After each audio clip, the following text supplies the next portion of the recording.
Hello everybody from Teesside Autodrome in Middlesbrough in the northeast of England. This is your Alpha live stream of the 2020 running of the British 24 Hours of Karting. My name is Howard Mitchell. I'm from Double Dash Motorsport Media. We will be working alongside our partners at Alpha Live to bring you all of the action from this year's running of this prestigious event. Alongside me in the comms box to get us going in this fantastic race twice round the clock is a good friend. It's been ages since I've been alongside him in the comms box. Hello to Tom Butterworth. Hello, hello, hello. Welcome everybody to the live stream. Fantastic to be here. Really excited to get this one going, Howard. It's, as you can see on screen, everybody gridding up now, lining up on the left-hand side. I believe we are still doing a Le Mans style start this year, so looking forward to that as well.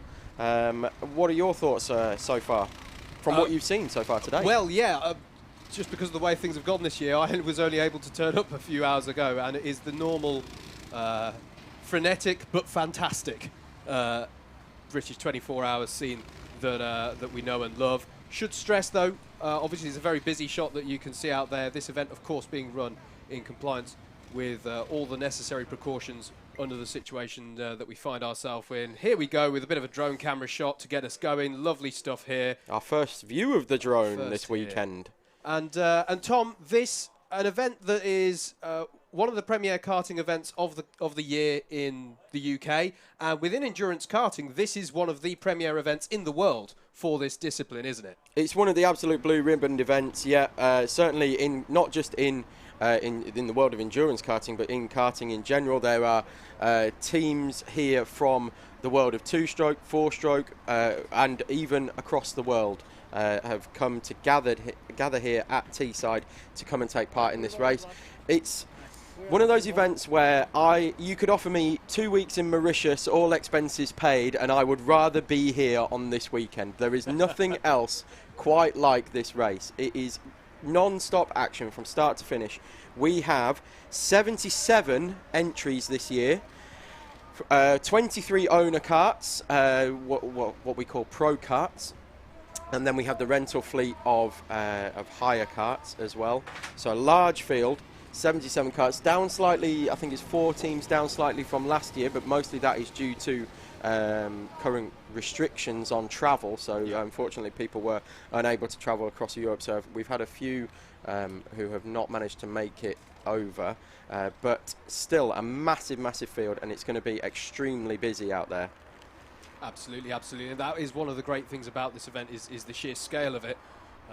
You underestimate the fact that it's a kart race at your peril. This is a massive event. You just have to look through the paddock and see all the range of organisations that are racing here. As Tom has just said, unfortunately we have got certain travel restrictions which have put limitations on, this is an event that attracts competitors from around the world.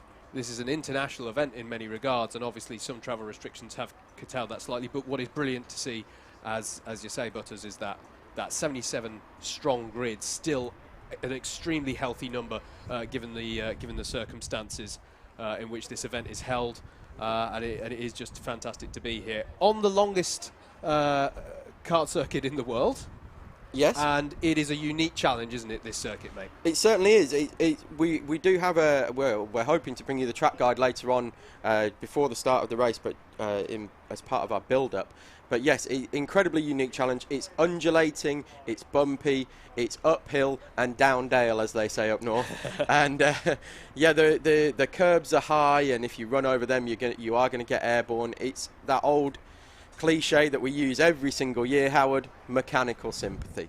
You have to have sympathy with your car, and make sure that you look after it and it looks after you. If you don't do that, you're not going to be anywhere. You're just going to spend most of the time in the pits.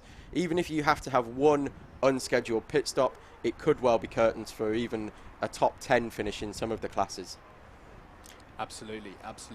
As you can see on your shot then, the competitors being lined up ready for the Le Mans style start, which of course Le Mans itself cannot do this anymore. This is something that we're able to do in karting still. Fantastic that we can. And but it is a unique way to start a race, isn't it, Tom? And are there any particular things, and I'm going to reference you because you are yourself part of a team competing, thoughts ahead of the start? What should they be looking to do? Is it the real simple bread and butter stuff, keep it clean and all that, or is there anything in particular? Run like heck, press that right hand pedal as fast as you can, and then hope for the best, and hope that the C parts in front of you and you can drive straight through the middle of everybody and make up about 15 places. Of course, that isn't going to happen for anybody, but that's the hope and prayer going into this race. But what will tend to happen is you'll see what we discussed last year, actually, funnily enough, during the build-up, is most of the karts, we are looking at them on screen, you can see them all lined up on the left-hand side. Where the chaps are at the moment with the fluorescent high-vis jackets are on the right-hand side, that's actually where most of the karts end up. So they end up right on the right-hand side as they accelerate away. What tends to be the best way to gain places is keep as far left as you can. So get that initial drive, get your foot on that right-hand pedal as fast as you can, and try and keep it up the middle of the circuit. What that does then is give you the inside line into the first turn, which is a left-hander, and then most people will be double or single file or double file as we head down into what we've now nicknamed Rib Bend. Rib Bend. Rib Bend, yes. What used to be called Turn 1 doesn't have a name. We've now called it Rib Bend. Nice. Are there names for all the corners that I'm going to have to learn here? Just the only other, obviously the only other ones that we know names for. All the hairpins have got individual numbers. So you have hairpin 1, 2, 3, and 4, and then the big 180 degree sweeping right-hander out the back of the circuit is South Bank, and we have the mountain section. Other than that, all of the corners are just numbered, but we have for this year named one corner ourselves Rib Bend, and we're going to hope it catches on. As our chicane here as we start, or is it the left-hander? The chicane. This is the D chicane as we're looking chicane, at the D chicane as we're looking at it here. Just where, if you look on the far right of your picture, where there's a gentleman in an orange high-vis vest, and we are that's the D chicane. So that's in the rental cart, that's flat out, and then in the higher carts, in the pro carts, that's a bit of a lift and maybe even a dab of the brakes just to get the cart settled before you go there. So with that in mind, we have a track guide. We do indeed. Let's take a look at this Teesside Autodrome circuit. Welcome to our track guide for Teesside. I'm lucky enough to be joined today by Sarah and Gemma Moore, who are going to take us through the details and the intricacies of the circuit and the different lines and corners that we're going to need to take today. So Sarah, if we start with you, we're immediately into the D chicane just after the start-finish line over to my right. It rises and falls quite steeply, so just tell us a little bit about the lines you can take and overtaking opportunities. Yeah, I'd say it's probably one of the most technical parts of the circuit, and with the amount of hire carts that we've got out this weekend, it's going to be quite a vital overtaking place for us pro drivers, coming around the outside into the first part of the corner, but also trying to get the cart stopped into the second part of the corner.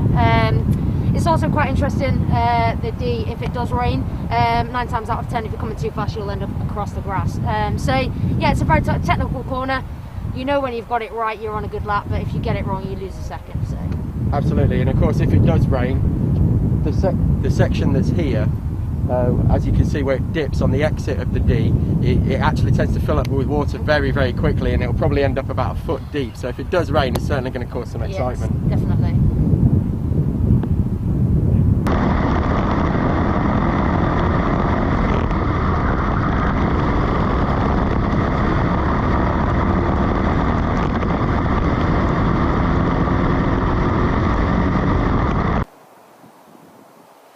So we're down at the first major braking point of the lap. It's Rib Bend, and it's a right-hander just after the pit exit. Gemma, do you want to talk us through the corner? Yeah. So just before you get to the corner, you have got a bump which does unsettle the car when you're braking. So normally braking before it, trying to get as far across the curb as you can to avoid the one that cracks everyone's ribs. And that's it, really. Yeah. So it's a different radius, isn't it? It looks completely different from this side of the corner to what it looks like at the exit of the corner. It actually just looks like a 90-degree right-hander here, but it's actually more of a V. Yeah, David, it tightens up quite a bit on the exit as well. That's it. David and I we took a track walk yesterday, didn't we, David? What were your thoughts? Yeah, very, very tight. On entry it does feel like a 90-degree right-hander, but then when you look at it, it's almost 120, 130 degrees beyond that as you go around the corner. But yeah, very, very tight, and tightens up on exit. The exit apex is earlier around the corner than it normally would be for most other corners.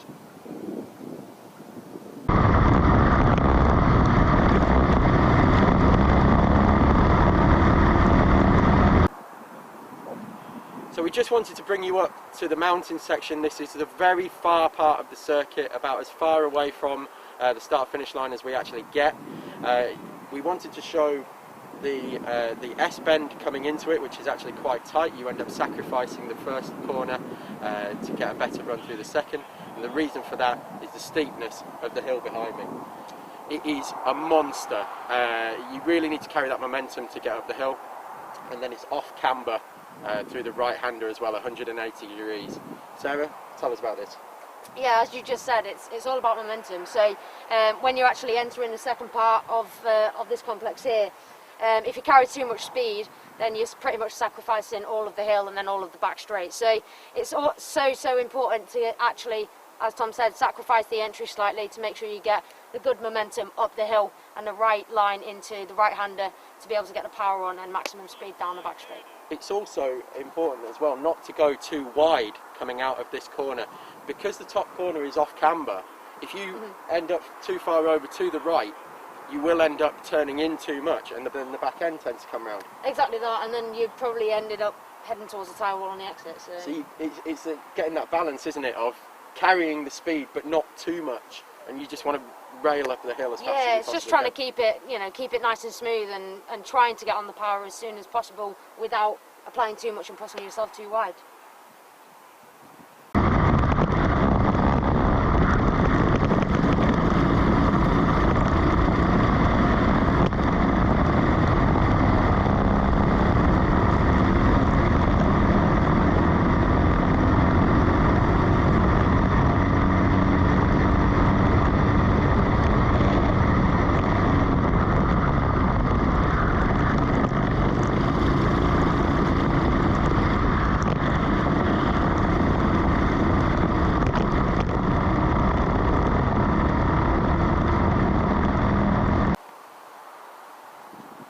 Entering the final third of the track, we've got the infamous South Bank corner. It's a corner that just goes on and on and on and just gets tighter and tighter and tighter as you go around into hairpin 3. Sarah, tell us about it. Yeah, it's one of those corners, again, where you know if you've got it right, but if you've got it wrong, then you lose quite a lot of time. I always find it's important to get it in quite early, and you want to try and hug the inside the whole way round. I'd love to say it's flat, but I can't remember the last time I did take it flat. So yeah, you usually find the rear end does start to go a little bit as you get to the middle of the corner, but yeah, it's just all about trying to keep the cart hooked in, really. Yeah, it's one of those that's all about commitment. It's if you're in the rentals, it's completely flat out. Yeah. But if you hit a bump ever so slightly wrong, it can move the back out. And then you've got the terrible, I say terrible, but you've got the bump that goes into hairpin 3 as well. And so you're trying to get that in, and that loosens the rear end, and again that can come round. So as the race goes on, Gemma, how's your neck going to be coming through here? Because I know that I've struggled with it over the years. Oh, not so bad. It's all right. Coming round here, then once you've got all this fast corners, it's a bit like this, but it's all right, to be honest. I found, I think it was 2 years ago, coming through here and only through here, just because you're turning right for so long that your neck starts to go. That's it, yeah, and eventually it feels like it's going to roll off your shoulders. Just need to do some more neck training, really. Yeah, I think so, yeah, but that's me. So thanks very much for taking us through the track walk. No problem. We've really appreciated your time and company, and we've had a great laugh while we've been walking around, and yeah, good luck with the race. Thank you.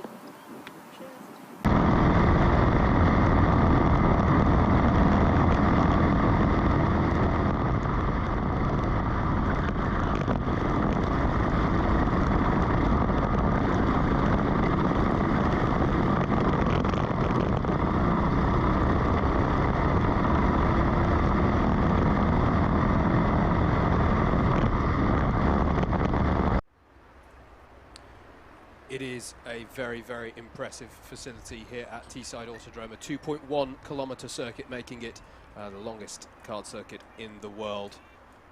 Fantastic good job on the track guide, mate. But also thanks to Sarah and Gemma for taking you through it. Yeah, of course. W Series driver Sarah Moore. It was a pleasure to have her with us, and a younger sister Gemma Moore, who's coming through the ranks of junior series as well, shall we say. She was a pleasure to have with us, and we had a great laugh walking around the track yesterday, and it was good to catch up with Sarah. I should also say thank you as well to Stephen Januzauskas of Modernised Racing number 24, one of the owner karts in Clubman class, who gave us that footage for the onboard lap. 4K GoPro mounted with the stability optimized, so instead of seeing the bumps through the camera, you actually see it on the bodywork and the camera stays still. It's an amazing piece of technology nowadays. Yeah, I think the last time I took helmet camera footage or some kind of footage around this track, my computer took about a day afterwards processing the image manipulation to smooth it all out, because mine didn't have that. But yes, so we're just a few minutes away from the Union flag dropping here to mark the start of this race. It's going to go live around the top of the hour. You mentioned modernised karting there, mate. Thanks to them, as you say, to give us that on board. They line up third for this one. Maybe worth us having I believe they line up third, if I'm looking at the right screen. But I wasn't looking at the right screen, so they're actually starting down in 14th, I believe, in this one. We should just talk a little bit about the fact that this is a multi-class race. You've got the owners, you've got the hires, but within those you also have some subclasses, don't you, mate? We've got elites, pros, and clubmans within the owners, and then we've also got within the higher class, we've got a subclass of novice teams, haven't we? Yes. So the three teams, the three classes of owner kart are defined as elite, pro, and clubman. We do have a kart guide coming up throughout the show as well. That will explain the difference between the rentals and the owner karts. But basically, the elite section, they are the top level drivers that we're going to see here today. The fastest of the fastest, and on what can only be described really as the best equipment as well. They will be running at the front. We do have the Rye House Bandits in Clubman have actually qualified 5th. But that's actually, Clubman is actually the 3rd tier, if you like. We have Pro in the middle, or the Pro class in the middle, which is headed by PGS Racing. So we have MS Soco Select in pole position, followed by the 111 of MSJSR, then the 130 of Red Racing. Now, Red Racing and MS Soco Select went at it for 24 hours last year, if you remember. I do. So we're expecting a close battle between those two karts, but also don't count out the 111 of MSJSR. So we've got, as I said, in Pro class, we have PGS Racing in 6th overall, but pole position for Pro, and then Rye House Bandits 5th position overall, but pole position in Clubman. So the difference between Pro, Elite and Clubman is purely just the standard of driver. The chassis are different, the setups will all be different, but the engines are all the same, which is the key thing. They're all a 200cc, what we call an extreme sealed engine. Everybody's got the same power, the same waft, if you like, and it's just purely down to the setup and the size of the driver as to how you dial your car into the bumps here at Teesside and the undulations. That's the difference, really. So the Clubman will be the 3rd tier. They have a mixed ability, shall we say, with potentially some gold standard drivers in there. Yep. The Elite will be the top level, and the Pros will be in the middle. In the rental field, it's kind of a bit of a mishmash, really. There are some extremely talented drivers in the rentals. In fact, this is probably the highest quality field I've seen of rentals so far in the years that we've been doing this. There are some some extreme talent in there, and to be honest, I was when I was looking at the entry list, the top 10 teams that have qualified, any one of those could win this race. Yeah, I can't separate them. Yeah, it really is a very impressive field indeed. MS Soco Select, starting from pole, defending, of course, their win from last year, where they won the race overall, as you say. They had plenty of competition for that, but in the end they came out on top. Honolulu Racing Tom, going for the hat-trick this year, having won the... not going for the hat-trick, apologies. Honolulu were your winners last year in hires. But as you say, some big names in hiring class. Okay, so we're just going to pass over now to our kart preview video to show you the difference between an owner kart and a rental kart. Welcome to our guide on karts. The two classes that we've got racing this weekend are the owner class and the hire class. As you can see immediately, there's a complete contrast in style of kart. This one here is the hire kart with the wraparound bumpers all the way around. This one here is nice and open wheels, faster and 50 kilos lighter. As you can see immediately, the nose section is totally different. We use the Bigfoots, what we call the Bigfoot panels on the hire karts, and we just use a regular Nassau panel for the owner class. Everything in the owner class is adjustable and changeable, from the front and rear torsion bars, the caster, even the incline of the seat can be changed to suit the driver's style, weight and size. Everything on this kart is completely adjustable. Everything on this kart is standard and set exactly how the Teesside would like it to be. So the only thing you can actually change on this kart is the pedals. You can make they have an extension that you can flip over, and the shorter drivers can use that and still reach the pedals. David, do you want to take us through the engines? So down at the rear end, on the owner kart we've got a 200cc engine, the same cc as the hire karts. These are a sealed unit from RPM, the Extreme engine, and these ones over here are a standard GX200 Honda engine. Lap time difference between the two karts over the race will be around about 8 to 9 seconds per lap, so expect to see these owner karts overtaking the hire karts at around about 4 or 5 times per stint for each driver.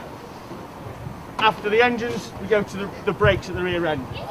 In the middle here on the owner kart, we've got a floating Kelgate disc, and that's going to be a 12mm vented disc on that. On the back end here on the hire karts, we're going to have a solid 8mm steel disc. So in terms of stopping power, expect to see these braking about 5 or 6 metres later for a corner compared to your hire karts. So there we go there, Tom and David, who you'll hear from later on in the stream, talking us through the karts. Tom, we're under starters orders here, waiting for that flag to fly.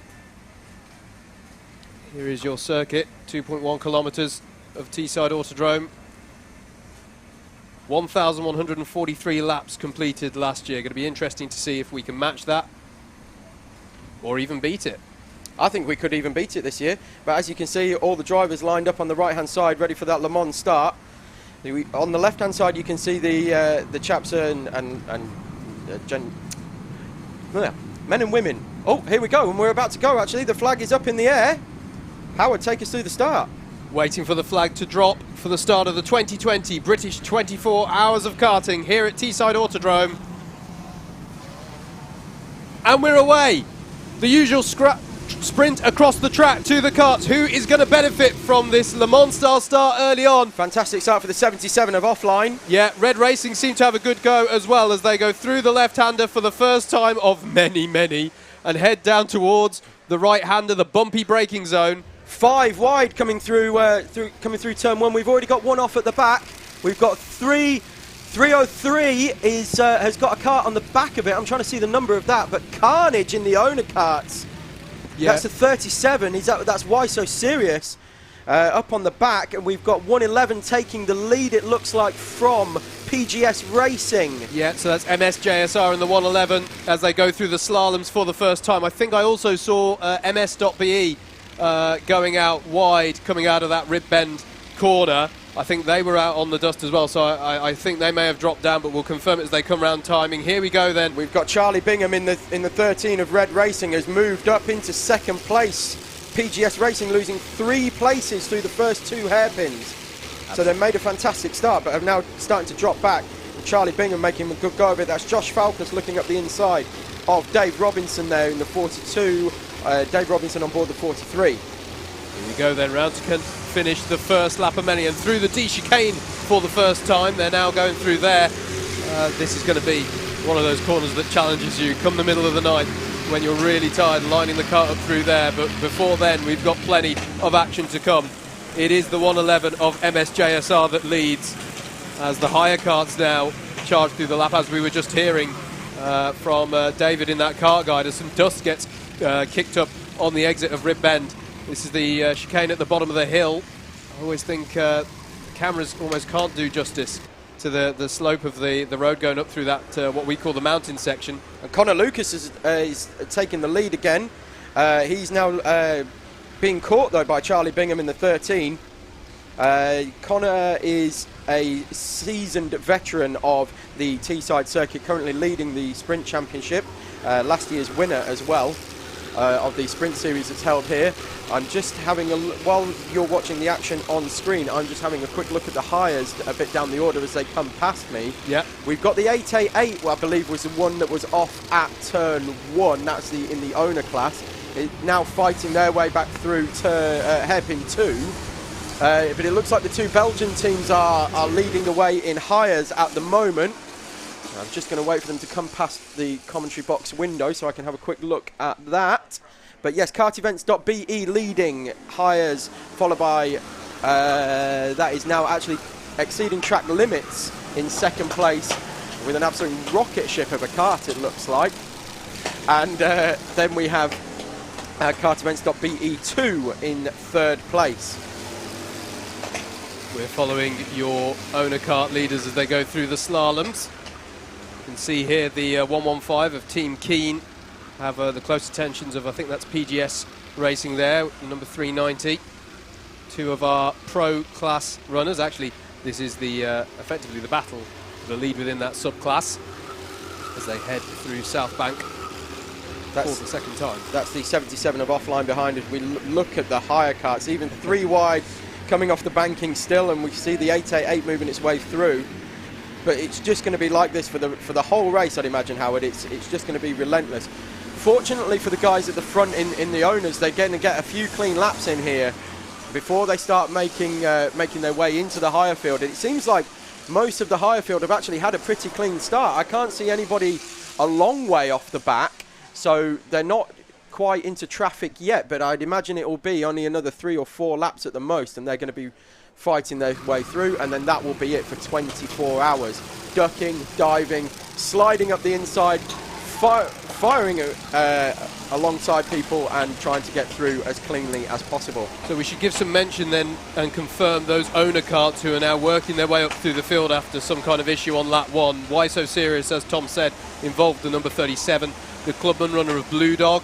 The 888 is working their way up through the higher karts. DW Racing is in the pits now, so they've had to make an early stop in light of that, and 303 Racing as well have had to make an early pit stop as the leaders in the owner karts go through. And Tom, there were some of those runners who had a bit of a fuel window issue, weren't there?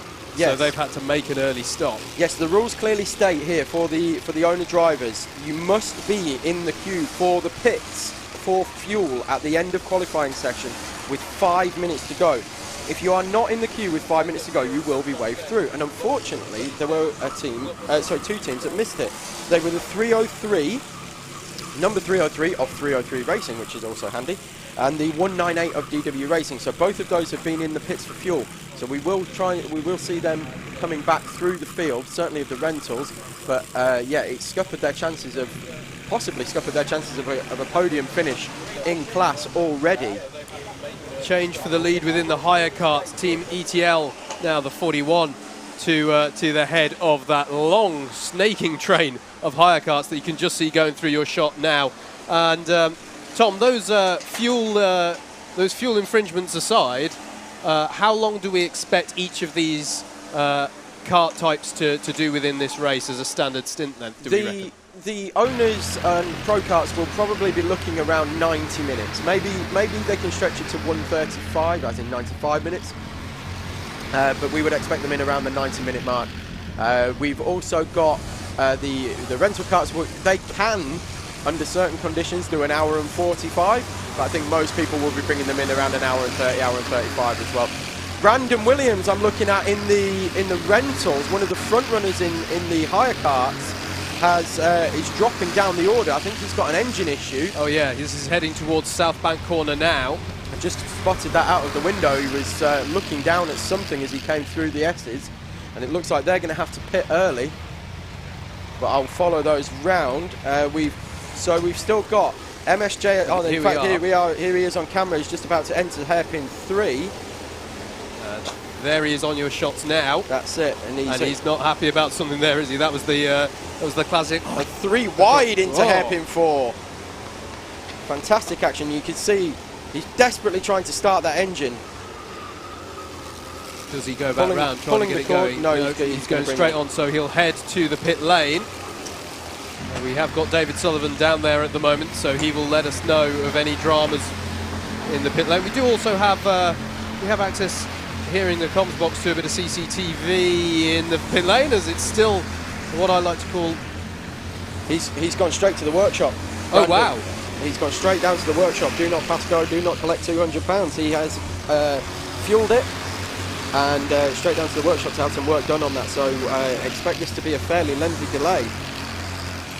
And of course they were front running as well. I believe they were right on the back of Ed White in the is it BTS or BTR? BSR. BSR. I knew it was one of them. BSR 24th overall and 4th in the higher kart field. So Brandon was running 5th in that field. As I'm now seeing that the owner classes are now into the traffic of the higher kart field.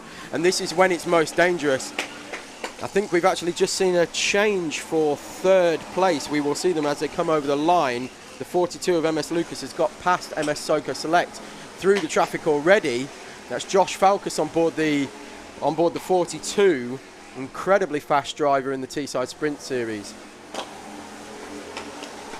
Absolutely, so a difficult start there for some of our runners. Oh, and someone's just going wide in the D chicane there. Did a little bit of a lawnmower impression on our drone shot there. Sometimes if you're avoiding an incident or something, cutting across that tarmac like that can happen, but you don't want to make a habit of that. Just on the timing screen, just so for our first time viewers, we have different coloured numbers which you can see there. So the yellow numbers are the elite class runners. As we said, they are the top level drivers. Then you have the red numbers, which is the pro class, and the blue numbers, which are clubman class. And as we can see, most of them are pretty much in tiered unseeded order at the moment. The black numbers, we will see those more and more black numbers creep into there as the pro karts and the owner karts have some issues throughout the race.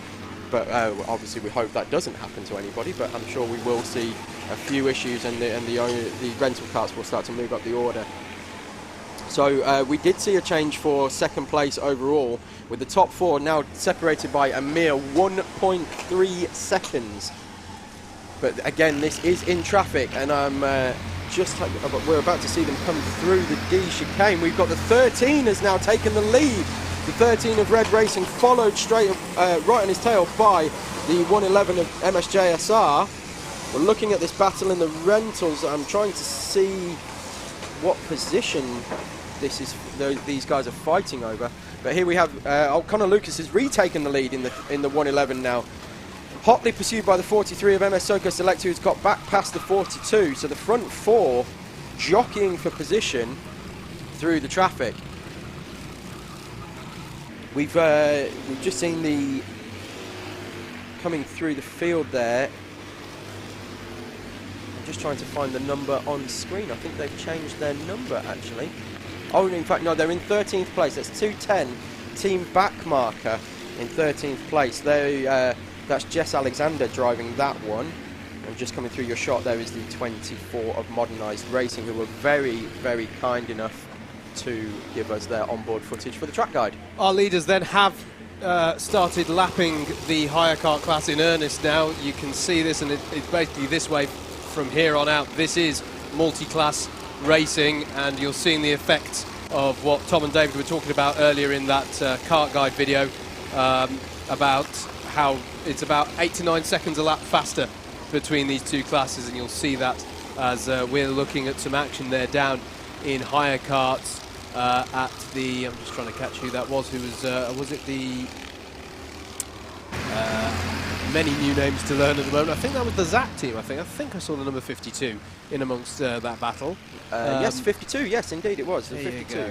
I can skip the trip to the opticians for a little longer. So we're only 10 minutes in, and I feel like I've already been watching half an hour of action. There's been that much already at the start of this one. It seems we have two pairs at the front of the field, and in fact, even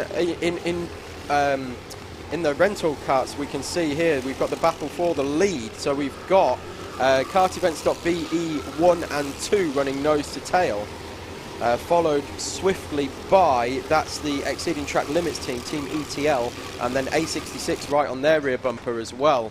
So close battle for the front of the rental race. Yep. Now the kartevents.be team qualified first and second, and I saw them during the qualifying session, and they were running nose to tail through the qualifying session, purely to use the extremely powerful tow that we have around here. And that's a change of position, I think, there. I think the 66 of A66 have just got past Kart Events Belgium as they come onto the back straight. So A66 could potentially move up 4 places in this, or 3 places in this lap. Two on the last lap, and now they've taken the lead. Yeah. Oh, and side by side going into the slaloms as well. But yes, I apologize, by the way, for misspeaking earlier. Honolulu Racing, one of the teams who unfortunately haven't been able to make it because of lockdown problems. But the Kart Events Belgium teams, Tom, some of our international competitors who have managed to work it such that they are here for this one.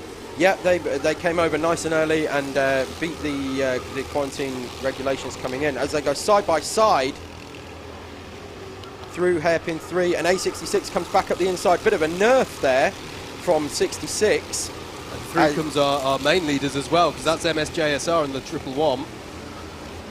Yeah, MSJSR in 111, followed by Red Racing in 13. So they're still running nose to tail. And right behind them, you can see the other pair of the 43 and 42 of MS Soko Select and MS Lucas. So they are still running in 2 pairs, it seems, as the lead train of rentals still duke it out for the front 4 places. I note, Tom, that Why So Serious, one of those karts who was involved in an incident on lap 1, have gone to the pit lane, so opting for an early stop there. Don't forget as well that DW Racing and MSBE both did similar by making an early stop, but we wondered if that was maybe related to the incident that we saw them have down at Rib Bend on that first lap. And we've also seen pit visits from the Newmarket Hornets.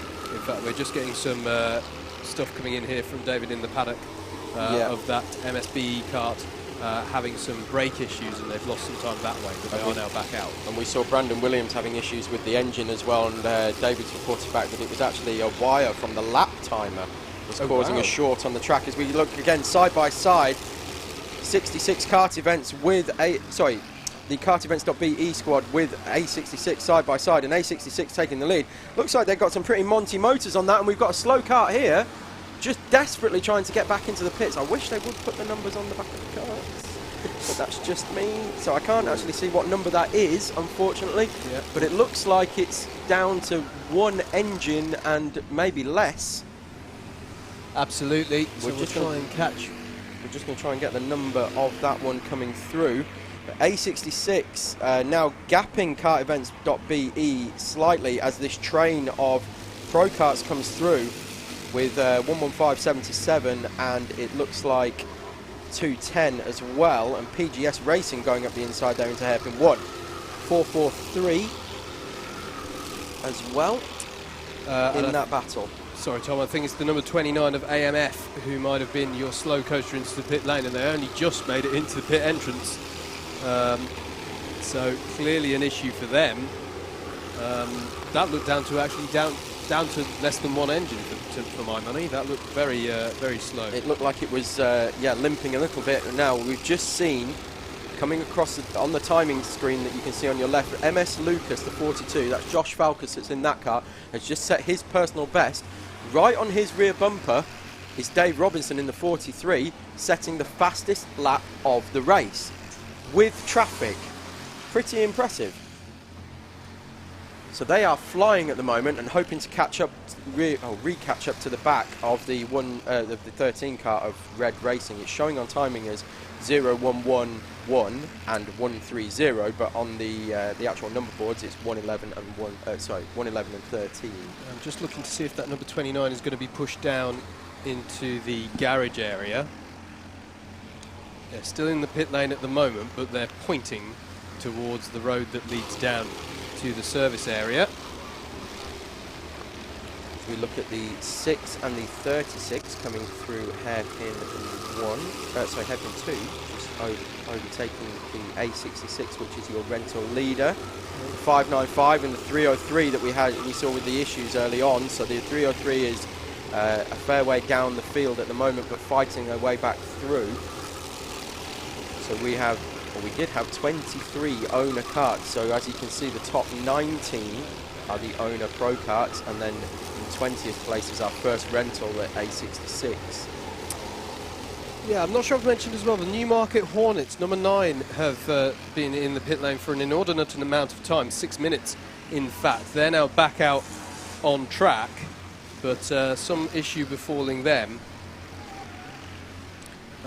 So they now have a bit of time to make up on the field. Also on timing, we've seen that MS Soko Select and MS Lucas have now caught up a second on that lap to our two leaders. So they seem to be working very well together as a pair and pushing each other along. I'm just having a look out of our commentary box window, and they are currently coming through hairpin 4. So they did have a couple of, maybe a clean lap in where they banged in that fastest lap of the race and a personal best for the 42 as well, and it looks like they are about to start making inroads into the leaders. Sorry, Tom, I gestured there because we're looking at this aerial shot of Rib Bend, as we've coined it, and we saw a bit of an incident down there. Someone's gone round there. That looks like one of the owner karts to me from this aerial shot, but also going there was some hire karts going 3 wide into that corner at about the same time. So I think it all just closed up quite a bit. But this is the outfield section. This is the section that we can't see from the comms box. So it's very good that we're able to see it here. It almost looks completely flat as well, it doesn't does. it? The camera does not do that justice, that section. It is incredibly steep up that hill into the right-hand hairpin there. And it's off camber as well, so it's very, very tricky corner. And that affects how you approach that chicane going into it as well, doesn't it? Because you've got to carry as much speed as you can to have that momentum up the hill. Otherwise, you're going to be hindered not just up that hill and through the corner, but down the entire back straight. Absolutely. You completely compromise the right-hander. You think what you need to do is carry the speed through the right and then brake for the left, but actually you're better off sacrificing completely the right-hand corner and then getting on the power early and carrying that momentum up the hill, as you said. Should just say, if you want to interact with us in the comms box, I have the old tweet deck open. So if you want to tweet at @MM, that's at @MM. Is there a change there for 3rd place between the MS Soko Select team and MS Lucas, the 43 now ahead of the 42 on your timing towers at the left-hand side of the screen. If that timing tower, as lovely as it is, isn't quite good enough for you folks, then head over to live.alphatiming. That's alpha timing, not alpha live. Slightly separate things there. live.alphatiming.co.uk. Click on the 24-hour series and you can follow the full live timing, which has a map of the circuit and has if there are any penalties issued or any if we went to full course yellow, any of those sort of status updates about the race, then they'll show up there. But only do that if you've got a spare screen going, because you want to keep it here with your Alpha Live stream with you throughout the whole race, with commentary from Double Dash Motorsport Media, myself, Howard Mitchell, and Tom Butterworth in the comms box for you at the moment. We'll also be hearing from David Sullivan and Andrew Mather. It looks a little bit like MS Soko Select have gapped the 42 now that they've actually got past them. They did say that they were working quite well together, but it does look a little bit through traffic. There's about 5 or 6 kart lengths between those two. Just an update as well from David down in the paddock area. The number 9 of the Newmarket Hornets in the hire kart, we mentioned that they'd been in the pits for a while. Lost a chain. Oh, right. But back out on track now. Interesting. So this aerial shot here showing you them flying into the slalom and also the D chicane at the bottom of the shot. You can see that right-hand corner there. We don't use that for this race. It looks very similar to the South Bank corner at the other end of the track, but that is the cut-through that divides the sort of national and international loop here. I did run a 24-hour, I did compete in a 24-hour race here back in 2014. It would have been the British Universities Karting Championship 24 hours, the inaugural running of that event, and we used the national circuit. I'll just say I'm not sure my neck muscles have forgiven me for taking part in that one, because to do both of those sort of parabolic right-hand corners was rather difficult. I mean, obviously it's a clockwise circuit, so you are predominantly turning right, but yes, I'm rather glad that we don't use that layout for this event, and indeed didn't again for the BUKC 24 hours after that, because it was rather hard on the body. Not that this isn't. There is your circuit map on the screen. If you want to see that at all times, then as I say, head over to live.alphatiming.co.uk, click on 24-hour karting, and you can see it there. And the fantastic feature about this is that you can actually see where the gold, silver and bronze karts are of the first, second and third runners, and on your own personal timing you can click a runner and you can see how you can have them highlighted. So if you've got a favourite team, if you're fanboying or fangirling anybody out there, then you can click that and you can see exactly where they are in relation to the circuit at that moment. Yeah, absolutely. Just click on their kart number next to the team name and it will highlight them. Click it once, you get a blue dot. Click it again, you get a red dot. So if you want to highlight your favourite and highlight the next person they're trying to catch up to in red, you can go to town on it. Go for it. So that's a really nice feature there over at Alpha Timing. We're just looking at the static camera here that we've got at what we have now named Rib Bend, and you can see why we call it that with the bumps on entry. It's an extremely undulating corner on the entry, and it loosens the car on the way in, and it's one of those where you kind of have to go slow into it to come out of it fast. If you carry in too much speed, you'll end up on the bumps, and it'll push you wide. Just looking at the 61 kart there in the owners, they've had some adventures already. When we cut to the drone shot and we saw a kart going backwards, I believe that was the 61, and they've also skipped across the chicane as well, which from personal experience is not a pleasure to do that. It's not a good time jumping over the D chicane exit, as they're just about to look at them come through there. So it was just the bit on the left here where they sort of went straight on. Getting it right this time though, perfect line through there, and that's exactly what they need to be doing. We've got another kart that's had some issues as well, the 29 in hires of AMF. Yeah. David reporting back. A clutch change for them. Yeah, so this is the team that we saw going extremely slowly into the pit lane earlier on, isn't it? So that was their issue, that the engine might have been making plenty of noise, but there was no drive from it. As much as we are looking at the front of the battle here, the front of the grid field in hires, so we've got ETL followed by A66, and then behind them the two Kart Events Belgian teams. We've also got 1, 2, 3 nose to tail for the overall lead of the race. The 43 kart, in fact, I've just seen out of the commentary box that the 43 has now taken second place from Red Racing. So from 2.5 seconds back, they've now taken second place. And 1, 2, 3 are separated by just over half a second.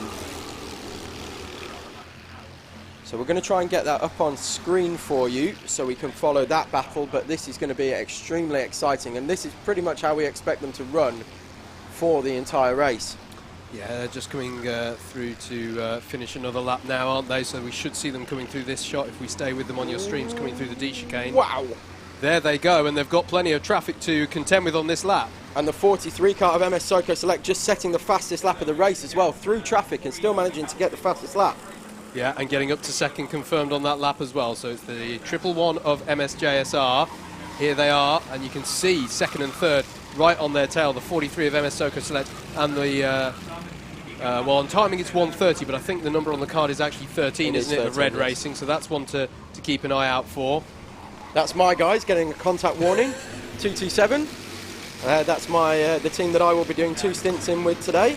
But we're just looking through, as they come through the wiggles, the 3 leaders followed by 4th place MS Lucas in the 42 kart. We are going to try and pick them up on screen with our lead battle. Yeah, we did follow them then just through the slaloms. They're coming into hairpin 3 now. I can see out of our comms position, so you can see them there just on your shot. They're coming through, and that was a move for the lead there from MS Soko Select, was it? I think it was. So I think we're going to see as they're side by side coming around to finish this lap. You can see them just in the middle of your shot there, and yeah, that is a change of the lead. MS Soko Select. Here they are on your screens now, folks, coming into shot there. The bright yellow kart there of the number 43 now ahead of the 111. So change for the lead there. MS Soko Select. From 2.5 seconds back, they dropped as well, and they've really come on song. It's taken around 20 minutes or so for those engines and everything to warm up and get fired up and start to gel. But Dave Robinson in the 43, absolutely lit at the moment, setting the fastest lap on the previous lap and taking the lead from Connor Lucas. So last year's winners and our pole sitters today back to the head of the field. Connor is managing to stay right here. We have them on screen now. So we have Connor Lucas in second place, Dave Robinson in the lead, and just behind them you can see Charlie Bingham in the 13. Nose to tail for these two, and these are teammates. They work together very well. They worked together in qualifying to set their lap times, pushed each other along, used the draft from each other, and got themselves first and second. These guys are used to working together, as I say. They know their race etiquette, they know their racecraft, where one is quicker, one is slower, and they'll give each other room when they do overtake.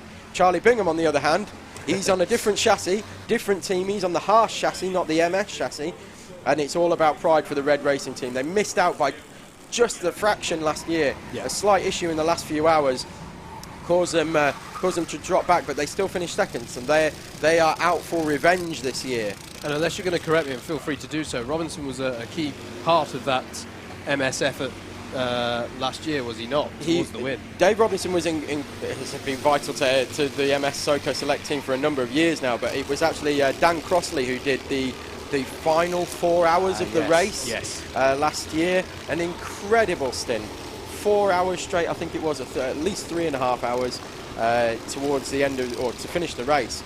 And a mammoth effort from them, and took them the win. Absolutely. So as you say, these two karts at the front, the MS Soko Select and the MS JSR, are much more likely to work together a little bit through the traffic than the number 13, who's chasing them in that red racing kart. All of these karts, of course, part of the elite subclass within the owner kart classes. Yellow number plate on the karts and on timing, as you can see on your timing tower to the left. And you can see just how valuable that toe is around here, the slipstream effect, because Connor Lucas got bolts coming out of hairpin 4, but as you can see, as soon as they're on full power and they get a bit of clean air in front of them, it just draws him straight up. And that's exactly what Charlie Bingham's going to be doing now. He's going to be following those 4 wheel tracks of Connor and Dave in front of him and just trying to close that gap back up. It was just over a second over the line. It looks slightly more than that at the moment, but I think that's purely because of the traffic at the start of the lap. But I think Charlie's going to get a good run here out of hairpin 2 down the back straight and try and close this gap up again. 6 seconds back now to Josh Falkus in the MS Lucas number 42.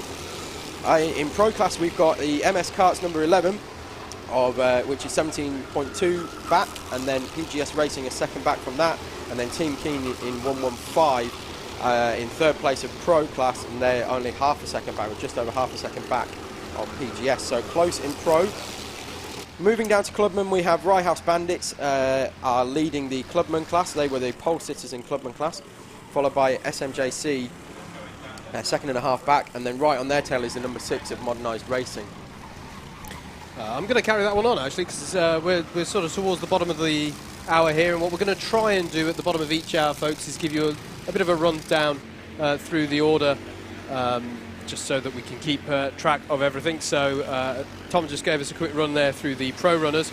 Let's focus on the highs then. So the highest placed hire kart at the moment, 22nd overall, is Team Exceeding Track Limits, Team ETL there in the number 41. A66 is next within hire karts. Then it's Kart Events Belgium and Kart Events Belgium 2 there. They're both in the hunt, a couple of seconds back.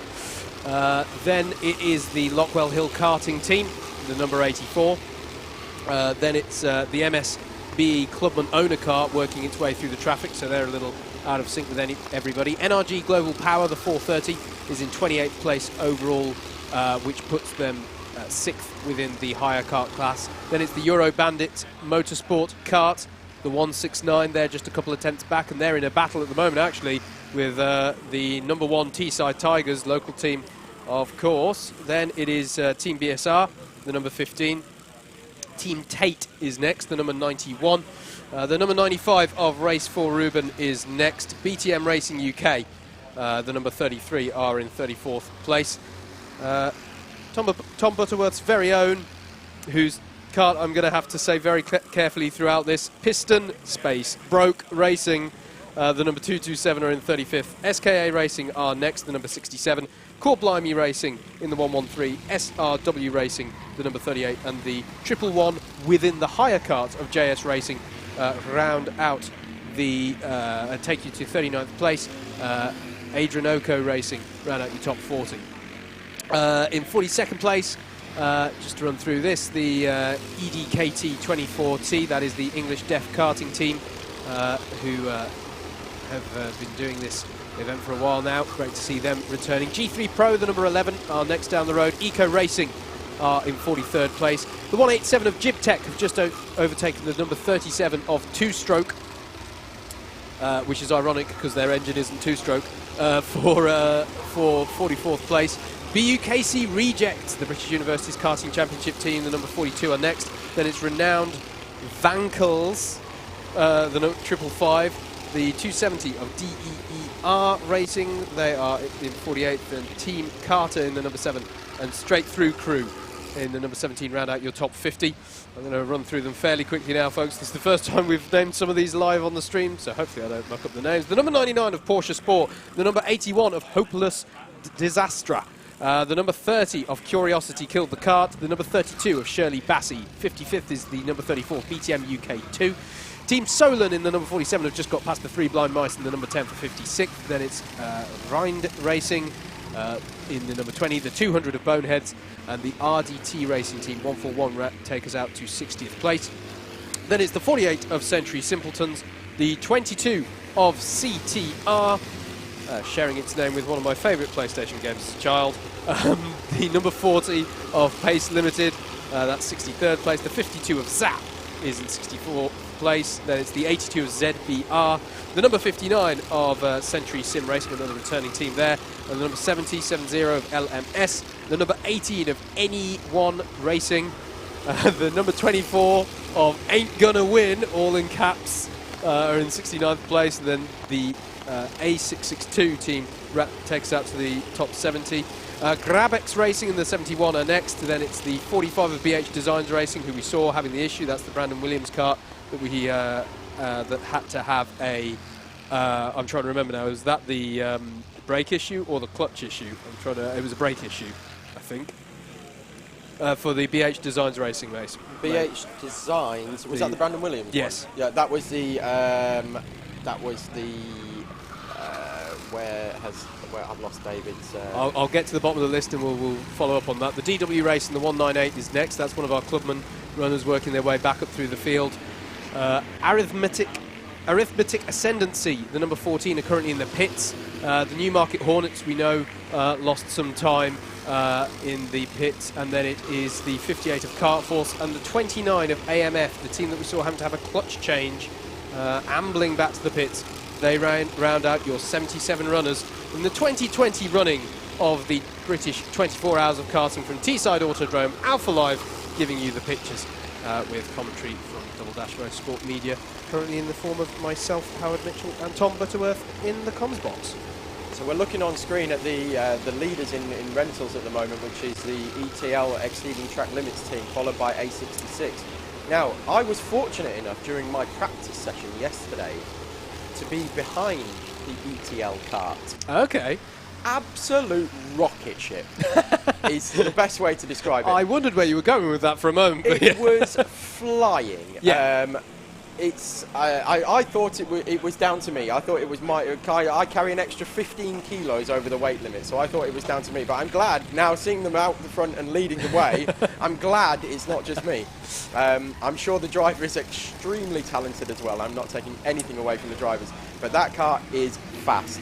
A66, I was following those guys around as well, so yeah, A66, I think he came past me and then decided to disappear. So they've certainly got some pace as well in the A66 car, as we can see. The cream rises to the top, Howard. Yeah, absolutely, mate. And I'm in your camp. Let's keep making up those excuses for how the weight doesn't matter. The weight absolutely matters, and if I could be 15 kilos lighter, I certainly would be. Yeah, me too. It looks like we've got yellow flags out. We've got a hand up in the air there for the A66 team, but I can't actually see any yellows at the moment. No. Should we run through the full course yellow procedure just while we're on yellow flags? So if we do see a yellow flag, full course yellow, we will most likely see the leader bunch up the field and slow right down to a third or half race pace. While there's a serious issue on circuit, it normally means that a kart has broken down somewhere on circuit rather than we hope somebody being injured. But it means that the quad bike with the trailer on the back will go out and lift the kart and bring it back to the pit lane. And that's normally when we go full course yellow. We've seen several over the years, haven't we, including a couple of red flags as well, that juggles the order slightly. But we've run completely clean so far. The other thing to note as well that I've just seen, or I've seen a few times now, is the exceeding track limits team that we do have on screen. You will notice that when they come out of hairpin 2 here, you're going to watch him duck down behind the Bigfoot Nassau panel, just like that. And then just as he turns in, he's going to pop up like a little gopher. There he goes. And that's just purely to get a little bit better aerodynamics, better straight line speed. With the Bigfoot Nassau panels, you can do that. It creates a large wave of air that goes right into the helmet. And if you just duck behind that, it goes straight over the top of the helmet and you have a nice clean stream. And the unfortunate side of that is it causes the kart behind to have a perfect slipstream and get a lot of speed coming down the hill. But that's the risk you take, and especially if you're in clean air, if you've got a 1 or 2 second gap to the kart behind, that's exactly what you want to be doing. Just dropping down, getting yourself a little bit of extra poke. I've remembered why we struggled to remember what happened to Brandon Williams' number 45 card. It's because it's the odd one with the engine cutting out, with the Alfano wire causing a short. Just explain again for the listeners, Tom, what we're talking about when we talk about the Alfano wire there. The Alfano is a lap timer. Most people will be running 2 types of lap timer, although I've seen even smartwatches being used. But most of the karts will use a kind of lap timer to be able to see what speed they're going, how many laps they've done, even what time it currently is, so they can judge how long they've got left to go in their stint. But the Alfano is one type. The other type is a Micron. There's Micron 4s and Micron 5s out there. There's also various versions of Alfano lap timers as well. But the Alfano 6 and the Micron 5 are the 2 latest models, and they actually give a live lap delta to your session best time as well. So an incredible tool to have if you are a rookie here or you've never been here before, and even the seasoned pros are using them and finding time, because they're able to use that live delta time to give them an advantage of trying different lines, and they can see instantly using the GPS of those 2 different lap timers to see where they're plus or minus on their overall lap time. Yeah, very impressive. Certainly beats what my system has always been, which is my mates wave at me frantically. We do have 2 gestures agreed before the race, which is go faster and you're doing well. Mm-hmm. I don't see the doing well gesture very often. But there we go, as our leaders go through the traffic. In fact, is that the leaders going through on the leaders in higher karts as well? Yes, it is. Yeah, so they're just passing the Belgian team, that Kart Events.be. I should also say I've just had a message through from Steve Thomas, Stephen Thomas, who is the big boss of the modernised crew, so modernised racing and modernised karting that we see in Clubman class. Number 6 in second place currently in Clubman class is Seb Algieri. Yep. And in the 24 it's Josh Mercer. So thanks very much for keeping us updated, Steve, and if you can do that throughout the race, that would be great. Obviously we've got the comment section as well, so if people are watching the stream, you can keep us updated that way, and text in your drivers and we will give them a shout out. Yep, I do also want to give a shout out whilst we've got the opportunity to James Small. The battle for the top 3 in Clubman owners is close. Come on, SMJC 595. He has got in touch with us via Twitter at @MM. He has used to tell us that. That was about 20 minutes ago, but it's still a true statement. I was going to say it hasn't changed. It's still a great battle there over third place in Clubman's with SMJC 595 currently in that spot. Yeah, so what we've seen now is Red Racing for the overall lead have dropped back slightly, 3.5 seconds back now of Connor Lucas and Dave Robinson in first and second. They are still very much nose to tail, using the draft from the kart in front and working their way through the traffic. As Dave goes up the inside of one kart, Connor will be glued to his rear bumper to not allow the rental kart to come back in and close that gap up, and so they're just running basically as one extension of a car, a 2 kart length is what I'm trying to say. We've got Red Racing 3.6 seconds back, and now 9 seconds back, or in fact 10 seconds as they come over the line, is the 42 of Josh Lucas in the MS. Josh Falkus in the MS Lucas car. So let's talk about what you're seeing on your stream. We're panning here with the drone shot beautifully. There is the pit exit, by the way. That's where they come out onto the track there, as we cut back to the Teesside Tigers, the number 1 kart there, leading a battle through the D chicane. And here is the stream of karts working their way through. You could just see the 115 of Team Keen there coming through your shot, and that is the number 14 we just saw coming through as well, which is Algorithmic Ascendancy, who I think earlier I called Arithmetic Ascendancy, so apologies there. Algorithmic Ascendancy is that entry. I've just had an update from David. The 210, it's actually the 21 number, but 210 on your timing screen, who's dropping down the order because they're in the pits, is a right engine change. Okay. Changed in under a minute by the MS team, I'm told. So incredible work, as usual, by the MS team. We should also point out that the Haas team, that's the Red Racing, Modernised Racing, PGS, and Modernised Karting, the 4 teams on Haas chassis, also incredible mechanics in that awning this weekend as well. So any time that they have to do an unscheduled pit stop, they're going to be absolutely flying. As we see, 210 Team Backmarker has only lost a lap, or just over a lap. Sorry, they're 2 laps down overall now, but just over a lap they lost in getting that entire engine change put back on and back out on circuit. Well, that's not right.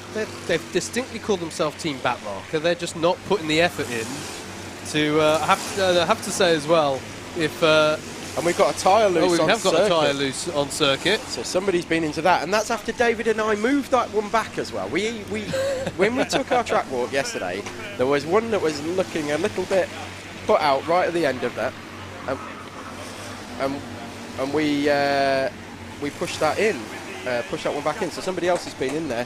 Just bear with me a moment while I go and consult with our producer, who's got a number for us as to who went in. Yeah, I think that's the number of the kart who went into the tyres. He's not just got a number for us, unless he started playing number games in the comms box.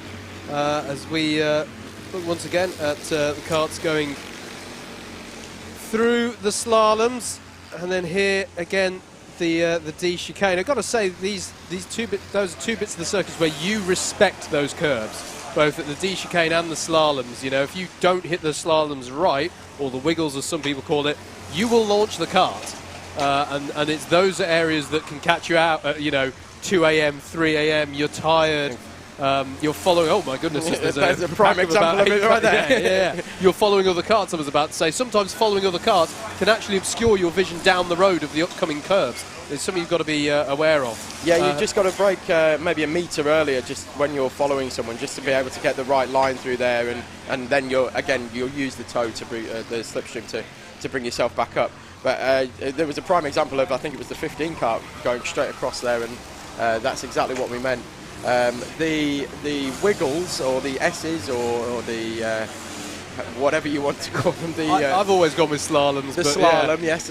So that section of the course, the curbs there are incredibly high. Yeah. So if it's single file through there, you will not go side by side with somebody through there, and you will actually see owner karts backing out of half moves and things like that to try and just fall into single file, and then they will go up the inside of the hairpin instead, just purely because of the savage nature of those curves. Yeah, it's almost like I don't know, the karting world's answer to, was it Turn 8 at the Singapore Grand Prix that used to just sort of the sling, yes. the Singapore sling that used to sort of force everybody to go single file ahead of the was it the Anderson Bridge? I think so. Yes, it's similar to that in a way. It's very similar to that. I say that as someone who's only driven one out of those two, but as look at this, the stream there of hire karts that just went through our shot again. I'm going to try and pick up what battle this is. Here they are going through Rib Bend, but we are looking there. I don't think they're all on the same lap. I'm just trying to find them on time. And we are looking there at the battle between... this is the 6 and the 595. This is the 6 and the 595, which makes it the battle over the lead within the Clubman subclass of owners for 9th place overall. Yeah, something's happened to Rye House Bandits that we've missed off screen. The Rye House Bandits have dropped back by 7 seconds now. So these two have taken the lead. We've got the 40 kart going through with a hand in the air as well, which is CMC Racing. He's just come through the shot with his hand in the air, so I'm not sure, maybe he's having radio issues or something like that. But you can see Pete O'Connor is in the 595, veteran of offline racing, and we've also got Seb Algieri in the 6 kart as they go up the inside of Rental into hairpin 3. Oh, and Pete's going to get bolted there slightly by both of them, in fact. But then you can see now on screen the power difference between the two karts. Yeah. It's incredible, and that closing speed as well is certainly when you get towards the end of the back straight is massive. I've just had an update as well from David Sullivan, who says the higher number 37, which is 2-stroke, lost a right rear axle bearing, and they're changing parts and about to go back out. So we will try and keep up with those guys as well, and they all race in the... Whoa! I've just seen somebody fire off. Yeah, hairpin 1. Is that the 17? That is the 17, and I will get a number of the inciter of the violence. That was the very diplomatic word you were looking for there. Properly punted off. Yeah, it's just slightly further up from... So the kart that's recovered back, it's now got going again. It's just going through hairpin 4. We're looking at the... still looking at the battle for the leading clubbers between Modernised Racing and SMJTC. 30. Number 30, Howard, who was the cause... And the effect was number 17, it looks like. So we'll just have a look at those and pull those numbers up for you.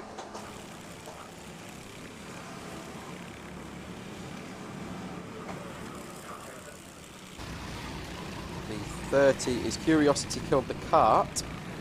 It is. That was the cause, and the effect was the straight through crew, unfortunately, who ended up behind the tyres. They sadly, ironically, did go straight through. They did, hairpin yes, 1. Unfortunately, and I think Curiosity Killed the Kart were trying to go straight through the 17. Realised there was actually a rear bumper there. So we were... Whoa! And more action. That was the 6 and the 595 coming together with a rental. Seb Algieri there having a look down and just making sure that the kart's okay, because there was heavy contact at the front end and just spun it straight round. Manages to get going again quite quickly. You can see him just bending down, having a look down, checking the track rods are still straight, checking the steering column is still straight, having a good feel of the kart through South Bank. Winding that lock on as well as they go through there. And you will also see as well, Howard, as they come through hairpin 3 and particularly hairpin 1 and 2, the rear end of the kart, what we call jacking up, is the softness of the chassis. These karts, of course, don't have suspension. The suspension is within the chassis. The flex and the movement is within the chassis, and those the 6 kart of Modernised Racing running a Haas chassis, which are particularly soft, and you will see it bend and flex, and that inside rear wheel come up in the air. Yeah, absolutely. As you can see there, the pit lane, and someone reporting to it. I'm wondering if that might be the 42, the BUKC rejects, who have just gone into the pit lane. BH Design Racing are in the pit lane again, though, I'm seeing on the timing here, Tom. So I'm not sure if there's further problems for the number 45. This the one who's... that one's just gone down to the workshop. There was an engine stall, it looked like, and then they've moved their way back up. And I'm just actually seeing on the timing, my guys in the 227 have actually moved up 11 places so far, and they're up in 32nd place. Not bad. Not bad at So all. well done to, I believe it's Andrea Savastowskis that's out there at the moment.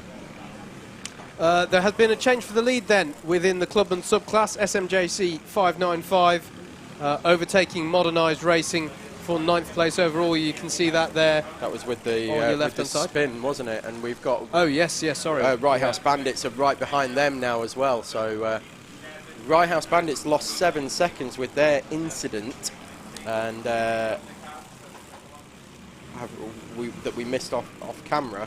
But they are now right on the tail again of Modernised Racing, and Pete O'Connor and SMJC now with the pedal to the proverbial metal.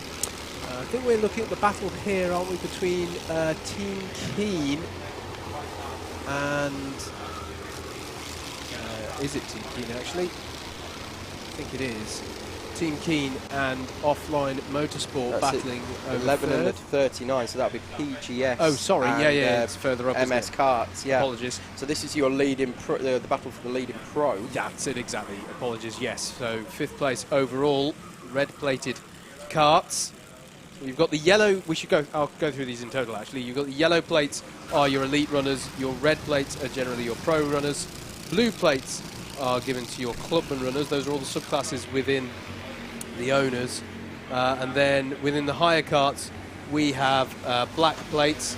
Do we have different colours this time around for the novices, mate? I'm not quite sure of that. No, we don't. And to be honest, all of them are just being put on live timing as a H for hire. So we don't actually have, technically speaking, we don't have a rookie hire class at the moment, but we may well have trophies for them. I'll need to speak to Pat and clarify that. Yeah, I'm not 100% sure of that. I think the previous year, I do remember midway through the race, all the novices suddenly pinged up on timing. Yes, so it might. One of the Wills at half the timing furiously scrolled to their computer and updated that. But this is the battle for 5th overall. Then PGS Racing with MS Karts on their tail. Through the D chicane they go, and then through this left-hander here. Left-hander that was it a couple of years ago, Tom, that we had the absolute deluge with the rain, and suddenly that oh-so-simple left-hander suddenly became a horrendous corner to guide the kart through this chicane. So important to carry as much speed as possible up through here and onto this back straight over the crest of that hill, which is blind, of course, as you crest that hill. Very difficult, and if you run wide as well, I find that you get so much dirt on the outside of the crest of that hill as well, that if you get out wide on that, it doesn't surprise me that earlier on we saw the tyre having to be replaced at the left-hand side there, because if you get out onto the marbles, onto the dirt, to be honest, even at this early stage of the race, I often feel going over the crest of the hill, you have to almost be on rail tracks, which of course you don't always have the luxury of, because as you can see here, right here, we've overtaken all the time, such as the nature of multi-class racing. Yeah, the 11 kart of MS seems to be getting a bit whoa, and again that's twice he's put his nose in where, quite frankly, it didn't belong. He put it up the inside of the rental cart and had it chopped off at South Bank, and then while remonstrating, was so busy remonstrating, he almost ran into the back of PGS. Yeah, it's an unusual, we call hairpin, both hairpin 2 and hairpin 4 aren't perhaps, I say, your typical hairpins, because you've just gone through a hairpin, so it's not like there's a heavy braking zone for those. Yeah, in fact, hairpin 4 and hairpin 2 are pretty much flat out. Yeah. Certainly they are in the rentals, but in the pros, I believe you have a little dab of brake in hairpin 2 and just a lift into hairpin 4. Yeah, they go by the number 200, I believe that was, of Boneheads, a returning team to this event, if memory serves correctly. So interesting to see how they get on. They're currently running down in, actually where is the 200? They're down in 55th place. Plenty of changes still going on within hire karts as well, we should say. The second place in hire karts has just gone to Lockwell Hill Karting. They just got past the number 6 of Kart Events Belgium. That's Aaron Alexander, I believe, is on board with that. He's another Teesside Sprint regular. In fact, he was running, leading the final of the Teesside Sprint Series here in his brand new harsh chassis at the last event, and unfortunately made contact with our current second place overall driver of Connor Lucas and spun out. Indeed, and sorry to report this, mate, but Eco Racing have just overtaken you. For 34th place. I can see he's just gone past us. In fact, Eco Racing have just got past SKA Racing as well, so they are a team on the move at the moment. I should say, anyone who we're seeing reporting to the pit lane, it's fair to say, are not on a standard pit strategy at this time, because we're still not yet at the point where we would expect to see pitters. As Tom was saying earlier on, we'd expect the owner karts to be doing around about, as we're back with our leaders, by the way, this is the MS Soco Select kart, the number 43, ahead of MS JSR. You can see they're still working together, nose to tail, to try and get the lead out to Red Racing. Yeah, we'd still a way off yet. We'd expect to see the owner karts pitting 90 minutes in, and with the hire karts, it's a bit of variation between, say, 1 hour 40 and 1 hour 45. That sort of region is where we expect to see the first pit stops on a conventional pit cycle. Yeah, absolutely. I've just had a look down the timing order, because I've had another report from David from down in the paddock area, and he says that the BH Designs racing team that had the engine issue early on, now 14 laps down, is currently on the stand with yet more engine issues. We look at the leaders on circuit now, so we've got 43 and 111 on circuit, running nose to tail still, but this is for the overall race lead. Dave Robinson in the 43, Connor Lucas in the 111, and that's just helped Connor get right up to the tail of him. But what we'll see is they come through the D chicane and then they head down towards Ribs Bend. You will see Connor Lucas absolutely sideways on the brakes here. It's an incredible thing to watch, the car control that Connor exerts, and well, we were talking about mechanical sympathy, but for Connor it seems like it is a sprint race every single lap. It's fantastic to watch, it's really exciting, and much in the same way of that Adam Nichols will be in the 13 as well when he gets a stint. Really, really exciting to commentate on, because of the shapes that he manages to get the kart in, reversing it into the hairpins, much as we see there. The rear end a full foot to the right hand to the side of the front wheels, and yeah, just locking those rears up. And the other thing to consider as well is that the tyres on these pro karts are Bridgestone YDS, whereas the rental karts are running the Mitas tyres, which are a lot less grip and a lot more durable. We're expecting all of the pro teams, or the owner teams, sorry, to exchange tyres at around the 12-hour mark. We have seen teams go the full 24 hours without a tyre change, and it's whether that balance is what that balance is. Do you lose the time by changing tyres, or do you run long, shall we say, and try to keep that time going and hope that the teams behind you on the fresh tyres can't claw that time back? Yeah, interesting stuff. So there's something for us to look out there as Triple One gets a good run there. Oh, and look at all the traffic that they have to deal with now as they just swoop round the outside of them. All that is another good demonstration of the speed differential here, the pace differential between your owner karts and your hire karts. And we were looking at Dave Robinson there, who's doing his best Connor Lucas impression as well, coming into the hairpin up the inside of the number 6 of Seb Algieri, fully sideways. A fantastic move. And now they're coming up behind. I can't quite see the number of that. Is that the 36? It would make sense if it was. Yes, it is the 36. So they've just put the 36 another lap down, with Seb Algieri in the 6 also coming through as well. So that will put Modernised Racing 1 lap down, and Rye House Bandits are 1 lap down as well. So Rye House Bandits have actually got past Modernised Racing for second place in Clubman, and have clawed that way back up. SNJC will be the next tick on the list for Dave and Connor. I should say, by the way, that one thing just to bear in mind when you're looking at timing, you can have the same number represented in the hire carts and the owner carts. So, for example, we were just talking about the number 36, that is the Rye House Bandits within the owner carts, but you do also have a 36 within the hire carts. Just something to bear in mind. If we say a number, it's Adrianoco Racing is the 36 in the hire cart. So if we say that and then you go, huh? That explains that. Don't worry, we haven't just changed the cart numbers on you mid-race. It's just something for you all to bear in mind. Another lovely drone shot here of the National Loop section of Teesside Autodrome. This is the section that Tom and I have good visuals of from our comms post. You can just see it to the right of the shot, in fact. Just there at the start-finish line. You can see out across this part of the circuit. As we are now 1 hour already into the British 24 Hours of Karting for 2020. So just a mere 23 hours to go. Do keep your comments coming in. Interact with us. Let us know who you're supporting, where you're watching from, and all sorts. We'd love to hear it. Hello to Lee Wagland, who's just given Double Dash Motorsport Media a follow on Twitter. Shameless plug, Howard. Shameless. I'm going to do them, mate. I'm going to do them. If you are keen to see everything that Double Dash Motorsport Media get up to, then do give us a like or a follow, and failing all else, head over to double-mm.com. I'm just having a look at the timing screen, and I can see A66, who are our early leaders, are now showing us 5 laps down. Yeah, and in what position are they? They are.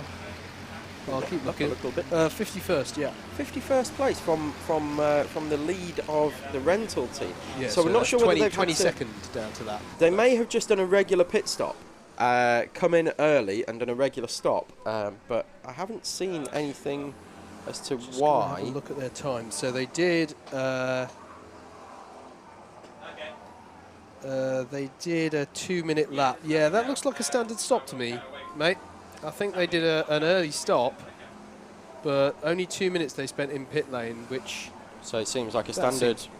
Sorry, 2 minutes spent in pit lane. That's the lap time plus. Yeah, that seems like a standard lap time. So maybe trying something slightly different. Of course, you, as we said, the karts can last 1 hour 45, but unless the maths has changed since I last thought about it, that doesn't fit beautifully into a 24-hour scenario. Or once you know how long your kart can go, it won't necessarily fit into a 24-hour scenario. Yeah. So at some point, we may see these teams trying to back calculate from the 24 hours. It is extremely early to start back calculating, it has to be said, but maybe they are banking on a healthy portion of green flag running in this one.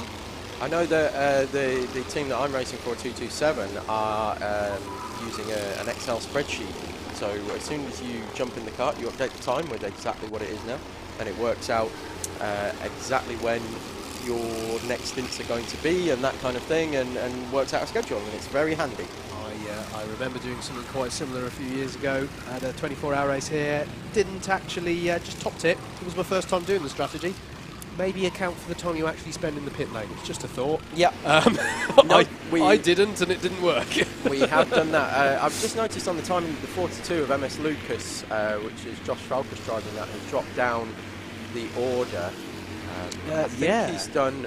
I had a message from David. He's been in the pits. Right. So that message from David makes sense, in that Josh Falkus is double stinting. Yep. So a short run, or a short first run, and then I'd imagine another full hour and a half of running now. So they are slightly off strategy, but we will look for them coming back through. I fully expect them to overtake SNJC fairly shortly, and start making their way back up the order. But they are now currently showing as 1 lap down.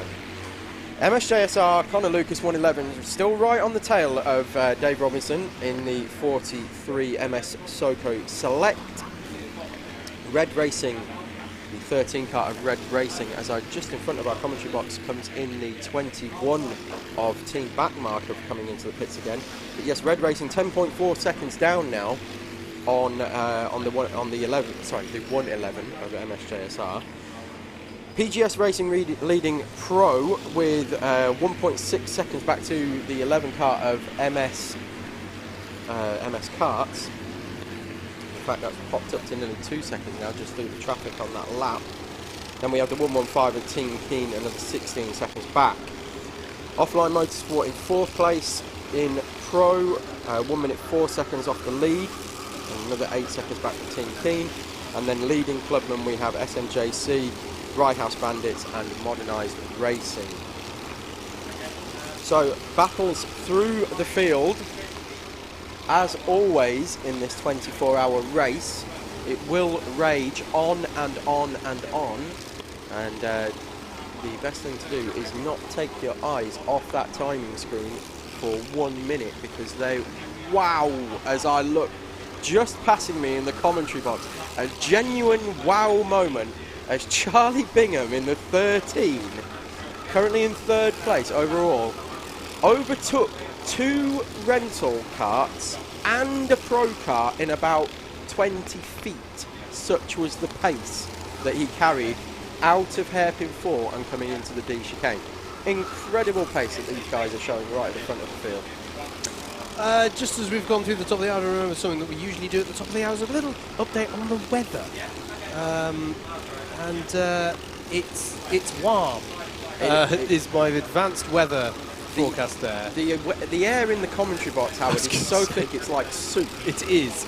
It's 16 degrees C outside. It's a billion degrees C inside the comms box. But so we've got intermittent clouds. It is true. You can see in the sky there. We're not quite wall-to-wall blue sky across the circuit right now, but it's still nice and warm. I think the cloud cover is keeping it quite humid as well. 78% humidity at the moment. At the moment as well, no rain predicted for the foreseeable future going up to midnight. Rain, a factor that even though we run this in the height of summer, Tom, it's played its part before. It's Middlesbrough. It's the northeast. It's going to rain at some point. Even if it doesn't rain, there will be as we mentioned in our podcast actually, yes, in the preview to the event, there will be a dew point at some point on the track, probably around 4 or 5 a.m. The track will get incredibly wet, incredibly slippy, and it will go away very, very quickly. But in that time, who do you want out in your kart, Howard? Do you want your fastest driver? Do you want your best driver in the wet? Do you want your slowest driver out there to use that timer that you're going to be dropping off? What tactic, strategy? It's the epitome of 24-hour racing. Absolutely. We're seeing a change of position that's just occurred here, aren't we? Because Kart Events Belgium, the number 6, is now ahead of Lockwell Hill Karting again. I believe that's about to be confirmed as they go across the line. That's Aaron Alexander in the Lockwell Hill Karting. With that orange and white helmet design, isn't it? That correct? Yeah. So they're just coming into shot here. There they go through that. The Belgium colours on the front of that number 6 kart, the sort of yellow and red stripes, and then the orange panel there on the front of the Lockwell Hill karting effort as they come over the crest of the hill and onto the back straight. And you can see the 066 there as well of Kart Events Belgium 2, just hovering there behind them, ready to pick up any spoils that fall their way. Yellow's out at hairpin 1, and it looks like someone's just recovering from a spin there as we look up there. And you can see, look at the gaggle of karts that's working their way through. Belgium, firing into the back of the number 6 of Modernised Racing, giving him what looked like a bit of a sore neck. And Seb Algieri in that Modernised kart is certainly having some adventures during this first stint. Not helped in the slightest by Kart Events Belgium, getting a run out of hairpin 2 and just firing straight into the back.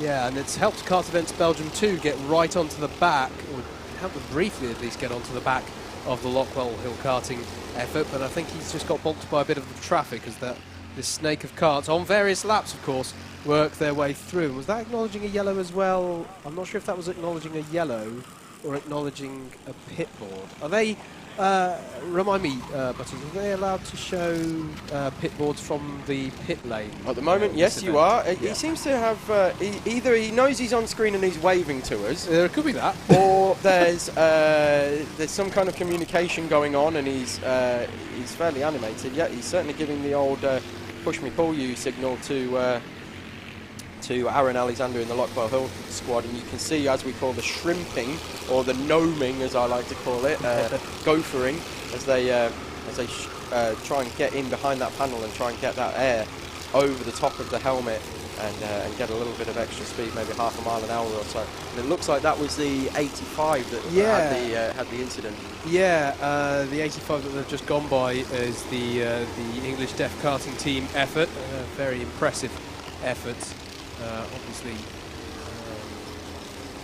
from that team, who are a returning team, and it's fantastic to see them back. This battle, by the way, we've got a stationary kart there on the way to South Bank. This is off to driver's left coming out of hairpin 2. It's the number 70. LMS. Yeah. So we could well have our first full course yellow here if they can't get that kart started and recover it. Yeah. We could well have our first full course yellow, and we've got the smoke through hairpin. Second place has changed again. Sorry, Tom, in higher karts, because that to me looks like Lockwell have got by in the traffic on Kart Events Belgium as they head down the back straight. You can see there the orange panelled kart ahead again of the Kart Events Belgium. All of this happening, by the way, some 7 seconds down the road from our leader in higher karts at the moment, which is the Team ETL, Team Exceeding Track Limits. They are passing the stricken number 70. It looks like that the LMS team isn't. Sorry, Howard. Sorry, the side by side for second place going through the corner again, and it's Kart Events Belgium back again. And immediately is Lockwell going to respond? Yes, they are, sweeping down the inside of hairpin 3. Nice little battle this going on through the traffic. There's going to be better exit from hairpin 4 for the Belgian team. They're going to get their nose alongside. And is that a bit of pushing onto the curb there? He's not too happy with that one there, as there's a yellow flag out there in the D chicane. And we are full course yellow. We are, yeah. So let's see how this works out, Howard, because in theory, the 43 kart should now take the lead and back the pack up. But it doesn't look that way at the moment.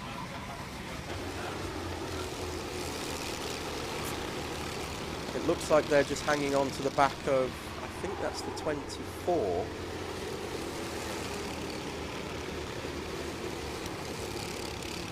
So let's just see what happens here with the 43. Does he slow right down and let that team go?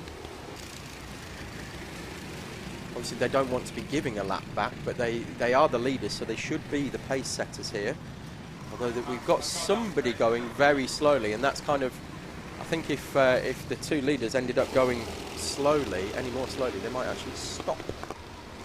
But we'll try and keep an eye on it. There's Mr. Franklin, Paul Franklin, holding the full course board. Not that one. The gentleman we saw before. And as you can see, recovering the car onto the trailer, and what will happen is the driver will get into that car again and keep his foot on the brake, and then they will drive that back to the pits and fix whatever the issue is. Just while we're waiting, I'm just going to see if we've got any more updates from David. Okay, David, thank you very much for keeping us up with that. He said, can you mention that teams can let us know which driver is in by filling in the Google form, which is on the WhatsApp group. So there is a team WhatsApp group that is given out by Kat and the Teesside team. If you can join that group if you haven't already. And then there is a Google form there that will allow you to update us with what driver you currently have in your kart. And to clarify, whilst we're in this FCY situation, mate, what's the deal with pit lane? Because, of course, in some forms of endurance racing, such a situation provides you with an opportunity to make a crafty pit stop for strategy. Pit lane is open. As far as I'm aware, pit lane is open. So we can see them recovering that kart now, and I'm pretty sure as soon as they get off, we are going to be green and racing again. I'm looking at our 2 leaders out of the comms box window, and they're just coming past us over the start-finish line now, looking like they're about to get ready, and the 24 kart ducks in to the pits, trying to take advantage of the situation, not lose as much time. Good strategy call from Modernised Karting, and we are green, green, green, green. We are go again. So sorry, it was the number 6, wasn't it, that reported to the pit lane for Modernised Racing, as did the number 19 and the 24 as well. And the 24. Sorry, yes. That's the renowned Vankels, who have just gone 3 wide up the mountain section, and looked like they kicked up a bit of dirt. As we look at our leaders coming down the hill and into the Wiggles, that's Dave Robinson leading, Connor Lucas 43 and 111, and both of them fully sideways into hairpin 1 there. No traffic up the inside, but it doesn't matter. They are still locking those rears up and backing that car into the corner. So I think we had a large proportion of teams throwing the dice, rolling the dice even there in the pits. So I saw that NRG Global Power made a stop. These are all hire kart runners I'm talking about at the moment. Curiosity Kill the Kart made a pit stop. I believe Porsche Sport did, as I believe did the Straight Through crew. Now, obviously, we talk about that as sort of, oh yeah, they get an advantage there because they pitted under full course yellows, but it's worth bearing in mind they're limited on fuel Bowsers. Yes. There isn't a limitless number. This isn't like where every single team, as we're looking at our leaders again, Dave Robinson leading in the 43 of MS Soco Select, but it's not like every single team have their own fuel Bowser. There are 2 fuel Bowsers in the pit lane, and if you all were to come in during a full course yellow, it would be self-defeating because you would lose time waiting for fuel. So that's why you've got to get the balance right, and also why you might see some teams not ducking into the pits immediately in an FCY. Maybe, you know, if it lasts more than a lap, maybe they'll dip in on lap 2 or lap 3. That's also why you may have seen some of the teams there pitching towards the end of the FCY there, even as we went back to green, because they'll go, okay, well, the pit lane is clear now, so it's just part of the course trying to get that clean stop in.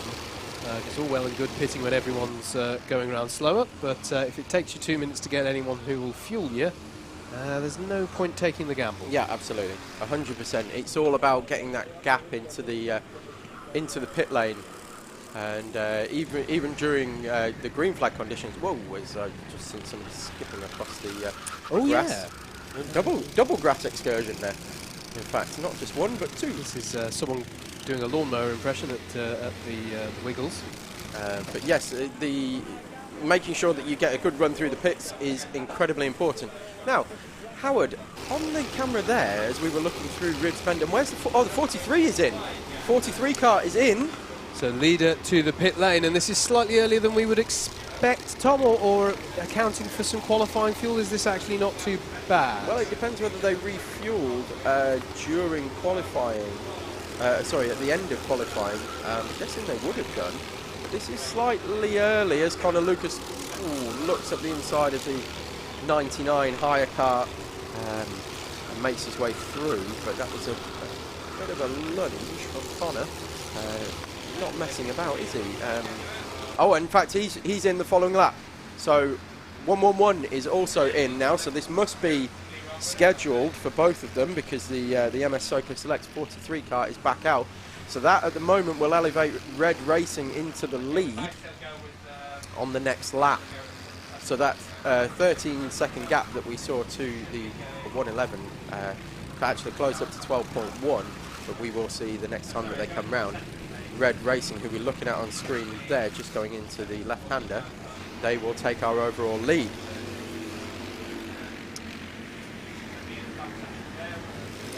Looking at the 595, and we've just actually had a change of we had a change of third place there as well, in third place overall. And we've got the A66 kart. One of our early leader in rental has now got another problem. I believe they were, 14 laps down? Yeah, they were already having a few woes, weren't they? Such a shame for them, because they were looking very, very strong right at the start. Oh, that's a bit naughty, going across the shortcut. I wonder whether that'll be picked up by race control. Depends what the issue is, of course, as to whether they're going to allow the shortcut to take place. Yeah, but, it's only really when carts are being recovered on the back of a trailer that they don't care too much for shortcuts being taken. Yeah, so we'll wait to hear from race control as to whether there'll be even further woes for the A66 team, but we hope not. So nose to tail again, third and fourth overall in your timing screen. First and second in the pro class are the 11 of MS Karts and the 39 of PGS Racing. As we saw Red Racing take the lead, MS Karts now in second and PGS Racing in third, because the 43 and 111 have both made their pit stops, but they are both back out on circuit and registering. And it looks like the 111 has dropped back by around 8 seconds from the 43. I want to give a shout out to kart number 81, who have let us know that it's Adam Holloway driving that one. Hopeless Disaster is that team. They're running in 42nd place. Noting on Twitter that they've made up 12 places, and indeed he has. He's done a good job so far, has Adam Holloway in that kart. The name, if you're wondering, Hopeless Disaster, can't help noticing that certain letters are capitalised in the name of that team to highlight the fact that Opel Astra features in that name there. So maybe a prominent road car there featuring behind that team. But Adam's brother Alex, who full disclosure, I went to high school with that Alex Holloway. He's in the car at 6 p.m. Okay. Hi Alex, cheers for getting in touch. And to answer your question from 2 weeks ago, yeah, I am commentating, funnily enough. But no, it's great to see them there. I know that certainly some of them on that team are returning to this event, so good to see plenty of returning teams. Good to see, as I know we noted at the start, but I just want to reiterate, given the circumstances in which we're having to hold this event with certain restrictions in place, travel restrictions on an event that often attracts so many international teams as well. It's fantastic to see this 77 kart grid for this 2020 running of the British 24 Hours. As the standard shot there down the back straight of several different karts, Noah's arcing it, as I like to say, going side by side, 2 by 2, and then realising towards the end of that straight that they really better sort themselves out into single file through the slaloms. And go 1 by 1. Quick update for you. So Connor Lucas in the 111, who we saw pit in the second, or the lap after the 43 of MS Soka Select. Both drivers are double stinting. So Connor Lucas staying out, and Dave Robinson staying out as well. So both of those drivers double stinting. And as we thought, there is about an 8-second gap between them now. And I'm actually just looking in fact, there we have the 111 and the 115 with Team Keen. So 111 in 5th place now, just going up the inside of 2 of them into the D chicane. So they are both double stinted, and disaster for my guys. 227 Piston Broke Racing have potentially had a piston break. We have had a right engine change on our machine. Well, I'm just gonna say this is. I don't want to diss your team right in front of you, mate, but this is what happens when you do names with rude names. I've got no sympathy if your piston has actually broken. There's nobody particularly harsh about. Thank you for that. It's years of saying these. No, it's fine. It's years of saying these joke names live on comms. I'm delighted to say that no one here is talking about a quick king who sits on a sofa. We've had that one before. You can work that one out amongst yourselves. Yeah. So our guys are now, we're 69th overall and 11 laps down on the overall leader, but around 6 laps down on the leader in rental class. So that's our 227 piston broke racing update. Currently Andrzej Zawistowski's out for the team. I am, of course. I do have genuine sympathy for you in your hour of issue. By the way, I don't genuinely think I've got no sympathy. I mean, I should say that yeah, if I was going to have an engine problem. Have it now. Have it now. Oh, we've got the 24, sorry. Sorry to cut you there, Howard.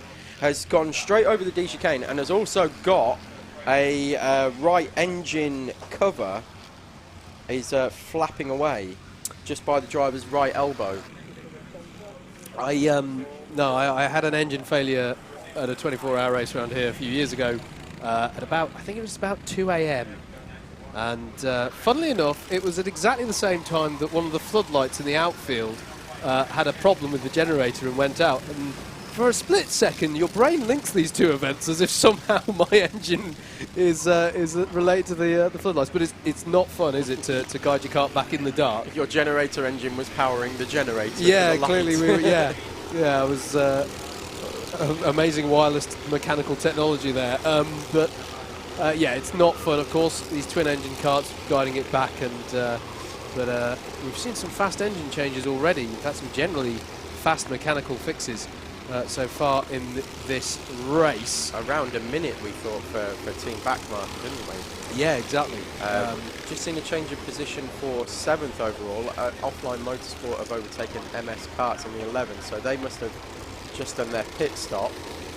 Modernised Racing number 6 is currently in the pit, as is TT Sport, and 303 Racing in for their second pit stop for 303. So that must be unscheduled because they were one of the ones who came in very early doors for because they missed the fuel window. Yeah. So Rye House Bandits are now climbing back up to 12th because of that. I've just been informed by David that Red Racing, the 13 kart, have made their pit stop again about the right time. I think this will be a regular scheduled stop for Red Racing, but Adam Willis is now in the kart for Red Racing, and in MS kart number 11 Louis Diamond is out, so a veteran of the NKL series, if you remember that one. He's out in that and races X30s now, I believe. I'm delighted to say I have the driver's sheet now on my laptop, so it's not just there's 2 karts there. 2 karts going coming into the pit lane. We can just see, and one of them is my guys again. So this is not going particularly well for Andreas in his stint. So I'll keep an eye on the static camera that we have in the pit lane. We have access to. And stationary kart here. The number 6 is stationary at the side of the road. Trying to get the engine. Modernised Racing, isn't it, mate? Yes, that's Modernised Side Racing. of the road. So they are currently 3rd in Clubman, and were right up there. We saw them have that spin earlier on, but I don't think this is related to that by the looks of things. They've certainly got a left engine issue. Yep. And that's going to drop them way down the order because they're going to have to get recovered, and that'll lose them at least 3 laps. We could have well be under our second full course yellow. Let's see where he is. Is he down? He's down here at hairpin 4. Oh, right, yeah. Yes, of course, because there's the sort of markers of the start grid of the circuit beyond the barrier. With the greatest of respect to the quad bike driver, he might be better off just pushing it. If he wants to save some time, he'd be better off just pushing it straight into the pit lane. Would he be allowed to under those conditions, running it down the start finish? I don't know if that's. Oh wow! I don't know. There's one way to find out, isn't there? I would certainly take the chance, and that they can yellow flag you as you push it through. We saw James Shrimpton, actually, a veteran of this race of many years, giving him a helping hand, and it looks like he's got at least one engine going again. So yeah, it looks like just the one is going, and he's going to come straight to the pits to get the other one fixed. That's a real shame for them. They were running well into the top 3, of Clubman class. And certainly got a team of drivers capable of taking the podium for them over the course of the 24 hours. And in they go. So CMC Racing, that are currently 4th in Clubman, are also in the pits, which elevates the 888 of Blue Dog, who had the adventures early on the opening lap of the race. Yeah, indeed. Indeed. Have now gone up to 3rd and onto the podium in Clubman. So it just shows that it doesn't matter really what happens in the opening lap or two, so long as you can keep your nose clean, for want of a better expression, and keep all 4 wheels pointing in the right direction, you can claim that time back. And I believe as well, I've just seen going through the shop, I'm just going to try and see as perhaps she comes over the line, the TMS Trico team. I'm just going to try and see whether I can see her come over the line, but it might well be Sarah Moore. Yep. Driving that one. W Series driver who was kind enough to take us on the track guide. Indeed. And fantastic to have Sarah here and a driver of her calibre coming through. I'm just going to try and see where they are and whether I was mistaken in a Murray Walker style. I do love a Murrayism. It is in fact Sarah Moore. She's just come through in the 78. Yes, so 780 on your timing screen, but 78 on the number board of her kart. So that's TMS Trico, currently in 13th place overall, just behind 303. So on the... sorry, Howard, please. Oh, I was just... well, no, go ahead, mate, because I was about to do the bottom of the hour update. So, go for it. Yeah, go for it. Cool. So we are at the bottom of the hour, so we're going to give you a bit of a run through the order then. Going to try and do this nice and quickly. MS Soko Select in the number 43, your current leaders overall, and they are 15 seconds up the road from Red Racing, who are in 2nd place and have made that. I'm not sure if we covered their first stop, but they have made a stop now, which is why they've dropped back down from MS Soko Select. But MS Soko Select still with that slightly earlier stop. Or was it the MS JSR and MS Lucas teams who actually did the earlier stop? It was MS Soko Select did one about on the hour, and then 111 MS JSR followed them straight in. Yes, good point. Team Keen, 3rd overall and highest of the pro subclass. MS JSR now in 4th in the 111. MS Lucas in the number 42 in 5th place. Offline Motorsport then, the number 77 are in 6th place. They're in 2nd of the pro runners. And then MS Kart's the number 11. The 3rd of the pro runners in 7th, PGS Racing, another pro runner in 8th. SMJC 595 currently with the bragging rights amongst the Clubman runners in 9th. Right House Bandits some 20 seconds back from them. And then it's 30 seconds back to Blue Dog, who have just taken to the pits in the 888. They've had an interesting start to the race, but as Tom was saying just a moment ago, have been able to work themselves back into it. 303 Racing are next down the road in 12th. They may very well move up into 3rd now that Blue Dog are in the pits. TMS Trico in the 780 car in 13th place. MS Belgium, MSBE, the 443 are in 14th, and it's TT Sport in 15th place. These are all Clubman's runners. The Frosterly Inn, the number 19, is in 16th place. 17th is the number 24 of modernised karting in the within Clubman's there. That's modernised karting as opposed to modernised racing. That's the difference there. Alessia, the number 61, are in 18th place. CMC Racing, another Clubman runner, the 40 and 19th. Rounding up the top 20 is Team Batmarker, who is, I believe, the lowest placed of the elite runners so far. Modernised Racing, the number 6, 21st place, but underway again after that.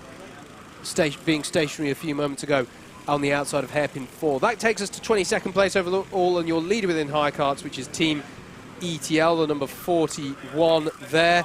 Kart Events Belgium, the number 6, is some 7 seconds down the road from them in 2nd place. They've been battling in the last hour with the Lockwell Hill karting team, but they're in the pits at the moment, so expect to see them drop down. Team Tate are 4th in class at the moment in the number 91. Then it's the 169 of Euro Bandits Motorsport. They too are making their first pit stop. Race for Ruben, the number 95 are in 27th. They owe us a stop. JS Racing, which is the 111 within higher karts, they're next SKA Racing, the 67, are in 29th, and rounding out the top 30 at the moment is the recovering DW Racing, one of our clubman owner runners, working their way up through the hire car traffic. NRG Global Power are in 31st place. Interesting to see how they get on. They were one of those who chanced a pit stop during the full course yellow that we saw earlier on. DEER or DEER are the next team in 32nd. Then it's Eco Racing in the 987 in 33rd. Jibtech, the 187, are in 34th. Number 40 of Pace Limited are in 35th, and it's the 200 of Boneheads. Core Blimey Racing, the 113, are next, and then it's the 36 within the high carts of Adrianoco Racing. G3 Pro, the number 11, are in 39th place, and rounding up the top 40 is the 38 of SRW Racing. The English Deaf Karting team are next to the number 85, and then it is a team who've made a fair few places so far in the race. Hopeless Disaster, the 81, in 42nd. Team ZBR are next down the road, the number 82. Grabex Racing, the 71, are in 44th, and it's BTM UK2 in the 34 car in 45th. The 99 of Porsche Sport are another team who took a chance on a full course yellow pit stop, as was the number 30 of Curiosity Killed the Kart. They curiously decided to play a strategy there. We'll see if it pays off. Straight Through Crew, the number 17. We saw them having a spin in hairpin 1, didn't we, after contact with that number 30 of Curiosity Killed the Kart. I believe they also made a pit stop around the time of the full course yellow that we saw. The number 7 of Team Carter is next, and rounding out the top 50 is the 555 of the renowned Vankels. A662, the number 466, is next. Then it's Rind Racing in the number 20 in 52nd. RDT Racing, the 141, next. Century Simpletons, the number 48 in 54th. Team Solon is next down the order. BTM Racing UK in the 33. A further 3 seconds back there in a battle with the 59 of Century Sim Racing. And then 14 seconds off the back of them at the moment, but this will close down rapidly, is the number 37 of Why So Serious, perhaps the most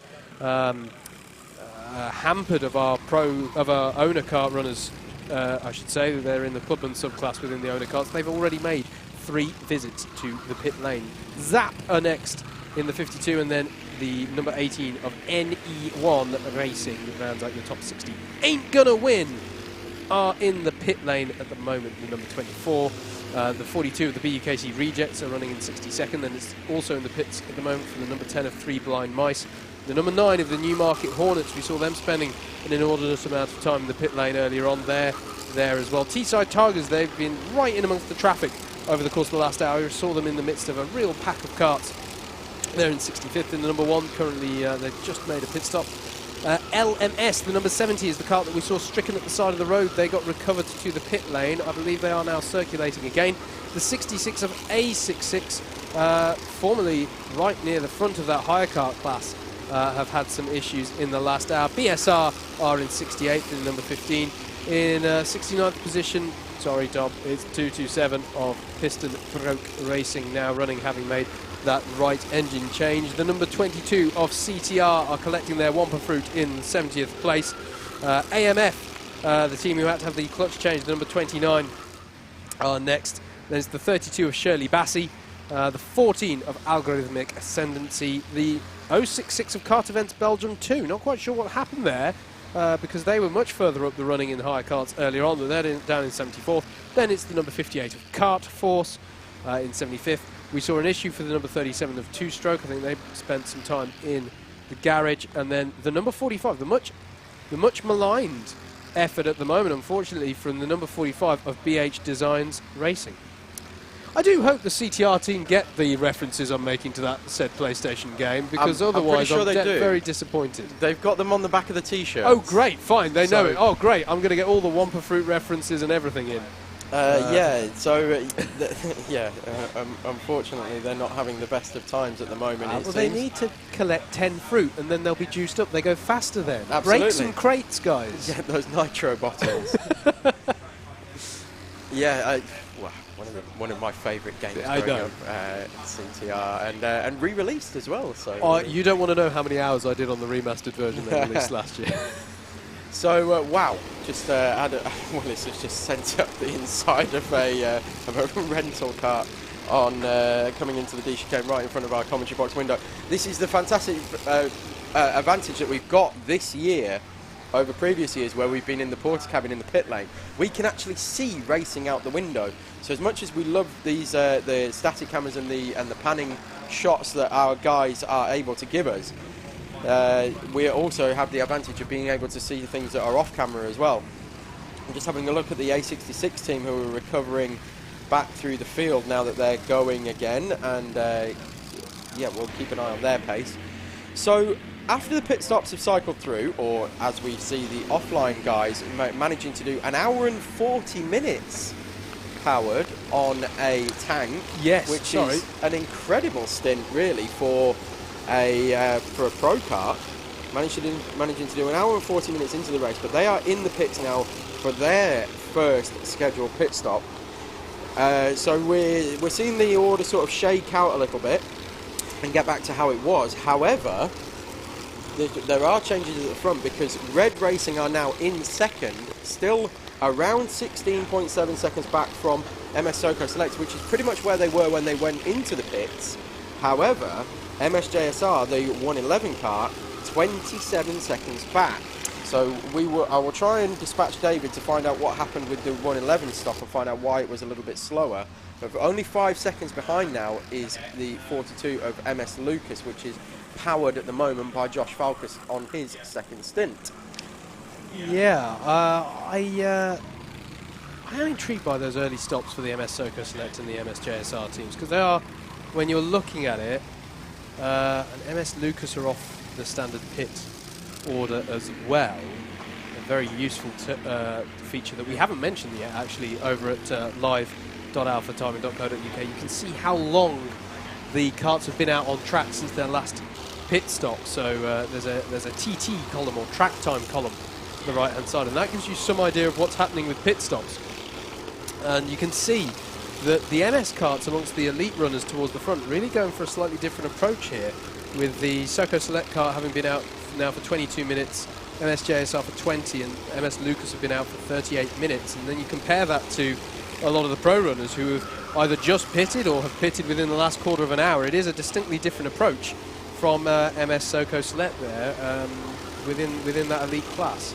Well, offline motorsport, we've seen them on the podium over the years, sort of perennial podium takers in this race, and you can see now why they managed to get into the positions that they do, because although they do clearly have terrific pace in the car, they're running 10th overall, they will be stopping a lot less than other teams. If they're running an hour and 40 minutes and the MS karts at the front are only doing an hour and 15 minutes over the 24 hours, that could be potentially 1, 2, maybe even 3 pit stops less, which is 1, 2, or potentially even 3 laps less. They're only 2 laps behind at the moment. Absolutely, all of this stuff really will matter when all is said and done. With regards to that, as we've got a station. Oh no, another stationary moment here for number 6. This is modernised racing again with an issue, but that to me looked like they've just had a spin rather than a kart issue. Is it? Are they just looking for a gap in the traffic? Is this at the bottom of the hill? I think in the. I'm trying to work out where this is. I think this is on the mountain section. Yes. Very unusual place to be spun facing that way, and a very difficult place to rejoin the natural flow of it. And unless you're very aware of what's going on. And it is. It is the mountain section, yeah. And unless you're very aware of what's going on as you come into that, that's right on the racing line as well, where they'd spun. Yeah, so I don't know. Might they have been sending a rather ambitious overtake on a higher kart, maybe? That would be an odd place to try it. It's been done, and certainly from experience last year, where I was in the pro karts, I can assure you that you do sort of, to quote the phrase, "a lick it and send it," and send it up the inside and just hope for the best, really, that you don't have a crash. We've spoken about how there is a slight incentive to go bold there, because of course you do want to carry that momentum up the hill, but whatever befell there was not part of the game plan there for the number 6, and of course that's their second issue within the last sort of half an hour or so. We saw them stationary on the outside of hairpin 4. Number 43 of MS Soko Select, your leaders at the moment by some 16 seconds, so the gap at the very front has gone out a little way there, as we there are looking at. Who are we looking at there? I think that's the number 36 of Adrian Racing that we just saw going up to the top of the hill. I've just had an update from David as to what happened with 111. Apparently they had a spin at the D chicane. So that's what cost them the time. Okay, interesting stuff there. But 3 out of the top 4 are double stinting their drivers as well. So MS Soka Select has still got Dave Robinson behind the wheel. Red Racing have actually changed from Charlie Bingham to Adam Willis. MSJSR have got Connor Lucas still in the kart, and 42 of MS Lucas is Josh Falkus in the kart. So he's currently 5 seconds back of Connor in 4th place. It seemed to me a little bit like that gap is closing up again though, Howard. I've got to say, the 30 seconds from 1st to 4th, yeah, I think we've seen it a bit bigger than that, and I'm hoping that the concertina effect is going to come into play, and we end up with 4 in a train duking it out for the overall lead. It would be nice. It would be nice from a neutral perspective. I would love to see that happen. I'm sure the MS Soka Select team would rather it didn't happen. We're looking on screen at the 36 Adrianoco Racing team, and thankfully they have updated their driver selection from the Google document. They have. And because of that, we can now give them some coverage and talk about give them them and show them on screen. And give them a mugshot and everything. Yes. Maybe mugshot isn't the right term. We all had they to haven't send done anything wrong. No, we all had to send one. In fact, Kat, who's the big boss of the event, took my picture against the wall of her office. I did kind of feel inclined that there should be some markings behind to show my height and hold up one of those boards. But that's only if you get a penalty, mate. Yes, yes. But no, she took the photo, and if you select what driver is currently in the team, we can see it, we can put it on screen, and we can talk about them and see how they're doing. So how are the Adrianoco Racing? I think they were having some issues early on, weren't they? I think we're doing them a disservice though, mate. I think you do need to scroll up a little higher to find them though now, because they've made some progress up the field through the stops, I think. There they are. 34th overall. Yeah, and, so they've worked their way up well there. In fact, are they within, they're knocking on the door of the top 10, are they not, within the hires? I believe they are, and I believe they also had an unscheduled pit stop as well, so that's very well done for them. Yeah, 11th place by my count in the hires at the moment, and closing in a little bit on Jib Tech ahead of them. It wasn't an unscheduled pit stop, it was I believe it was a contact warning or something along those lines. Some back through the messages, but yes, there was an issue earlier on. That was, I knew there was something that popped up on the screen. So we're looking on screen now at we were looking at Ribs Bend, as we've nicknamed it, which is the vibrations caused by the. And here it is. As you can see, we've got one off there, one of the owners. But yes, you can see the wobbles and the vibrations as you hit over the bumps into that corner. Sorry, mate, I think that was TT Sport, by the way. I think it might well have been. They're 13th overall in the 340. Sorry. No, I was just explaining why we call it Ribs Bend. Yes. It bends the ribs and puts them back in. I'm not sure the cameras do that justice, quite how much vibration you get down there. And I think I made this point when we were previewing this event on the podcast the other day, but it does get to a point when I've done nighttime stints here that I don't need to see anything at night for that corner. I can feel it. You feel the braking zone, because there's a bump, at least in the higher cars, there's a bump that you hit just as you want to be on the brakes, as I recall. Yeah, absolutely. And then there's a nasty dip on apex that you don't want to dip a wheel in. You can sort of straddle it, or you could go, I think you can get away with going to the left of it. In the hires from practice this year, I've found the smoothest way to go across that is to go as far to the right as you possibly can and cut that corner as much as you can. If you do get it slightly wrong though, it's very bumpy. Very bumpy. I think that's the thing. It's higher risk but greater reward if you go to the right of that little divot. But yes, this is not. If you're comparing this to an endurance race in sort of car racing, this is quite a Sebring. It's bumpy. Yes, But yes, Sebring is a good example of how to compare it to, actually. Certainly, as they come over the start-finish line and through the final corner at Sebring, it's very much like that, in fact. It's, oh, have we got a kart going slowly now? I'm sure. Keep my eye out the window. Saw somebody travelling slowly. But we're looking on screen at 115 Team Keen. Yep.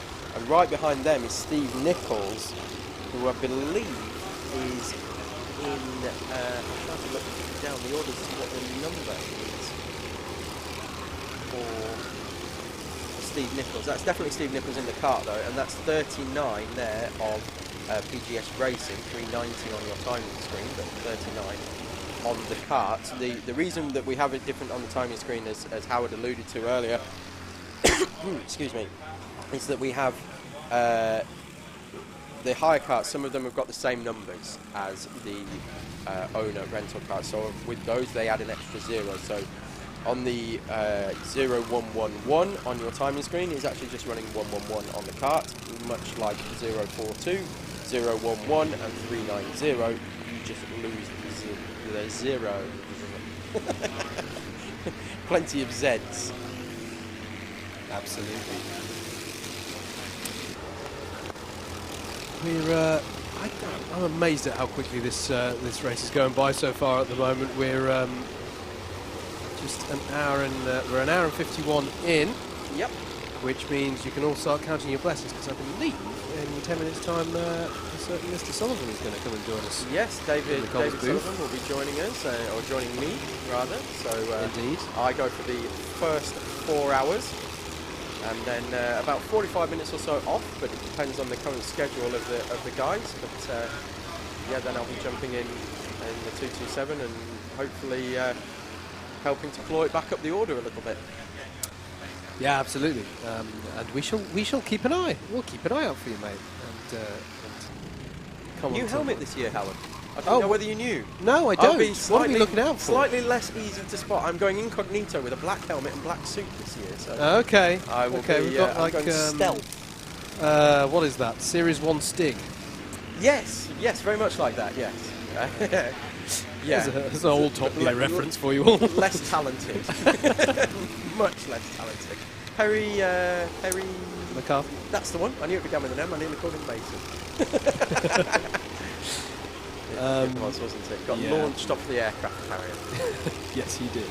Yes, he did. There's a great example of a driver taking a bit of a rest on the straights.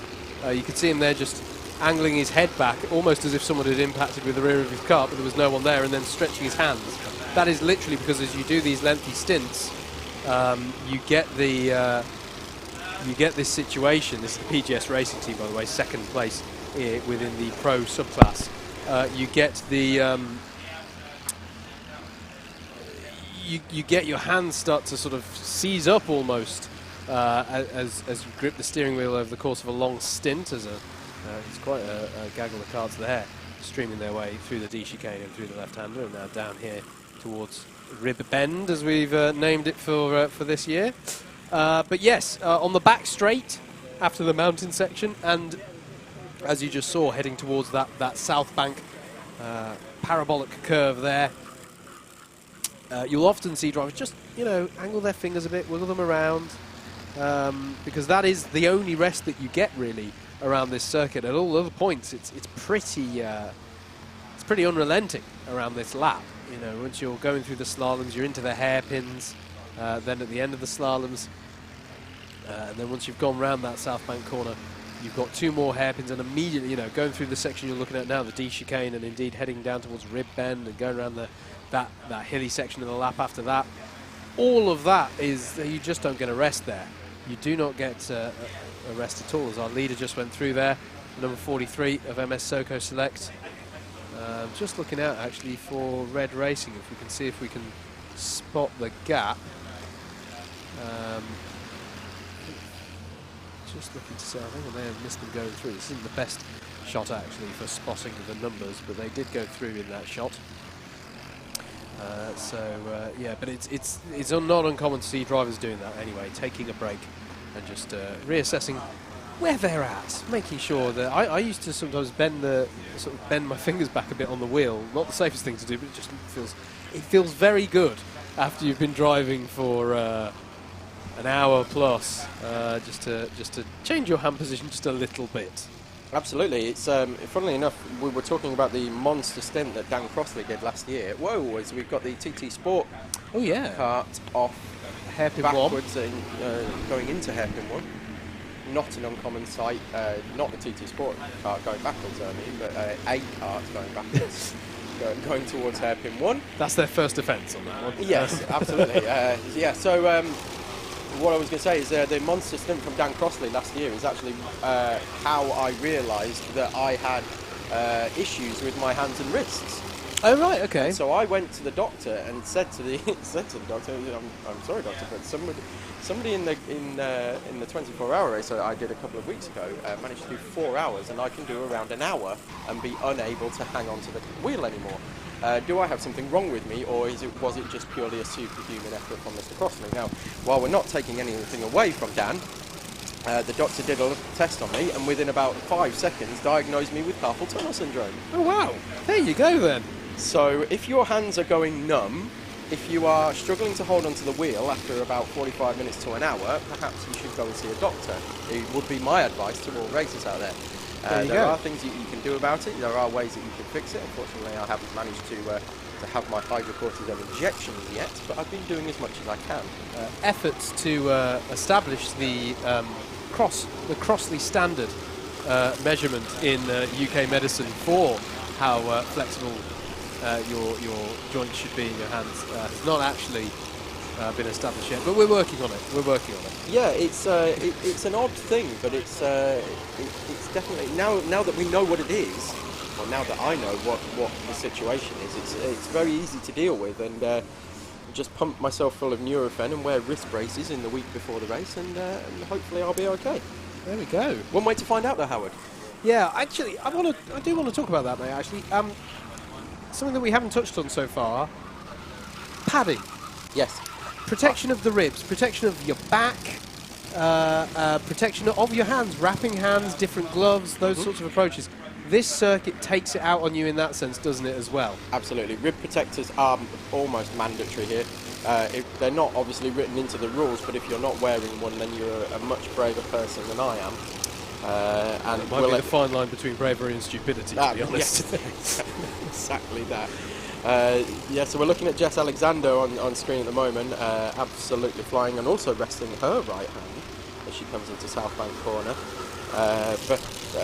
Jess who's been doing this kind of racing for a number of years now, and is joining the team back marker squad.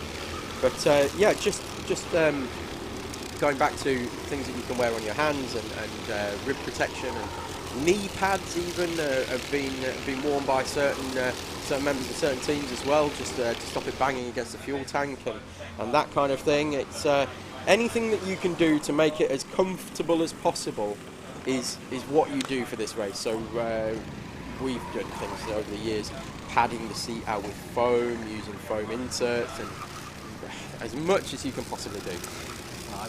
I've had teammates in the past as well. I remember one who distinctly just decided midway through they didn't have nearly enough padding and shoved their pillow into their race suit. They looked a bit odd walking around, I won't lie, but they said it did the world of good. So there you go. Needs must. Wow, Jess. Yeah. Full block pass. Yeah, really there. going for it, isn't she at the moment? And she's trying to get that team back up the order, because as much as that is their name, I'm pretty sure they want to prove that name wrong rather than become the embodiment of it. One of our teams from north of the border as well. Yes. I say one because there is one at least one in Rental as well, which is Rind Racing as well. They are the Lark Hall Arrive and Drive guys. Yep.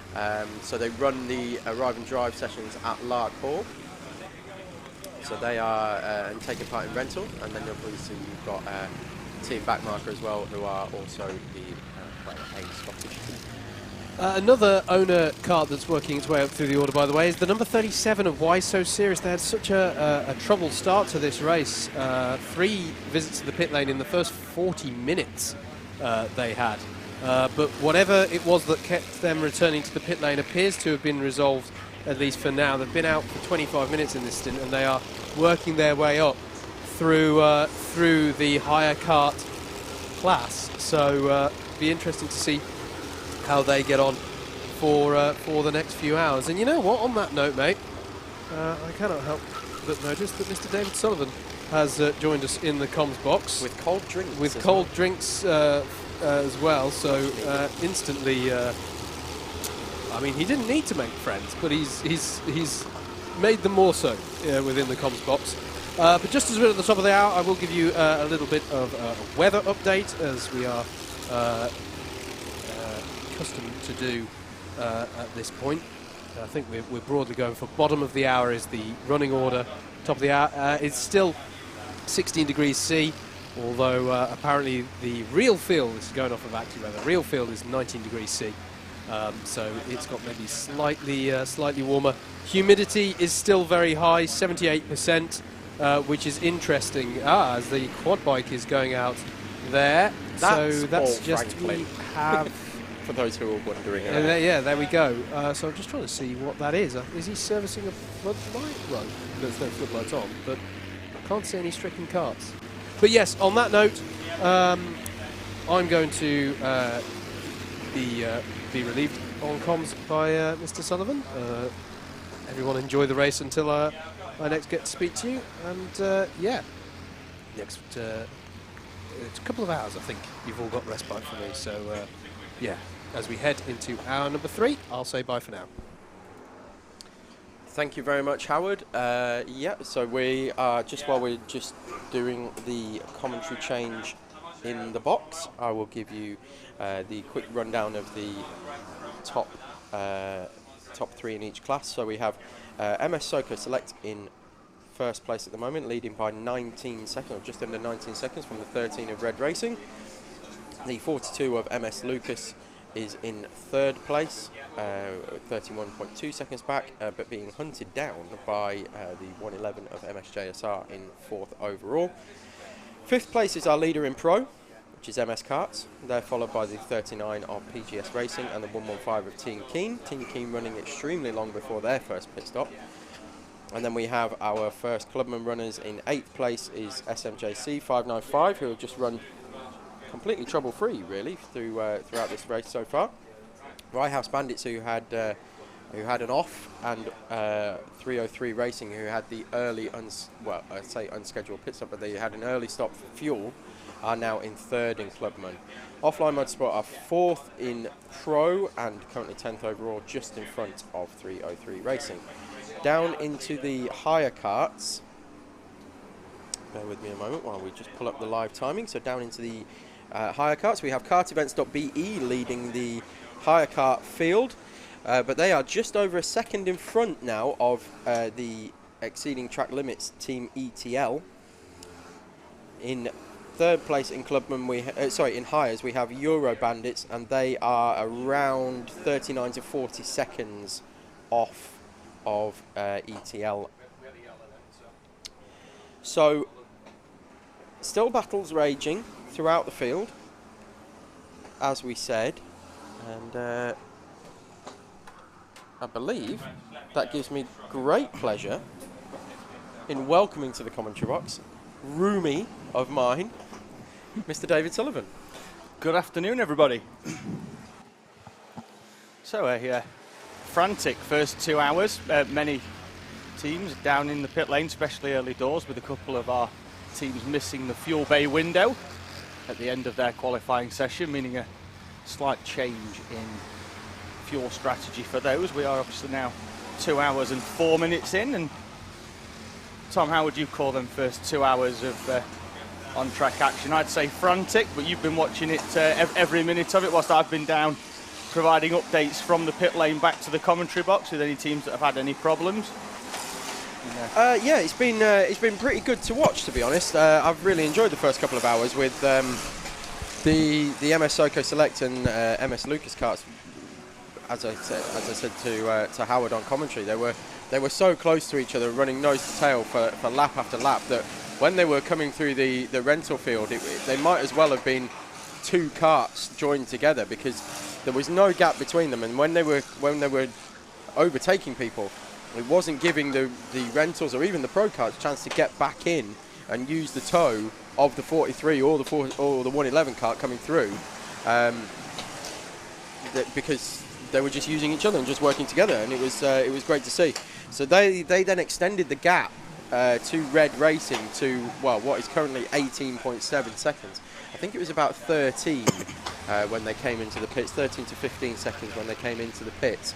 But the 111 then had an issue at the D chicane. Yeah, just exiting the D-shaped chicane. Driver had only been in for 2 or 3 laps and got caught up on the exit there, where you see the carts coming over that final curve. And there's one doing exactly that as we speak. That's the 198 DW Racing, straight line in the chicane. The driver in the 111 was facing in the wrong direction and had to wait to get facing the right way. And as we saw earlier, I caught the modernised kart at the bottom of the mountain, just couldn't find any space to get back out onto track, and cost them a fair bit of time. The same happened there with the 111. They were down about 25 seconds with that spin. Now find themselves 37 seconds off the lead, so 4 karts still on the lead lap as we just go past the 100 lap mark, with MS Soco Select, Red Racing, MS Lucas and MS JSR all on the lead lap.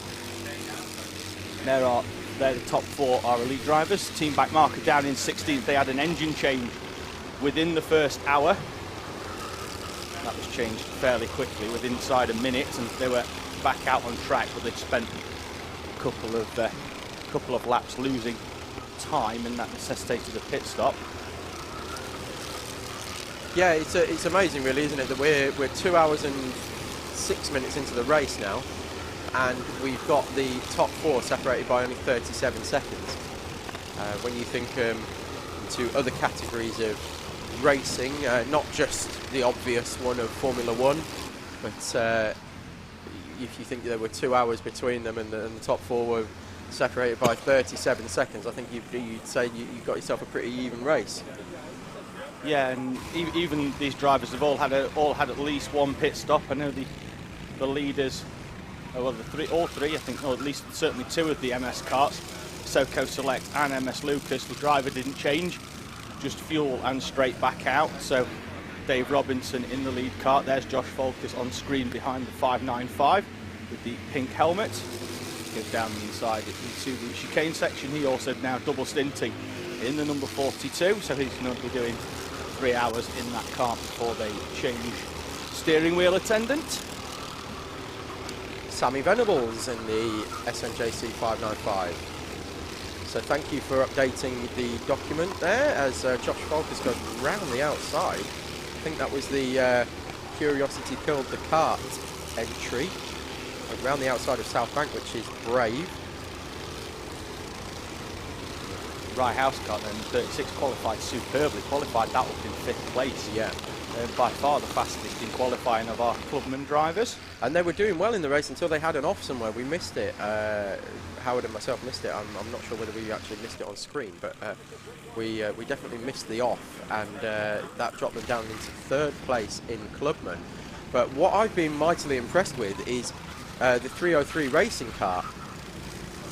So they had the early pit stop because they missed the fuel window, but are now back up to 3rd place in clubman. Now, of course, they are off schedule, as we call it, because they're not on the sort of 90-minute window, anywhere between sort of 75 and 100 minutes, really, they would be looking at coming in. They pitted, what was it, about lap 8 or something like that, David? Yeah, I think that they were in the first 10 minutes. They came in, so they are 38, nearly 40 minutes into a stint now. So they've pitted twice essentially, and they're still 3rd overall in clubman. So well done to them. Obviously keeping it clean and working their way through the traffic very well. Yeah, they're only team running inside the top 15 that have pitted more than once so far. So good speed by the 303. Looking at the 36 on screen of the Rye House Bandits, they were our early leaders who qualified early leaders in clubman, and as you say, qualified 5th overall. As we looked at Sammy Venables in the 595 getting very sideways into Ribbs Bend, and there is Josh Falkus over the top of the hill. Yeah, just going back to the Rye House, fantastic. Chris Bell put that one on class pole by a long margin as well, up in 5th. He was in front of the pro drivers. In fact, from PGS were on pole for theirs, with Jimmy Hill putting theirs on class pole. Not that one. Not that one. Although, to be fair, that's our first not that one of the weekend, actually. I'm sure there will be many. Should we spend 10 minutes on the aerodynamics of his chin? but yes, it's not that one. Well, it's taken me 10 minutes in the com box. It's already, the wheels are already falling off the wagon. It's the pun down, run down. Here we go, ladies and gentlemen. So they look like the 595 there in the Rye House kart. We're turning this one into a sprint race. And whoa! There we go. Yeah. 595 giving a big punt to the 36. Yeah, these are going to go side by side and try and catch 2 higher karts mid corner as well. And of course that is for our leading clubman as well. So Rye House have just taken the leading clubman, and Sammy Venables apparently not very happy about it, and gave him a good push out of the D, which yeah, the Element Venables have to go right round the outside of the mountain section there, and we discussed that in the track walk, didn't we, how off camber that corner is. Absolutely. It drops away on the outside. The camera just does not do it justice. A, how steep it is going up the hill, and then through the right-hander, how off camber it is, and then coming down the hill, how steep it is coming down as well. So yeah, it's definitely an interesting section of track, and the camera just does not do justice to. But we're looking at the Rye House guys now trying to extend the gap, but traffic coming into play, and it looks like Venables is going to have a look down the inside again. Ooh, just backs out of it because of the traffic. Rye House Bandits going to the inside of the traffic and essentially forming a defensive line that Venables couldn't then get further up the inside. But we'll see if he gets a good run out of here again, and what he can do going down into Ribs. Yeah, they run down the hill there, and looks like we're going to have a bit of a sprint race between these two, aren't we, for the lead in the clubman class. And that's the thing now, that's going to put a couple of kart lengths in between there. If the leader can get through and there's a higher kart in the middle, the higher kart obviously does have the right to take its own racing line. The faster karts, we don't do blue flags in endurance racing. You have to make your way through, and we did discuss as well when we discuss the differences between these two karts, the additional speed, and really is a challenge sometimes for the owners just to make their way through the traffic. Venables there goes to the inside of a couple of karts. He's now going to get boxed in though and manages to escape. But now we've got, that's the 11 5 or 6 kart lengths. MS karts that's just overtaken him. I believe that's Louis Diamond in the kart at the moment, did you say? No, I think he's in the 1-1. He's in the 1-1-1, I think. I'm not actually quite sure who that is. There's every chance that could be Jack Grinsell in that, although normally he's got his own suit with his... I think that is Louis Diamond with his name on the back. Louis Diamond's normally got a red and white lid. Yeah, that's a good point actually. I'm wondering who that is. I'm not quite sure on that one. If anybody for MS Karts wants to update the Google document and let us know who is currently driving the 11 kart, that would be appreciated. Just as a little announcement to them. I know they're watching in their rather large and flashy awning. It was very kind of Howard Lucas as well to give us the kart yesterday to do the kart guide that we did between the difference between the rentals and the owners. Yeah, we were kind enough to be given last year's winning kart, the 43, to run over the basics of the two classes, or two types of kart that we have out on circuit. Obviously, the main difference between them, obviously, other than the speed that you can see, is the big wraparounds and the nose panels of the higher karts. Although we do have at least one owner kart using a larger Nauseo panel. Yes, we do. The 19, the Fosterley Inn. Whoa! We've got 13. 2 off at the D chicane. One of them managed to... Was that the 30? Lost a little bit of... we've got a little bit of debris as well, which has just been picked up by somebody else. But one of them managed to carry on going. skipped straight across the curb and then the grass, and the other one, unfortunately, facing the wrong way. It looked like the 30 to me, David. The 47 was one of them as well, facing in the wrong direction. Oh, it was a 40, right. Yeah, the blue one with the blue nose, Team Solon, with the blue Nasio panel. Moved over to the inside and returns back into the action. So the owner kart with the Bigfoot panel, Steve Nichols behind the wheel of that at the moment. Steve, normally out in the DWS kart in BPEC, joined the Fosterley in number 19. They normally race as MBR in previous races here at Teesside.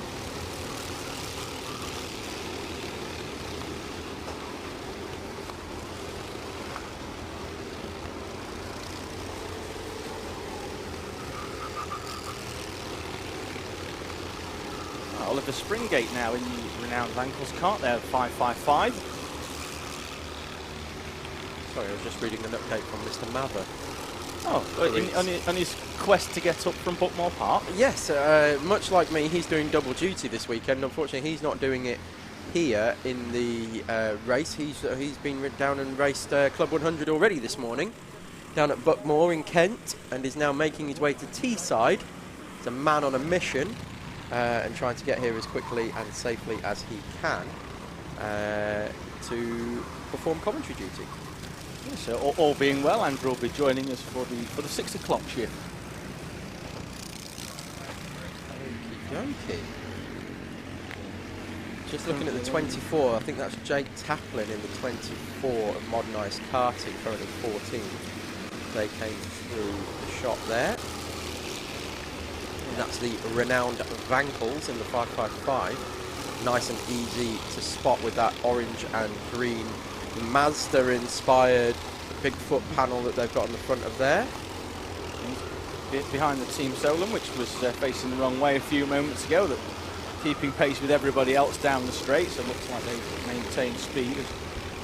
Our race leader comes up to lap them. Thought about going up, and then did in the end. He's still going to have to go right round the outside. 47's not backing out there, is he? And Robinson has to take to the rumble strip on the outside of hairpin 4. Pulling faces of concern in the commentary box as he went up the inside there. So leader picking his way through, 55 minutes into the second stint for Dave Robinson at the wheel of the 43.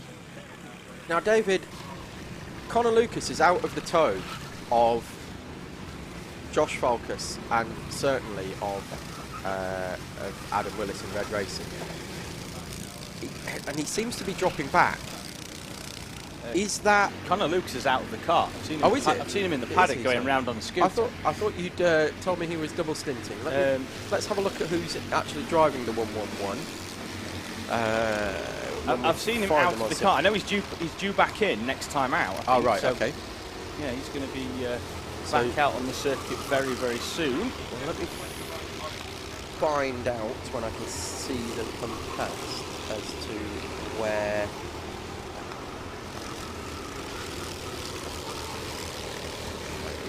I'm not looking out the window.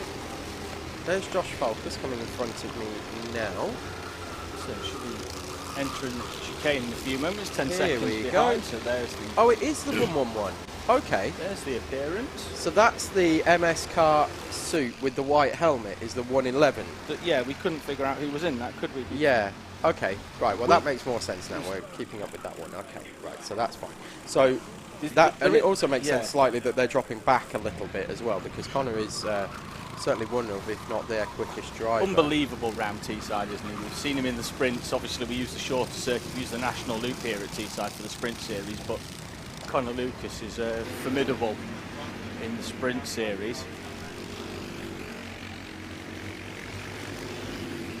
Yeah, incredibly fast. As is Josh Falkus as well in the third place 42 kart as well. Both of those going hammer and tongs through the sprint series. And we've also got Aaron Alexander out in the rentals, who was out for the first stint in Lockwell Hill karting, and he is another front runner of the Teesside Sprint Series. In fact, there they are with a contact warning as well, just as we say that. Where were they positioned currently, David? Aaron's not in that kart now. Did the first stint and handed it over to Kieran Lambert. Okay. Currently running in 6th in class. And Kieran Lambert, another Teesside Sprint veteran. Junior pro kart driver Kieran, so he's 14 or 15 years of age. 14, the youngest age that drivers can compete here in the British 24 Hours at Teesside. So, look like Century Sim had dropped down, but looks like they've been into the pit lane. 5 minutes into a stint, they've dropped 5 places, which is around about right for when teams come into the pit lane, depending on the difference between the teams.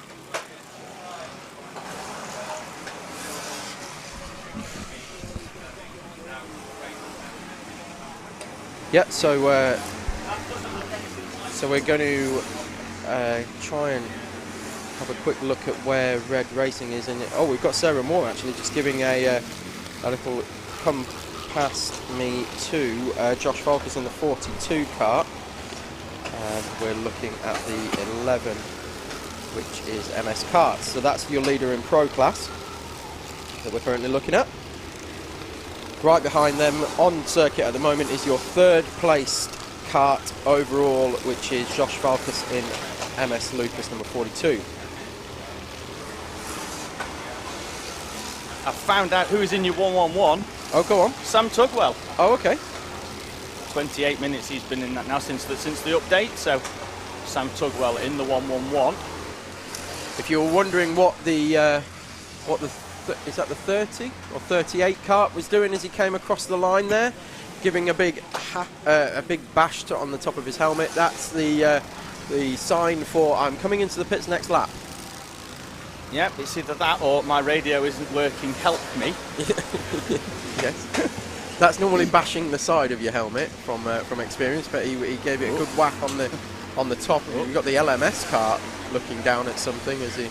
Yeah, they had a problem earlier on, didn't they? They were stationary and caused the opening full course yellow of the event. Yeah. Stationary on the outside of hairpin 2. But well recovered by the marshals, and great to see them back out on circuit quite quickly. We never like to see the recovery quad, do we? But when it does make an appearance, they are fast and efficient. Yep, absolutely. It's speaking from experience as well. They do get you back rather quickly. Yep. So with 2 MS karts now working together. That's Louis Diamond in the 11, I believe, with Josh Falkus behind in the 42. As looks like Falkus is going to peel away and into the pit lane. So that will be their 2nd stop of the race. I'm just going to have a quick look at our pit camera. So the 42 is in, yes. Over the way scales. Commentary box exclusive camera that we have. Yeah, we have a... provide us with an extra insight as to what is going on down in pit corner. Still in the fuel bay at the moment. We'll keep an eye on that. Going to lose some time. Interesting that they're the first one in as well, David. Looks like they've only been out for 1:15 as well, so they're trying to mix it up, do you think, with a... Well, they only did 1:15 on the first stint as well. Yeah. So I don't know whether that's going to be a running feature, but Offline managed to do 1 hour 40. Because they've changed driver now and having a little bit of trouble starting the left engine, and away they go. Blue helmet now, David, in the 42 kart. Looks like Jamie Crees then going into the 42. Josh Falkus, the end of his start line work, 2.5 hours he's been in that kart. So he's... that's him done for a little while, isn't it? Yeah, so that does mix things up at the start. MSJSR in the 111 moved back into 3rd place. MS Lucas 42 down into 4th. So for the first time in quite a while, actually, we've seen Red Racing close that gap to under 18 seconds. So 17.9 seconds to MS Soco Select. And we'll try and keep our eye on that gap as well, with it fluctuating to and fro. The 111 now 42 seconds down overall, so dropping back this stint. Going past the Lockwell Hill kart that we spoke about earlier, Kieran Lambert getting right down behind the steering wheel, down the back straight. We've seen a few people gophering, as I like to call it. There's the two types. There's the head forward over the front of the steering wheel shrimp kind of style of trying to get the aero improvement, or there's the gopher, which is the slide your bum forward in the seat and get down as low as you can kind of style, which is what I call the gopher. Because what happens is, as soon as you come to a corner, you slide your bum back and you pop straight back up in the air again. Yeah, obviously completely different to what Kieran would normally be used to, with his being an owner driver in the junior pro kart class here at Teesside. And obviously the seat positions are obviously rigidly fixed in the higher kart class, whereas the owners can position their seats in the most advantageous, slightly more reclined position. It's not for the first time today. The number 47 struggles to negotiate the exit of the D-shaped chicane and bounces over the curb on the outside. David, I'm wondering whether this is their first. Oh, in fact, and there it goes with a curb warning for the 47. I'm actually wondering whether this is their first trip to Teesside, because it is something that you do see a lot from the rookie teams. That D chicane, although it looks quite a simple right, left, right, the camber changes and the rise and fall over the middle section make it extremely difficult. If you miss your turning point by a metre, maybe not even that much, maybe half a metre, it puts you straight over that curve. Yeah, a lot of it's there is a some teams, whilst you don't actually brake there, some teams will often choose to lift, certainly in the owners, but some higher karts will. And if you do decide to keep your foot in and go flat out there, it doesn't take much in order to go, as confirmation that it is Jamie Crees with the white suit and blue helmet. Big tick in the box for you there, David. Now in the 42. 10 points. Thank you very much. As they looks like there's 13 behind Adam Willis in that one, coming up to put a lap on the 42, and the gap between the leaders has extended back out to 19 seconds, which is, in endurance racing terms, is nothing. I think last year the first two were separated by only 25 seconds at the end of 24 hours racing. So plenty of that to do. We are 2.5 hours into 24 hours. We'll obviously be with you all through the night as a kart bounces over. That's the 38, I think, in Hires, going over the grass. SRW Racing, and we had a look at that as well, didn't we, on our track walk, Tom? And there's, we did indeed. There's 3 bits of dirt and 3 bits of grass, and the grass bits are where the karts don't come back down onto the ground. So they go over the outside of the track there. And it's the karting version of motocross. If you get out there, it's yeah, 3, as you say, 3 bumps, 3 launch ramps. Very kind as well of SRW Racing to show us how it is done. Yes, going over the bumps on the outside, or not, or how it's not done. Yeah, you want to stay out of that as much as you possibly can. Anything that kicks up dust, because of course there's gravel at the outside of Ribs Bend as well. Don't forget. So if you trip over that, or you get it slightly wrong going in, especially over the bump on entry, it can fire you off there in quite a hurry. And if you end up out, as we look at the gravel here, just at the bottom of the screen, you can see it. There to catch the cars, because this is primarily the car circuit, or bike circuit that we're using for the 24-hour race as well. Yeah, they do a lot of car testing here, using this part of the circuit, and then they will run all the way down this straight, miss out the chicane section that they're about to come up to, and go all the way down the back straight to South Bank, and then round South Bank, and then carry on round there, using the front chicane for the car testing. I know some of our, certainly some of the 2-stroke team, 37 in Hires, some of those race cars as well, they come here for a lot of testing. Saloon Car Championship, I know they've got a the Sierra Cosworth, Very which nice. I wouldn't mind getting a go in at some point. I'm sure if I asked nicely. Well, let's talk about them. How are the two-stroke guys getting on, David? They had their issues earlier on. Where are they currently They did. sitting? Well, they had a kart change early on because they lost a right rear wheel bearing to the rear axle. Bearing came out completely of the carriage. That caused them some problems. They did have a kart change, and they currently find themselves second to last at the moment. Unfortunately, after a lot of problems, they did a couple of laps on the new kart as well before having some problems. So they're currently down in 76th, although do have a best lap in the mid-120s, which is a very respectable time for them. They have been in the pits recently as well. Only 8 minutes ago they came in. Just looking at Adam Willis on screen coming down the hill, way off of the mountain section and sending it up the inside of the rental car, but having a good look at the fuel that they've got left in the tank. And there it goes again. That all he's doing there is literally moving his leg out the way, his left leg out the way, with his braking leg, and having a good gander at how much fuel's left. Yeah, well, he's been out there for an hour, which we know should theoretically be around 2/3 the way through. We think under normal circumstances we get around about an hour and a half, and some teams, as we saw, were eking it out with the offline lads going to 140 with their last stint. Oh, have we got yellow flag? We had an arm up in the air there, didn't we? Arm up from Adam Willis. No yellow flag on the digiboard to the left of the commentary box. So Adam Willis in the 13. Potential problems there, do you think, Tom?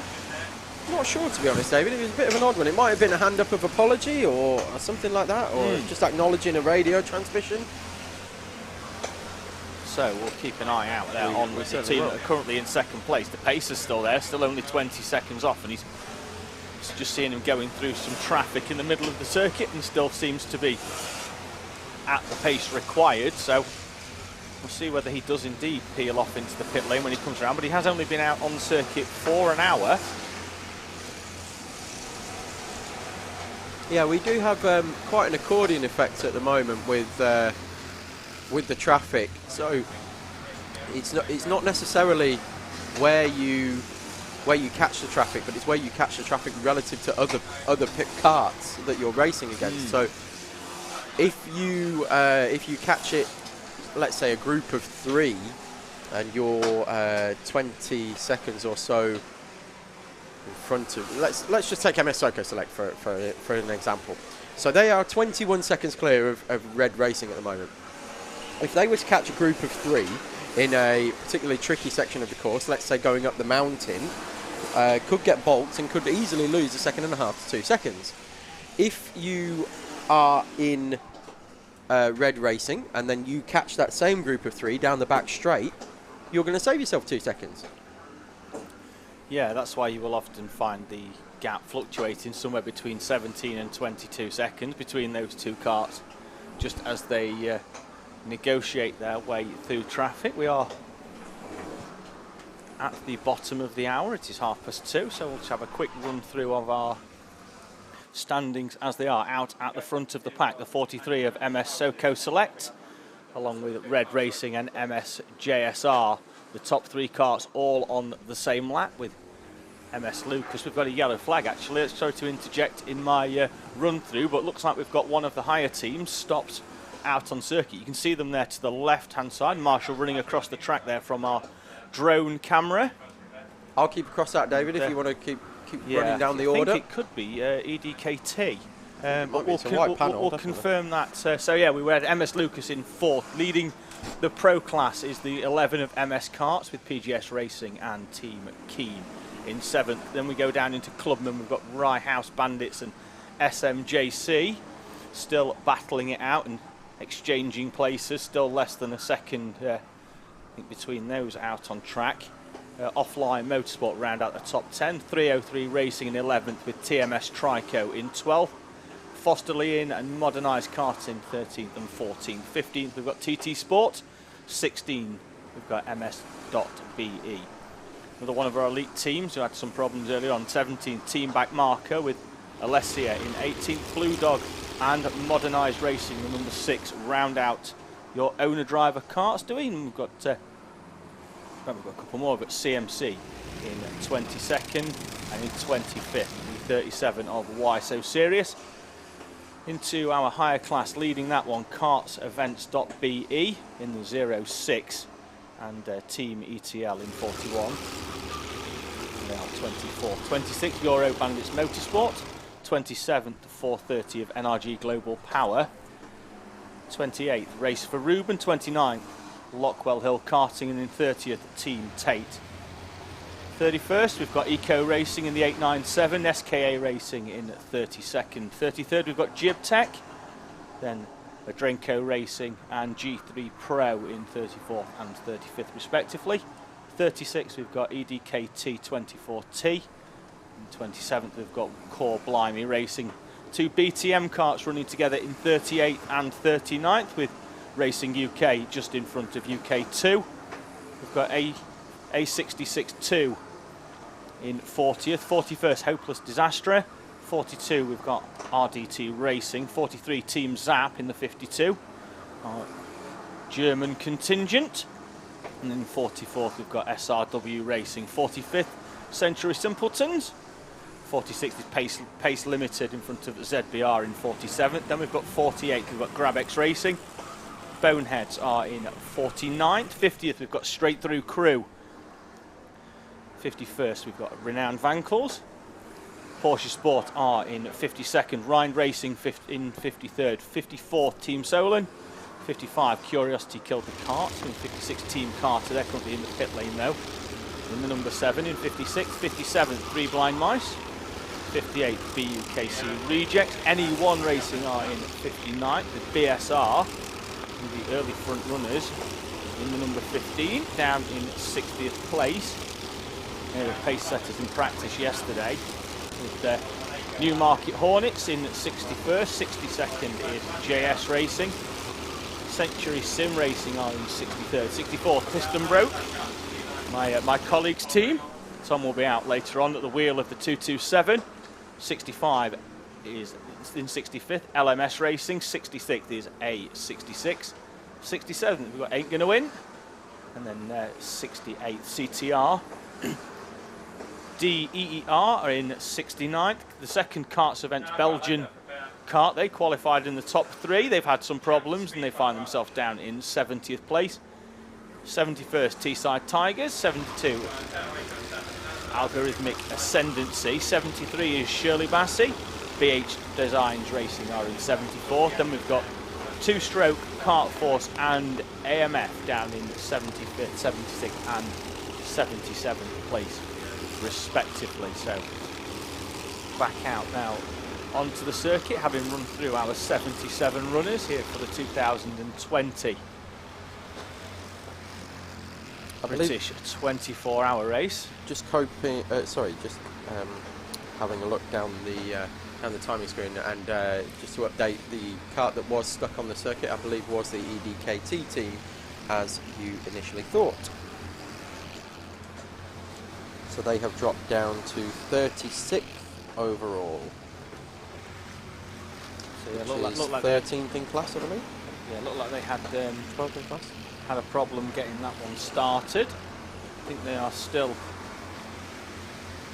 not showing as being in the pit lane. I don't think he's come back in either. He's been out for driver in that one's been out for an hour. So our top runner in the rental class is our top runner with 2 stops is Lockwell Hill Karting. So they've made 2 stops and are currently 1, 2, 3, 4, 5, 6, I believe, in class at the moment, yeah, powering on quite nicely, around half a second quicker than the kart in front of them, which is Race for Ruben.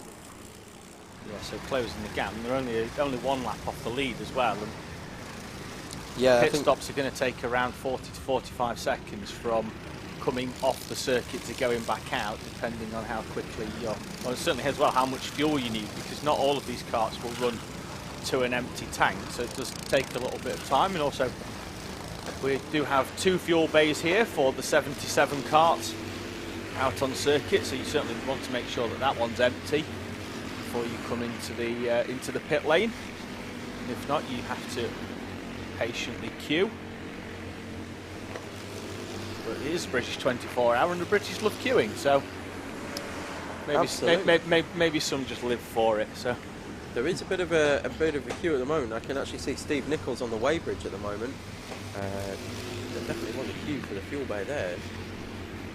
Yeah, so as what Tom mentioned there, the weighbridge, all of our teams have to come off the circuit and over a weighbridge every time they exit the circuit.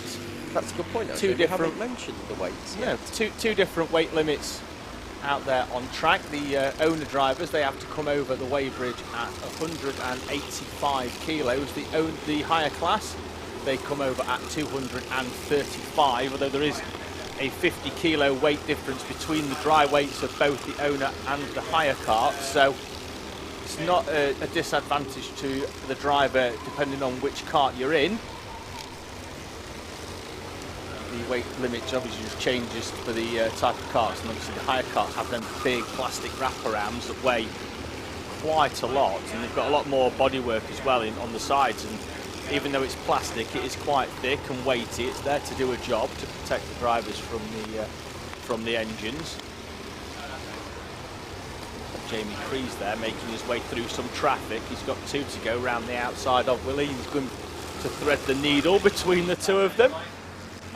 He'll come into shot. There he is. He went straight through the middle of those 2 hire carts in the background as the 24 bounces its way over the infamous curbs. That's the Ain't Gonna Win team. I'm just having a look at the battle at the front of Rentals at the moment, which is closing up. 3.5 seconds between kartevents.be. There's a rental facing the wrong way, Tom. That's yellow and black, and that's got Newmarket Hornets. I didn't know it's not. That's a 59. That's their colour. That's one of the Century Sim teams. And in fact, please accept my apologies there, Newmarket Hornets in the number 9, but the driver was in yellow and black, so I'm sure you'll be able to forgive me for confusing your team colours. And that will actually elevate my guys, Piston Broke Racing 227, from 60th to 59th place, I believe. So I was talking. In fact, there he is. Yeah, I was talking to one of your drivers earlier down in the pit lane. It was engine broke time at the time. Yes, it was. The piston definitely broke, or something went bang, and had to bring it in and have an engine change. But climbing back up the order now, good pace on the kart as well, and hopefully we'll end up somewhere in the top half by the end of the 24 hours. Yeah, hopefully no more problems for you guys, as one of the modernised karts and distinctive white and black livery exits the pit lane. It's the 24 returning to circuit.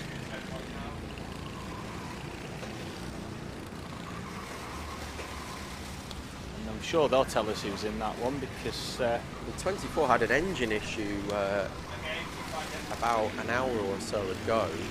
It looked like dropped both of the engines, and then managed to get one fired up and brought it back into the pits. We're not sure if they did actually do an engine change, but certainly there was an issue there, and finally got that sorted and back on the road again. But they're still 15th overall, only 3 laps off the Rye House Bandits leading clubman class. So all to play for still. Yeah, the 6th, the modernised racing kart, which on paper does have the faster driver lineup in that one, though. They're 6 laps down, so they've obviously had some problems in that one. Some really quick drivers in that. DW Racing there in the 198, they've had a couple of problems. They were one of the teams that missed the fuel window in qualifying and had to do a few laps and then come in. So those on 303 who were 3rd in their class, having some early problems. Yeah, the 303. PGS going up and over the curb there. Yeah, they're not looking too happy with somebody there. And I can assure you, if you're in one of these owner pro karts, that is not the place that you want to be. Things bend going over that curb that shouldn't be bent. Certainly not in the way that particular curb makes. I mean, the actual curb part of it's lovely. It's nice. It's smooth enough for you to ride most of the kart over there. It's when you launch over the tarmac section, and it is the launch, the start part, that really does cause some problems. Let's have a look at number 7 on the timing, David. It's a lovely Nazio panel on that one, isn't it? Yeah, nice and easy to spot. Beautiful 24-hour logo as well. Who have we got in the 7? Well, that's Team Carter. So I'm going to give you this one. Team Carter. With a K? No, with a C. Oh, well, they've missed a trick there, haven't they? They have, but their drivers, Josh Carter, Paul Carter, James Carter, Jake Carter, Gary Carter, yeah, there we go. Yeah, 5 points for 5 them. points. Okay, so they're all Carters, but they've missed the opportunity to call it Carter with a K. They have. They're in 63rd place. See, they overall. clearly need us doing their PR for them. They've been in the pits 3 times. I'm just having a look down the bottom. Algorithmic Ascendancy are winning the pit stop war at the moment. They've been in 6 times. Wow.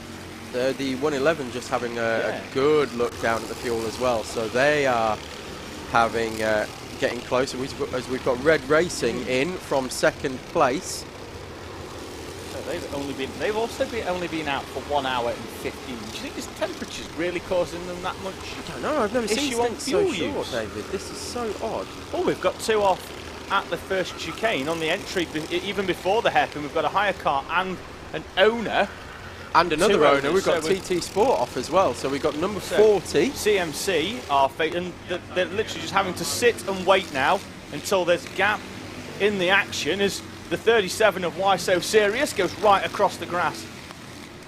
That's a bit silly for Why So Serious. Got as well. caught out there by the yellow flag was out, so they knew that something was coming, and the hire car in front of him slowed down as he should have done, or as they should have done for the yellow flag. Why So Serious didn't slow down quite so much.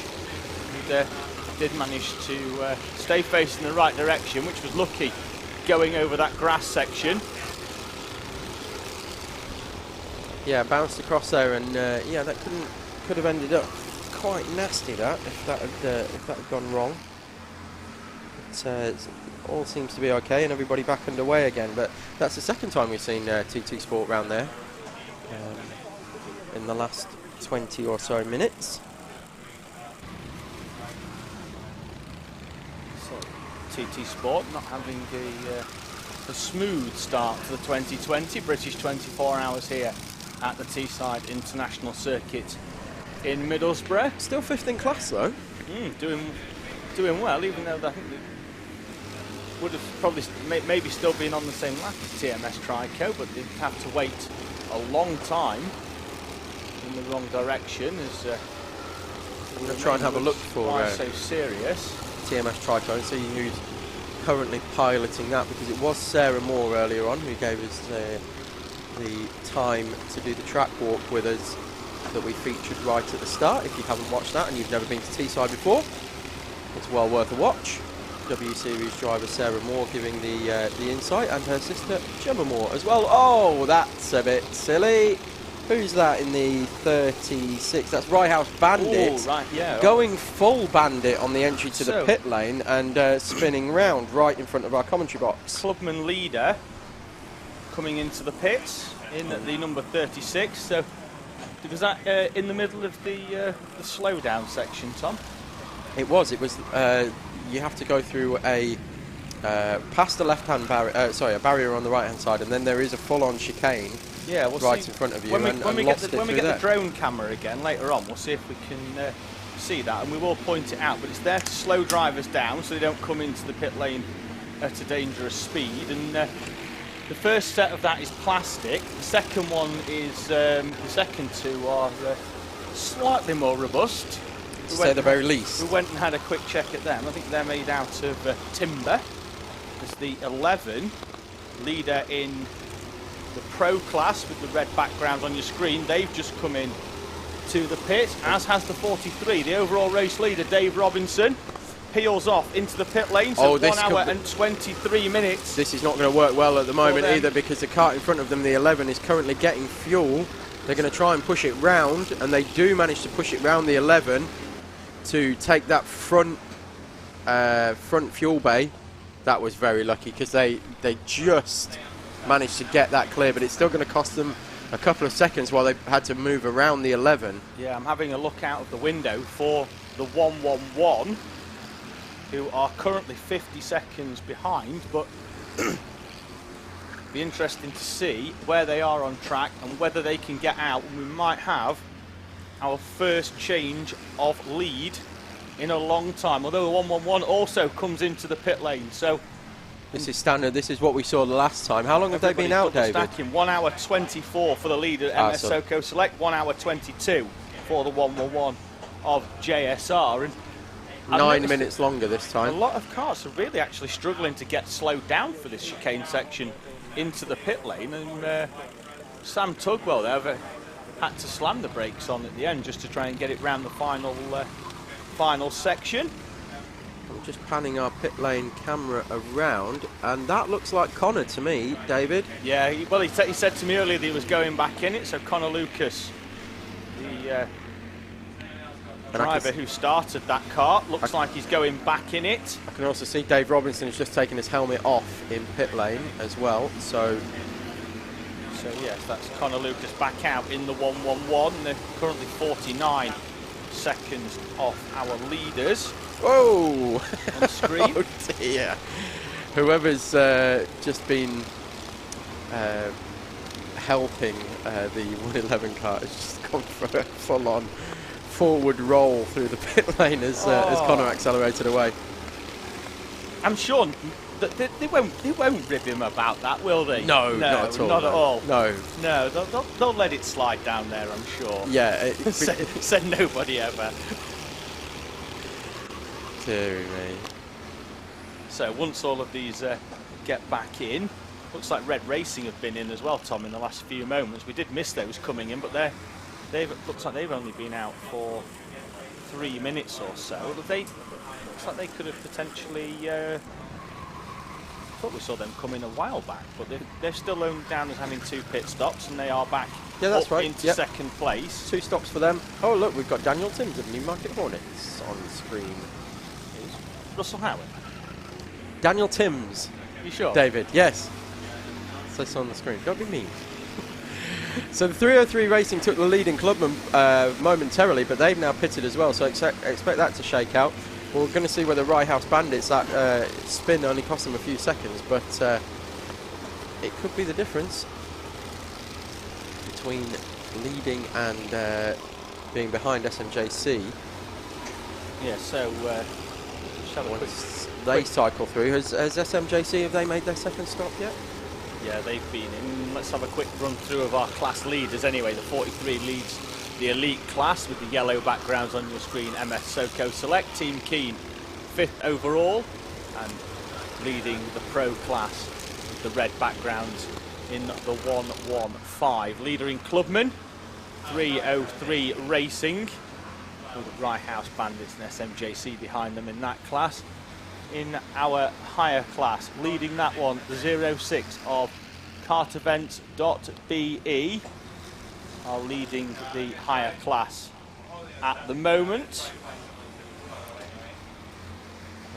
Looks like NRG Global Power, who were 3rd, they've just done 1 hour and 30, and they are in the pits, so they could potentially drop behind Race for Ruben in the 95. Oh, we've got Slavek off in the 303, Slavek Piskorsh. So, class leader in Clubman is certainly not anymore. And into the gravel as well. That's yeah. That's one. It's good. You can see the stones dropping out of the back of the cart there as he's picked them up in the floor tray. That's going to be a treat for the 67 behind him. And the dust coming off it as well. Yeah, that's been a big off. Yeah, so big off there for Slavek, and great work once again by the marshals. Yeah, recovered him safely, and but we've got Mark Young and David Mack down there on Marshall Post 1. Do we? Down at the bottom of the hill. Great work there by them. Looked like we had David on flag and Mark on pushing. 4-4-3. What? That's the MS Belgium kart. They had some brake issues early on. They were in the pits 3 or 4 laps into the race as one of their teammates. The 11 dives down the inside. Looks like Jake Brook has retook the wheel, or taken the wheel of the 11. He qualified that kart and is now out and making his way past the sister kart of the 43. As not for the first time today, we see a kart bouncing over the chicane, the 32 in our higher kart class, Shirley Bassey. Shirley Bassey. I'm trying to think why Shirley Bassey. Is it history repeating? Is it? I don't know. I don't remember her going over the curbs. It's definitely history repeating with them going over the curbs, but I'm not sure about why the name Shirley Bassey. Oh, as well, we've got it looks like a Nassau panel broken on one of the Bigfoot panels on a pro kart there. Either looked broken or like it had got a hole in it, but I'm not sure. We need to have a look, as we still have a look at Slavek, who's now made his way past the Belgian, or the MS kart of Team Belgium. Yes, another second contact warning of the race for NE1 racing in the 18 and higher kart class, as Slavek Pistorch now dropped down into third place in class, but still on the same lap as Rye House Bandits. 303 continues to blow the dust off the 303. Just going to have a quick look at the timing and see what the gap is between the top three in Clubman, which is, it's about 26 seconds, 27 seconds between the top three in Clubman at the moment. Rye House Bandits with a 23.8 second lead over SMJC, and then 303 Racing are in third, another 3.6 seconds back. Yeah, so quite tight, and just behind them, just off the lead lap in Clubman, we've got TMS Trico, the 780 outfit. They've had a recent driver change. Gemma Moore in that one as the 19 comes through. It looks like they've had a driver change as well. That doesn't look like Steve Nichols in that one anymore. Nope. James Dennis now. Potentially, no, I think James normally has a blue overall, so we'll try and find out who's in the number 19 as they make their way through, along with the 34 of TT Sport. So TT have dropped away. They were running in the top three in class. They've dropped away, so it's going to be Rye House Bandits, SMJC and 303. The top three in that class. Looking out onto the West Circuit again, and we've got TT Sport. They've had the adventures coming into hairpin one, sort of 2 spins there in the last half hour or so, maybe just a little bit more than half an hour. Coming down the hill, so we've got the 3 owner karts in a line now. So we're almost at the 3-hour mark, and we would be normally we'd be expecting teams in for a pit stop, but as we've mentioned a few times, as we get confirmation, we've got Jack Harwood managing the steering wheel of the 34 at the moment for TT Sport. And, yeah, we'd be expecting everybody to be diving in the pits for their second stop, Tom, but they've already done them. We think the temperature might be playing up a little bit with the thirst of these RPM sealed GX200 engines. It does seem a bit strange that that Red Racing did, I believe it was 1 hour 15 on both of their first stints. MS Psycho Select did a 1 hour 15 on their first stint and then extended to a 1 hour 24, but that's still 6 minutes short of where we expected them to be. Offline Motorsport managed to do 1 hour 40 on their stint.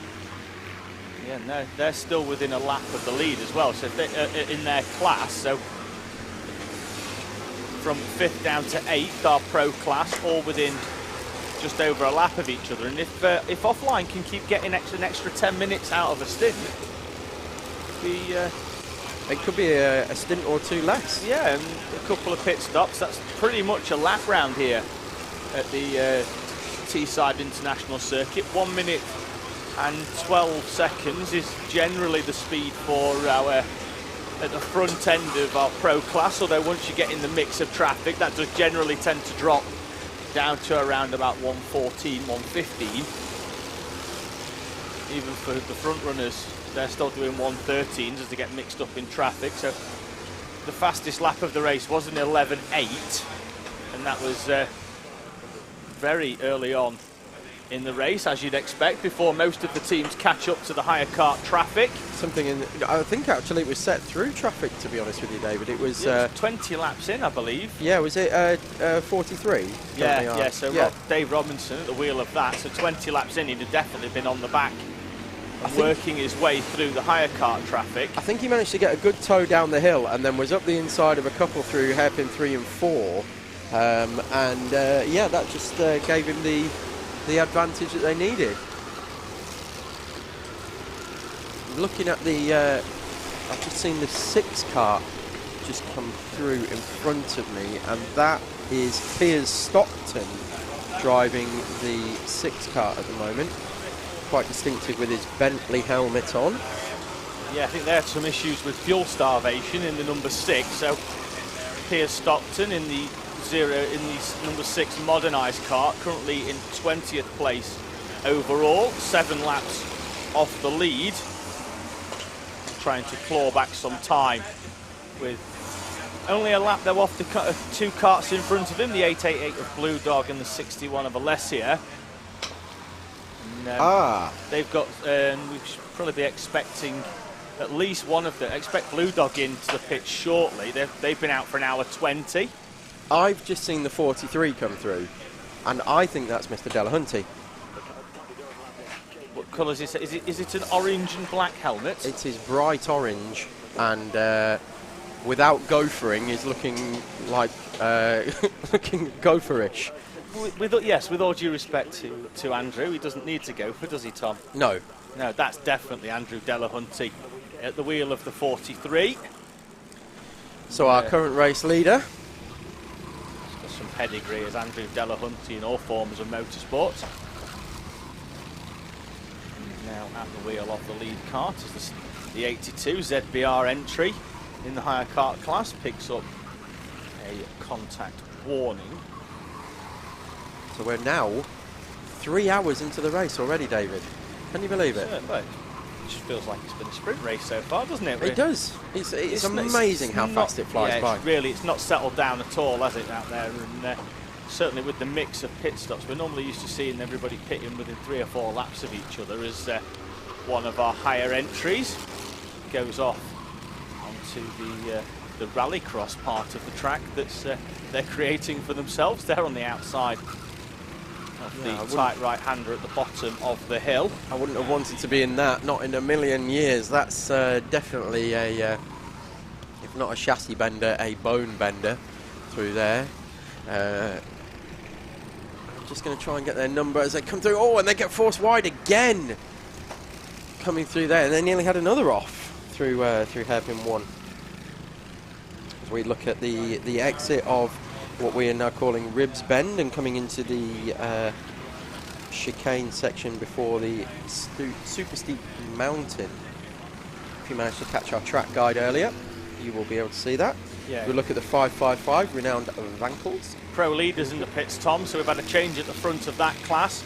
The 11 MS kart goes back as arm goes up on the screen there from look like Dave Cyrus in the 987, and that kart looks like he's got a problem, Tom. In the Dave Cyrus in the 987, he's going very, very slowly, and he's dropped looking down at the engine, and looks like he's got a problem. He's trying to pull start it himself, so all credit to him to try and get that kart going again. They're trying to. It's easier, obviously, with the right-hand engine, Tom, to try and pull that one over your shoulder because the cable's there. The other one's like down at the side. Looks like he's managed to do it as well. Surely not. Has he really? No. No, he hasn't. No, I was going to say that would be a monster effort. I've seen it happen before. He's going to have another go. He's going to pull to the left, and that's not Paul Abraham in the car. No, unfortunately, it's Dave Cyrus. Definitely Dave Cyrus pulling that car off into the pit lane, and problems for 987 Eco Racing. So that's the issues for them. They'll drop down the order, currently finding themselves out of the mix anyway. Let's have a quick look where they were, if we can...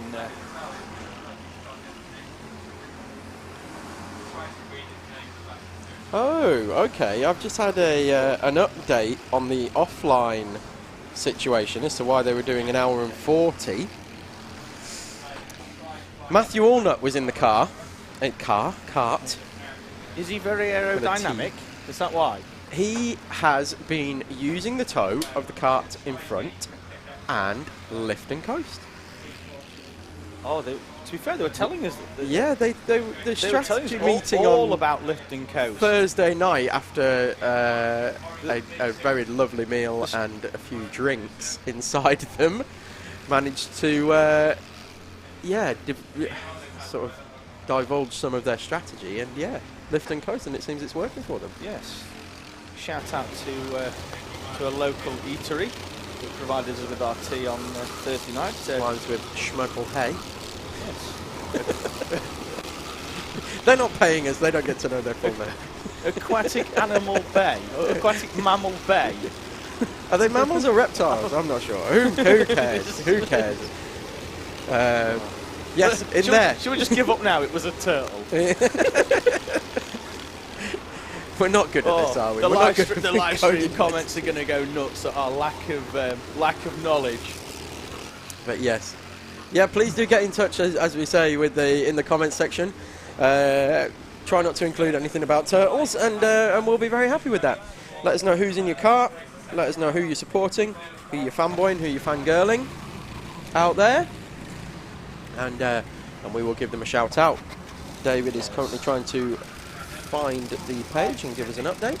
Well, yeah, because Howard's got about 97 tabs open on this laptop, and I'm just trying to work my way through it. Looks like I might even have to create another one. Or just have a quick look at where we're going. We've cleared 150 laps. Well, they say it's not what you know, it's who you know out there, and apparently my phone is now a hotline of messages coming through. There are official channels, Chris Pedlingham and Pete O'Connor, to get your messages out, but if all else fails, just text me instead, and we'll try to get your shout outs out there. And it helps as well if you do what Modernised Racing did at the start of the weekend. That definitely helps. Really helps. So cakes to the com box, everybody. Greasing the wheels of the commentary team by bringing us a whole box of cupcakes, which you can see online. I believe it's on the Alpha page actually, but certainly on various Facebook features, and they were wonderfully decorated. I'm not sure whether any of them had fig jam in them, but they were certainly beautiful cakes. Beautifully decorated, and not only that, but they had the 24-hour karting series logo on them, the Alpha Live logo on them, and of course Modernised Racing. So they were beautifully done, whoever did those for the guys. Tasted delicious as well. I think Steve Thomas has been busy while he's been kart prepping and team prepping. He's fired into the oven some cupcakes. Yeah, the team will be thrilled to know that he's been spending no time on his kart and a lot of time in the kitchen. they'll be having words. But yes, Mr. O'Connor, I'm sure that's ticked a box for you as well, that I've given that a mention. Fantastic for them.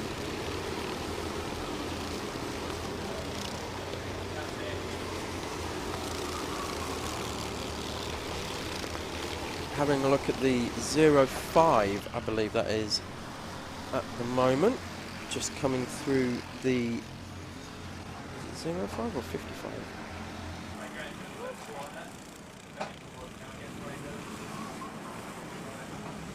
Teesside Tigers pick up a curb warning, and I can only imagine that one's the that's the D-shaped chicane catching them out with an excursion over the outside of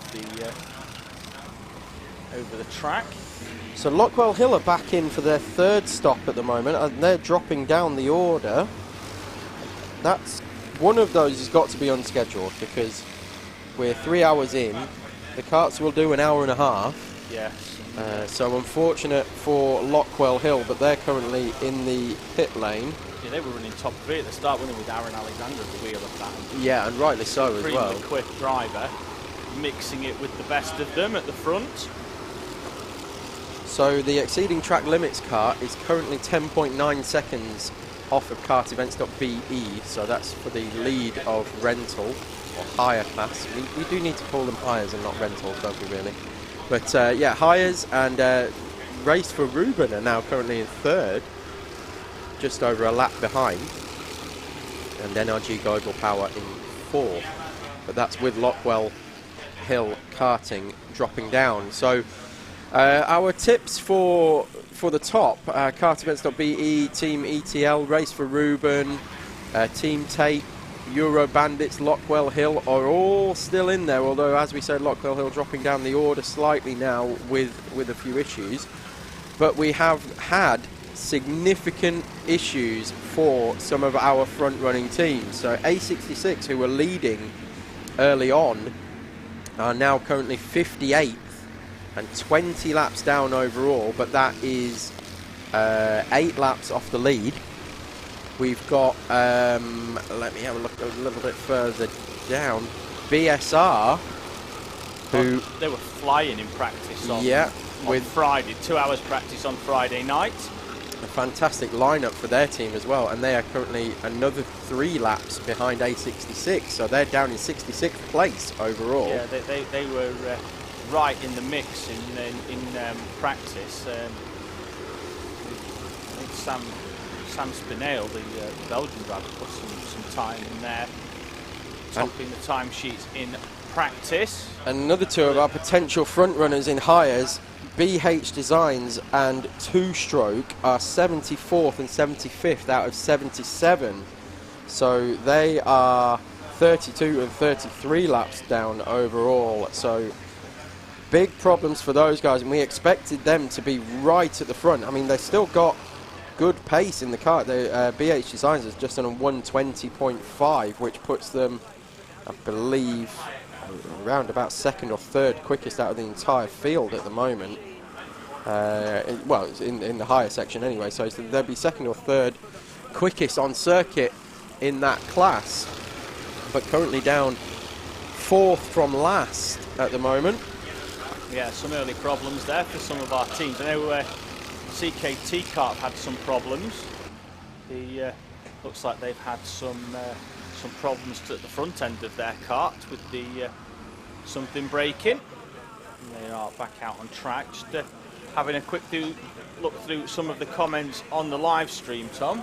Just before we do go to that, just rounding off our teams at the top that should be at the top but are actually down further down is kartevents.be2, who are also in 72nd. I missed them when I was scrolling down. And Teesside Tigers are 67th. Yeah, well, the two Kart Events Belgian ones, they qualified together. They were nose to tail, weren't they, pushing each other around for the whole session. Qualified in the top 3, both of them. So one of them having some problems. So our ones to watch right at the start, of those ones to watch, we said the top 10, well, 5 of those 10 are currently in the bottom 10. Yeah, so difficulties for some of our teams. Obviously, it's there is a lot of luck that goes into this. Obviously, you just need the speed, but if you can't keep running for the whole 24 hours, it does somewhat ruin your race. So I'm just going to have a quick look at the live stream comments, and Simon Godwin's been in touch. Just wants to confirm that we will have some floodlights for the nighttime racing, as he's quite rightly pointed out. No headlights on any of these cars. Yep, there's a floodlight on the right hand side, just behind a strategically positioned tyre wall. So at some point later on in the race, they will be extended up and the circuit will be floodlit, and personally I can't wait to see that on the drone cam. So we are live here at Teesside Karting. We're taking you all the way through until the checkered flag at midday tomorrow, as a curb warning for anyone racing.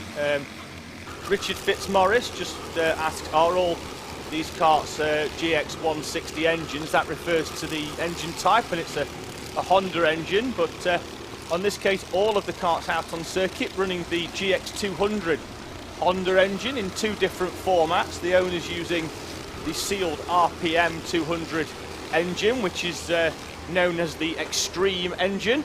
Those engines are sealed for balance of performance purposes, whereas the higher karts out there are using the 200 engine also, but they're using the standard out-of-the-box engine, which will have slightly less power in a straight line. So Graham Cranks has asked how much does it cost to go and spectate. Well, any other year it would be free. Absolutely. But on this occasion it will probably cost you 14 days in quarantine, because you're not allowed any, unless you're partaking in the event as a driver or a helper. You can't come and spectate, unfortunately, but you can, as always, watch all 24 hours of action here with Alpha Live Productions, and also on the Teesside Karting Facebook page that you can also watch it at 24 Karting as well. For the 24-hour karting series, we'll be here, myself, Tom Butterworth, Andrew Mathers and Howard Mitchell will be here for the duration of the event and taking you through all of the action until midday tomorrow. So I'm just keeping my eye on the top 3, gaps between the top 3. Very much staying the same at the moment. Top 3 overall, that is, and also the top 3 in the elite class. Adam Nichols is actually now out for Red Racing. I've just seen him flash past. And big shout out to Adam, Danielle and the Red Graphics crew from myself personally, who have loaned us a lap timer for the weekend. So it's performing beautifully on the kart, so thank you to those guys. We look at the 18. I can't help but feel that you're his favourite. I got a bottle of water. Did you? Yeah. Granted, I didn't ask for it, he just gave it. It was very kind. Oh, very kind. Yeah, I wasn't saying it was freezing as well. Just shows what Beautiful. nice guys they are in the Haas workshop. Yes, lovely. To be fair, it was around about 12:30. It looked like they were rustling up a lovely dinner as well. I'm done in here at 6 for my first stint on comms. I think I might head down there and see if anybody's handing out the remains of tea. Funnily enough, that's just about when I'll be getting out of my cart. Yeah, well, for, we'll have a wander down. They'll have one driver out in the car who won't want any tea, will he? So we'll share his. Look at the 21 of Team Backmarker heading through the Wiggles. Oh, we've got a mechanical flag for Lockwell Hill. So they've had issues and gone out of the... Let's see if that one's still out on track, and if it is, I will try and figure out what's wrong with it. Generally, mechanicals here at Teesside normally means something's hanging off a cart and it's dangerous to somebody else. So it might have been a delayed message, actually, is that David, because it's showing them in the pits at the moment. So Lockwell Hill in the 84, early front runners in the race, and have dropped right down in the pit lane. So they are currently 60th overall, 22 laps down. So oh dear. Just to give that some context, our leader in that class is how many laps down, Tom? Off the 12 laps, I think. So there's 10 laps now for 10 laps down for the Lockwell Hill outfit. Yeah, the Exceeding Track Limits and Kart Events Belgium squad are still separated by 10.5 seconds, so there's really nothing between those two karts in terms of timing. Yeah, really tight between the classes. Looks like there's a couple of MS karts there running together, Brooker and Crees in the 11 and the 42, respectively, working together down the back straight and round the infamous South Bank corner with the 21 following them of the Team Backmarker. They're coming back through the field up to 12th after some early race problems. Looks like Rob Newman now with the orange helmet. Piers Stockton in the 6 as well. And the 4 of those working their way through. They're going to get slowed down somewhat through the D chicane section. They're going to go right the way around the outside. That's a prominent position, isn't it? Using every bit of time. They're all going to get dive down the inside. The gaggle. Let's see if they all make it out the other side. I would not want to be in that 81 car at the moment with these guys flying through either side. And, especially into Ribs Bend as well. Yeah, whoa, as we got a bit of contact there between the 67 and the 20 coming down the straight. It could have caused a hopeless disaster. The 81 car, that would be, yes, apt. We're here all weekend. Try the veal. Tip your waitresses. Now, so we're looking at 42.11, and the 21 is trying to keep up, but trying to keep up, but got a bit of bolt slightly, trying to keep in that slipstream. Got bolt slightly coming out of hairpin 2, and that's those two higher carts have actually then held up Piers Stockton in the 6 of Modernised Racing. Although beautifully slipped through the middle of them through hairpin 3. Good move by threading the needle. Wow, that was a late move. The Jamie Crees goes to the inside, takes a huge chunk of curb in the 42. Very late decision to go on the inside there. Well, all of our elite class leaders now are back on the same lap after the earlier pit stops. That gap's still hovering around the 20-second mark, so and 36 seconds for MSJSR. So Connor Lucas back out, as we said, for JSR, and we've got Andrew Delahunty and Adam Nichols in for MS Cycle Selecting Red Racing. Do we know who's currently in the 42 there? Yeah, Jamie Crees in the 42. There he is with the blue helmet, goes down the inside, and those three carts just working together. And it's like Jamie Crees at the front just opens the gaps up there. You see Jake Brooker opening his arms out to the side.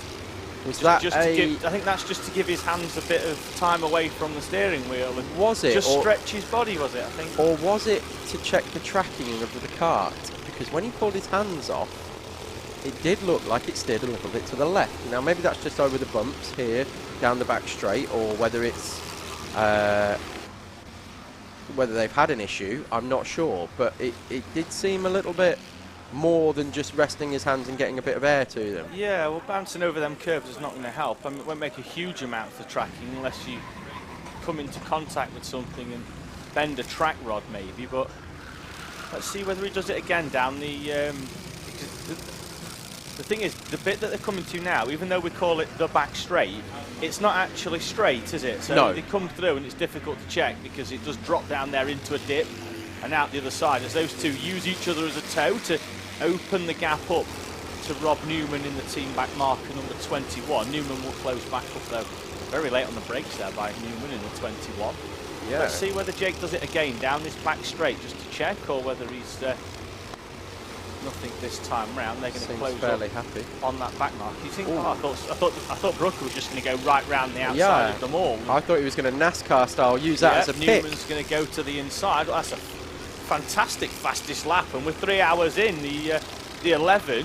Oh, sorry, the 111. So Connor Lucas back in that one. They have pitted though, so I wonder what's happened there. But that's an 11.6, which is a fantastic time round here under any circumstances, especially nearly 4 hours into a race. But they are, if they've pitted, that's they've only been out 26 minutes. Going down to the paddock, David. That's out of certainly something wrong then with the 111. Connor Lucas at the wheel. Problems for that kart. So that will see the MS Lucas 42 move. When they come over the line, that will see them move up into third place. Jamie Crees there at the wheel of that one. Looks like they're going to dive down the inside. This is what I was talking about not leaving a gap to the kart in front. So when they get like this and they've just run a 3-kart train, that may as well be one kart that's 3 karts long. Oh, very much so, because you're only punching one hole through the air, and even though it's kart still, the air goes over the top of the kart and then sucks back under and effectively tries to pull the kart backwards. So as the 3 of them push each other down the straight, it will effectively go over the first driver, and then you've only got one effect for 3 karts. So the more karts you put in a straight line, the faster they will go on it. Technically, if we want to get into the 21 has just pitted actually and got out of that. But what I was also trying to say is that if you're in a hire cart as well. Whoa! Wow, that is a big one there. Definitely went through the motocross section of the circuit as we started to call it. That's 430. That's NRG Global Power going off the track. Jack Morris started that one and handed it over. Well, that's ruined those nice lights that they've got on the front of it as well. Oh, they've got some fantastic lights. We saw them, didn't we, during our quick walk through the hire kart grid on Friday night. So what I was saying about this nose to tail thing is if you're in a rental car and the 42 comes up the inside, you can't get back in before the 11 car, as we're going to see here. So yeah, these two the 32 thought about turning back in there, and instantly the 11 is right up the inside. It's going to surprise a few people, but working together like that gives the one behind the advantage. Yeah, really pulling them along as well. So as we see the 42 moving up into third place at the expense of MSJSR, who have been into the pits with a problem. We've got Team Backmarker is still in the pits, or still showing in the pits as well. So they popped in off the back of that. But it didn't look like anything was particularly wrong with the car. It was flying along. Yeah, right on the back there. So we did have Rob Newman in that one. Oh, they're back out now, so it might have just been a scheduled stop for them. They're showing us back out on circuit now. Certainly does seem strange why a lot of the karts aren't pushing it quite as much as they would as Offline come in for their second stop, and they've managed to run cumulatively 16 minutes longer in terms of fuel strategy than anybody else in their class. So MS Karts, PGS Racing and Team Keen, and they've run half an hour more, Tom, than the front two of those. So whilst they are showing as down a few laps, they're saving a lot of time on fuel window.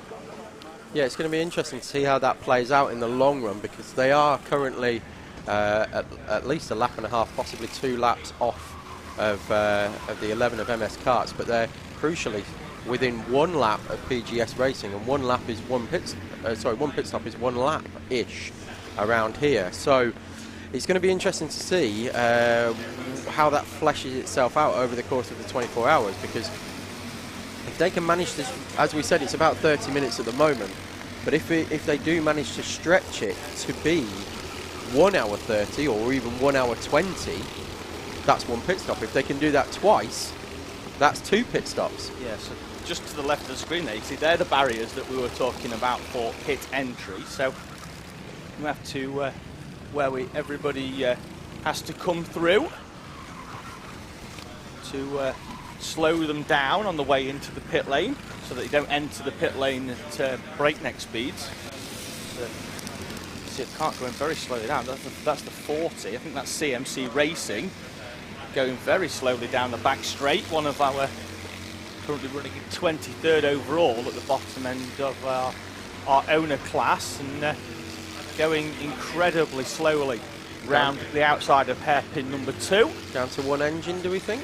Quite possibly so. Yellow flag out over the start line. Not for that kart. There's a marshal running across the track and doing a grand job in removing some debris on the circuit, and it looked like that was looks like a chain cover possibly, or certainly part of one of the hire karts that's in his hand. Pretty sharp piece of plastic. Yeah, you be hitting the head with that. Whilst it wasn't on the racing line for a single kart going through, we've obviously seen a lot of our owner karts going right the way around the outside, and great work by the marshalling team to pick up. So the number 40 makes its way round, and I would certainly say, Tom, that's an engine down on that one.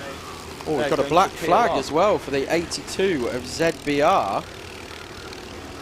So I'll try and keep across what that was for, and you can see it on the digi flag just to the left of you where it says black flag 82. That's interesting. I'm not sure what that's for. I'll try and get an update on that.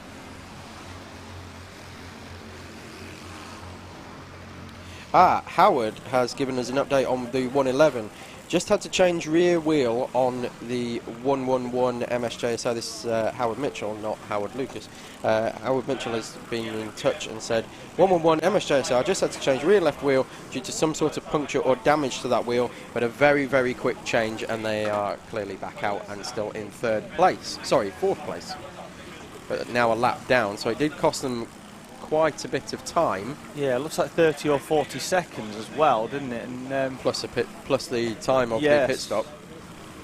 So interesting to note that Adam Nichols in Red Racing won the 13 kart of Red Racing, has now made his way to 18.2 seconds behind Delahunty in 43, our leader. Yeah, so the gaps remain the same within a couple of seconds, with just the occasional fluctuation. Try and keep across that. Yeah, so the main, it seems like the main battle is in Clubman, where we've got the top 4 karts are all on the same lap at the moment, which is the Rye House Bandits, the SMJC 595, 303 Racing, and TMS Trico. TMS Trico we can just see coming through the shop there with Gemma Moore aboard that one, another of the female drivers who was fantastic in her track guide that she did for us. Also one of the many Moores, a full racing family of Moores in fact. We had Sarah Moore and Gemma Moore with us yesterday, Edward Moore in that team as well. He's a GTC European champion, and obviously Nigel Moore as well. He's off in Europe this weekend, racing in the Le Mans series. Normally we see him on pit lane duty, but he's at the steering wheel of he's an LMP2 this weekend. Which makes a change from him being the fastest quad biker in Teesside.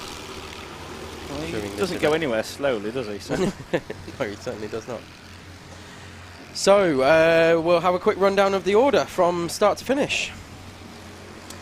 We shall, and out at the head of the field in first place, the 43 of MS Soco Select. Red Racing behind them, closing the gap to 17 seconds, with MS Lucas in third. Fourth, MS JSR. Fifth, MS Kart. In sixth, PGS Racing. Seventh, Team Keen. Eighth, Offline Racing. And in ninth, the leader of our Clubman class, Rye House Bandits. In 10th, SMJC 595. 11th, 303 Racing, and 12th, TMS Trico. Final of our elite runners in 13th, the 21 of Team Backmarker. Then we've got 14th, Modernised Karting. 15th, Fosterley Inn. 16th, MS.BE. 17th, TT Sport. In 18th, Modernised Racing. And 19th, Blue Dog in the 888. Then we've got Alessia in 20th aboard the number 61. We've got DW Racing and Why So Serious in 21st and 22nd. Then we've got the first of our hire kart entries in the 06 leader in that class, kartevents.be. They are just in front of Team ETL, the only 2 teams on the lead lap in that class. Then we've got the 430 of NRG Global Power and the 91 of Team Tate. We've got the final of our owner runners in 27th, although they've just dropped down to 28th as they are in the pit lane. That's CMC Racing. Euro Bandits are in 27th. 29th, Race for Ruben. And 30th is Lockwell Hill. 31st, Eco Racing. 32nd, G3 Pro. 33rd is EDKT 24T. And in 24th, we've got 34th, sorry, we've got Jib Tech. 35th, Core Blimey Racing in front of 36th, which is SKA Racing. And Dreco are in 37th in front of SRW Racing. 39th, we've got Straight Through Crew. They're coming through the field. They were down near 50th the last time we checked, around about an hour ago. And in 40th, we've got A66-2. 41st, Renowned Vancals in the 555. And then Team Zap in 42nd. BTM UK2 are in 43rd, and 44th Porsche Sport in front of Pace Limited in 45th. BTM Racing UK have just dropped 5 places on the last lap. They're down. It looks like they could have been in the pit lane. They are down to 46th. 47th, Grabex Racing, and then we've got 48th, ZBR, who've just picked up a black flag a few moments ago.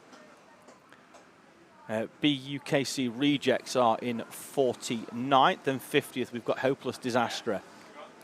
51st Team Solon with Boneheads in 52nd. Then we've got Newmarket Hornets in front of Century Simpletons. Rind Racing are in 55th with A66 in 56th. 57th JS Racing are in front of Three Blind Mice and Century Sim Racing before Tom's Outfit. Piston Broke Racing are in 60th. They're in front of LMS and CTR. 63rd NE1 Racing, 64th RDT. 65th BSR, they're in front of Team Carter in 66th. DEER are in 67th. Algorithmic Ascendancy 68th.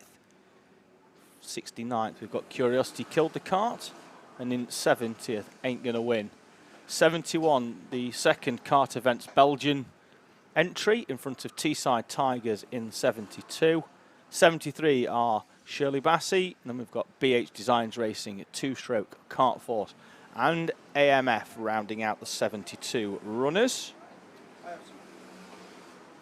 I have some good news, David. Well done on your rundown, by the way. Cake's on the way. No. That's not good news then. It's Lockwell Hill Karting. Not only are they back out on circuit, yes, but they are currently only 3 laps off kartevents.be. So I'm wondering, because it was showing in the pit lane for a very, very long time, I'm wondering whether they had a transponder issue. And that was why they were being shown as in the pits. Quite possibly, because they've reappeared in 29th overall. Up there with a handful of laps, which is wonderful. AMF in the number 29, they've had a mechanical flag, so they've been called in. We've got a second black flag notification for ZBR. And it looks like they're being summoned to race control as well. So if you are watching and you are part of the ZBR squad, Kat needs to speak to you at race control. We've also got the 40 CMC Racing team. Howard Mitchell has been very kind in giving us the information about them. It says it looks like they lost a chain on the left engine. Still in the pits as well, CMC. They've dropped down to 41st overall. So we are used to seeing some of our owner runners fall away, but normally it's in the hours of night time. The start line marshal has a black flag in his hand, and that will be for the number 82, but it's with nearly 80 karts out there and a kart a second at the very least passing by the start line. It's difficult to pick him out. The 29 of AMF does come into the pits with their mechanical issue.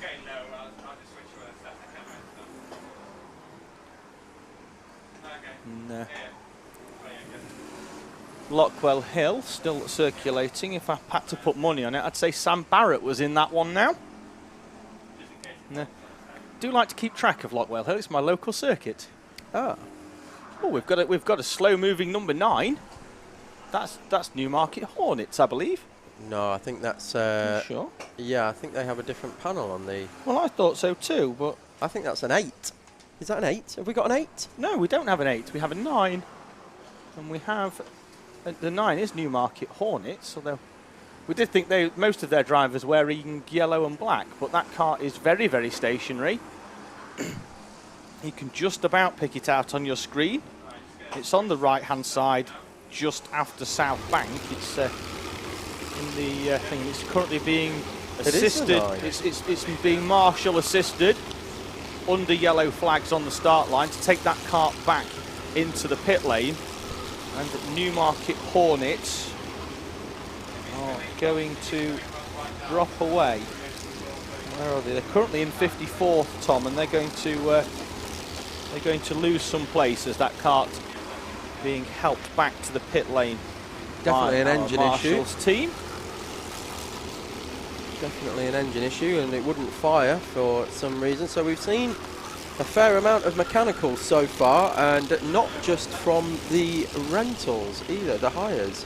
We've seen plenty in the owner carts as well. So yeah, we were saying just a few moments ago, weren't we, before Newmarket's slowed to ground to a halt, that it is a race of attrition, as always, with it being a 24-hour race, but we normally do get at least into the hours of darkness before some of the owner carts start to lose it. But CMC have ahead of its time. On this occasion, they're down in the pit lane, still being shown as in the pit lane as well. So they've been down there for quite a while, getting that kart fixed and hopefully sorted and heading back out on track at some point. I've been keeping my eye on the gap with Red Racing. It does keep going up and down a little bit. It's currently out to 17.2, but it was as low as 15 at one point, and then back out to 16 and now 17. So Adam Nichols doing his best to close that gap to the 43, but as you can see, the 42 kart of MS Lucas and the 13 of Red Racing are the only three that are on the lead lap at the moment. Yeah, Adam Nichols in the 130. Won Super 1 twice, you know. Sorry, Andrew Delahunty up the inside there of the D chicane, taking liberties with the 71, who was not happy about suddenly finding the leader right alongside him in the middle of that chicane. So the 71 there, Grabex Racing. Racing here at Teesside this weekend for the Demelza Hospice Care for Children. Ah. And you can find out more about that at their website, grabex.co.uk/race-for-children. You can donate some cash as well to a worthy cause if you so wish. So please do check out their efforts. Remember, that's Grabex, which is grabex.co.uk/race-for-children.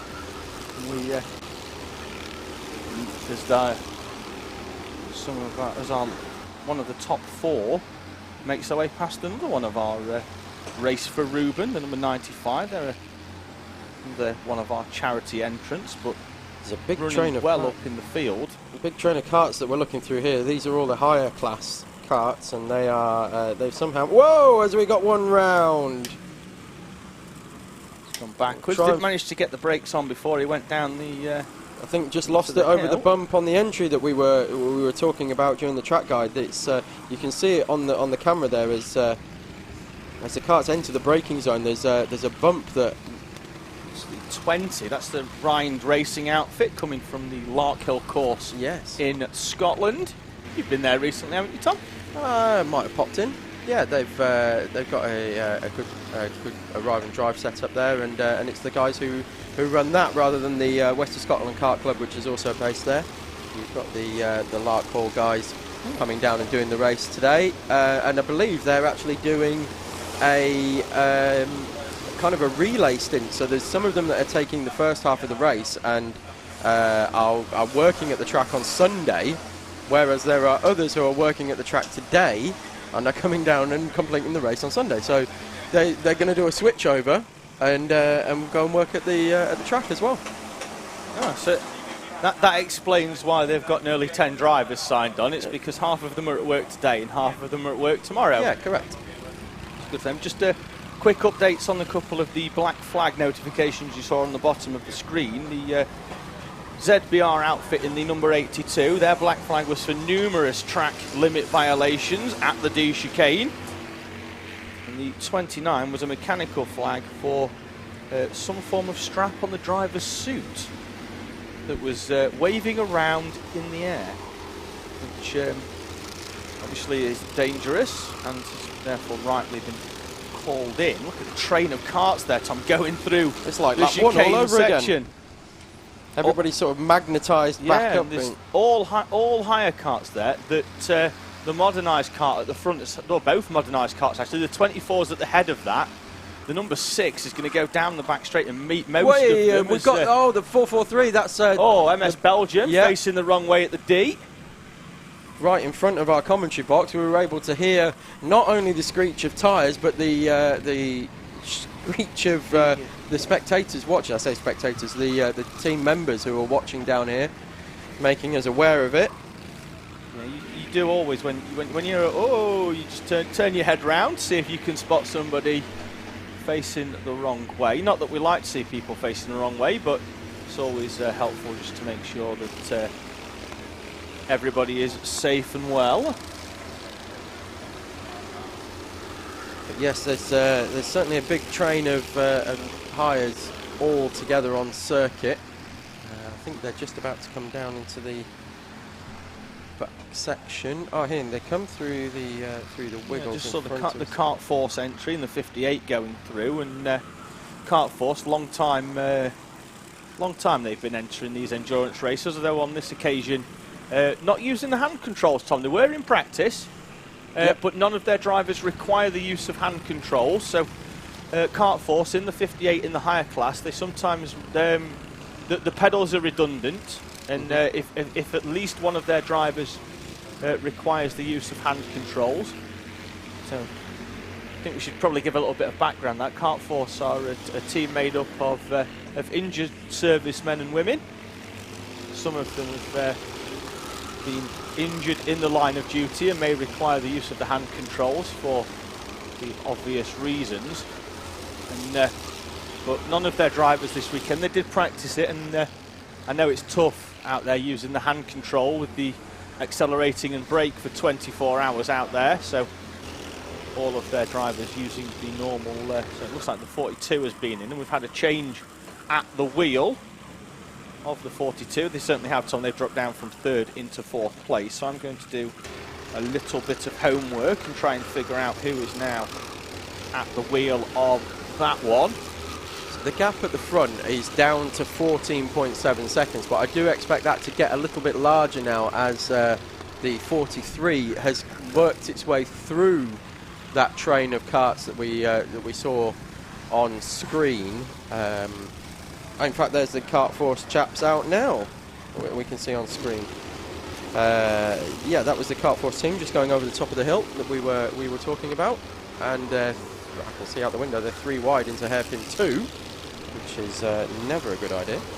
Yeah, as we said, the 42 of MS Lucas had been into the pit lane. Looks like Jamie Creese's time at the wheel has finished for the moment, and Josh Thompson, professional e-sport racer, now at the wheel of the number 42. He's affiliated to the Williams Formula 1 e-sport team. Good for him. He's now out on circuit in at the wheel of the number 42. And where? Oh, sorry, the 42 of MS Lucas. Yes, of course. In 4th place. They were running 3rd, but their pit stop has dropped them down into 4th. Another recent driver changed, Tom, in the offline outfit. Tom Murray now at the wheel of the 77. Looks like Slavek still at the wheel of the 303 coming through. I'm just about to pass the Kart Force guys as TT Sport go across the chicane again, having some adventures there. That team. But yeah, it's looks like Slavek then could have double stinted that one. He's been out for 45 minutes, and it was longer than that. We were picking him out of the gravel, wasn't it? Yeah, it was. Oh, I don't know actually. I don't know whether it was quite 45 minutes ago, but certainly they have been in the gravel, but still currently running 2nd on circuit at the moment. Sorry, in class. 2nd in class. So as predicted, that 14-second gap has gone out to 15.6 as Adam Nichols worked his way through the train of higher karts, and the 43 was already clear. So yeah, that gap's gone out a little bit, and yeah, we'll keep our eye on it now that both of them are in relatively clean air. Oh, somebody is pleased to see Josh Thompson at the wheel of the 42. On the YouTube comments, we've had 4 heart eyes emojis. Oh, from Daniel Bagard. Oh, the Boogie Bunch. Yes, of one of our Isle of Man drivers. Unfortunately, can't make it over. His good lady is expecting soon. We wish both of them all the very best and a safe arrival of their little one. Absolutely, I would second that as well. Thank you for taking the time to leave us a comment. Who else have we got? We've got a Big Push Josh as well from Marino Sirica. Now, do we think that's for Josh Thompson as well? Could be. There's a lot of Joshes in their team, isn't there? There's a Josh Volkers, a Josh Thompson, and a Josh Fry. Josh. Someone's kindly updating us of the Formula One results as well in the comments. Which is nice, and I'm just going to have a... I mean, and absolutely correct as well. I thought it was a wind-up at first, but it seems... Spoiler alert, people. Turn your headphones down if you don't want to know the result. Spoiler alert in 3, 2, 1. So Bottas has taken pole from Hamilton with Nico Hulkenberg in 3rd place. There you go. You don't even need to watch the highlight show anymore on Channel 4 later on. Stick with us until midday tomorrow here on YouTube and on Facebook at Alpha Live and the Teesside Karting and at 24 Karting Facebook pages. As always, please do get in touch with us. Alfie Lindsay's been in touch asking where the two-stroke team are. Well, for the first hour of the race, they spent most of it down, unfortunately, at the technical garage, getting a few problems dealt with, so they are well down the field. But if you do, obviously you're watching us as well, and you can see down the left side of your screen the front runners, but you can also watch us on, if you've got watching this on your TV, get the laptop out as well. Or your phone. And you can watch the live timing in conjunction with the race, which you can watch at at live.alphatiming.co.uk/24HR, so 24 hour. That's live.alphatiming.co.uk/24 hour. That will you can watch the live timing as well as the on-track action. TSG Karting's asked what happened to the PSR Racing guys. Again, we don't know, but they were incredibly quick in practice yesterday. Same. Which is unfortunate for them because they were flying yesterday in practice. I know that they've got some good drivers in there.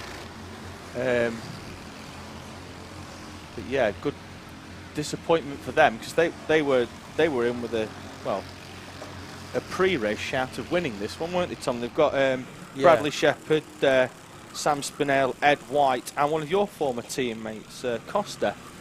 Yes, that one. Absolutely. They were one of our tips for the top that unfortunately have not had the rub of the green, much like quite a few of our tips for the top, actually. Maybe we should have kept quiet on that, really, but... commentator's curse. Yes, it seems that way a little bit, and there's 4 of us, so we can curse more teams. We get the spread. Yes, indeed. So Adam Nichols has now managed to close that gap up a little bit in clean air in the 13 kart, so it's now down to 13.5 seconds. So it's about 7 seconds so far this stint. Yeah, he's caught the MS Soco Select team. It just shows how this battle is going to ebb and flow through the race. We're 8 minutes away from completing 4 hours, and there's only 13.5 seconds between them. The most the gap has been 21 seconds, and it's currently sitting at 13 exactly, in fact, as Adam pumped in a quick lap. Looked like he got a bit of clean air and pumped in a quick lap. We look on circuit now at Slavek Piskorj and the offline kart of 77. So these are a lap apart in real time, but they are going to be going at it by the looks of things, or have been going at it. So that's the 77 of Tom Murray for Offline Motorsport. While Slavek's on, Tom, and I know you mentioned it last year, but we'll have a lot of new viewers this year. Can you just give us a bit of background on the 303 Racing name? Who have we got going across there? Is that the 141? Oh, let's have a quick look. Skipping across the D before we get into that. RDT Racing. So the 303 comes from a Polish squadron that the RAF employed or had during World War II. So they were all Polish pilots and ground crew and that kind of thing, but based in the UK, and they were known as 303 Squadron. And Slavek and his team are mostly or all Polish drivers, and so took the name, did a bit of history, took the name, and have used it for their car ever since. And in fact, he's just put my teammate Jordan Mackenzie Allen, and we've got the 200 off there on circuit. Ooh. So yeah, the such a bonehead. Oh, the boneheads, is it? But yes, Slavek just putting my my kart another lap down. So yeah, I'd like to thank Slavek. Actually, sent me 6 PDF pages, one for each of his drivers with some information. Former speedway rider, Slavek. Yes, he is indeed, and that's in fact where he gets the his purple and yellow suit. It's I believe it's a Polish speedway rider, and it's a copy of his speedway suit. Well, they should have had 6 drivers this weekend, but unfortunately Patrick Nyroda couldn't make it over from Poland due to travel restrictions, so they're running as a 5 with Sebastian Borek, Slavek Pistorz, Robert Duma, Marcel Filiap and Filip Pavlik running in the 303, and they are running very well on the lead lap in class. 4 karts on the lead lap in that class with Ryehouse Bandits 303 Racing and SMJC 595. One other fact about Slavek, of course, is he's an Alpha Live employee.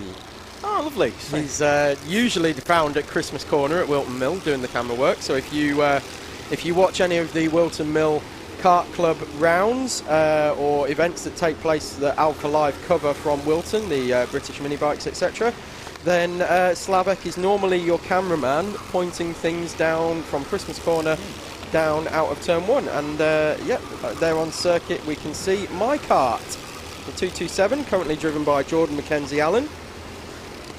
And just another shameless plug, you can see our lap timer on there, which was given to us by Adam Nichols of Red Racing, so thank you very much. In case you missed the shout out I gave them earlier. What did it cost you, Tom, to borrow his lap timer? Case of beer. Ah, lovely. The Peroni as well, so not the cheap stuff. The standard karting currency. Absolutely. It's either beer or rags, whichever you want from me. You can have one of the two, but you can't have cash. So yeah, that's it. So we borrowed begged, borrowed and stolen. Oh, we've actually got the 61 off at hairpin 1. We'll just see out the commentary box window. And they're having to wait to get going, waiting for a gap in the traffic, and it could be a long wait actually. Yeah. Oh, no, they managed to slip through. Andrew Delahunty now in the 43, fighting his way through the gaggle of karts that had got themselves together in the higher class. And he's coming through to lap those guys again. And it looks like Team Keen, Connor Lucas in the 111, Team Keen in 115, and 443, which is a MS Belgium. They're all line astern. We look at the EDKT team just behind my guys in 227. So we're looking at just coming through the right-hander with the orange helmet. That's the English Deaf Karting team. And oh, 34 TT Sport. Is that TT Sport? Another adventure for TT Sport. Going.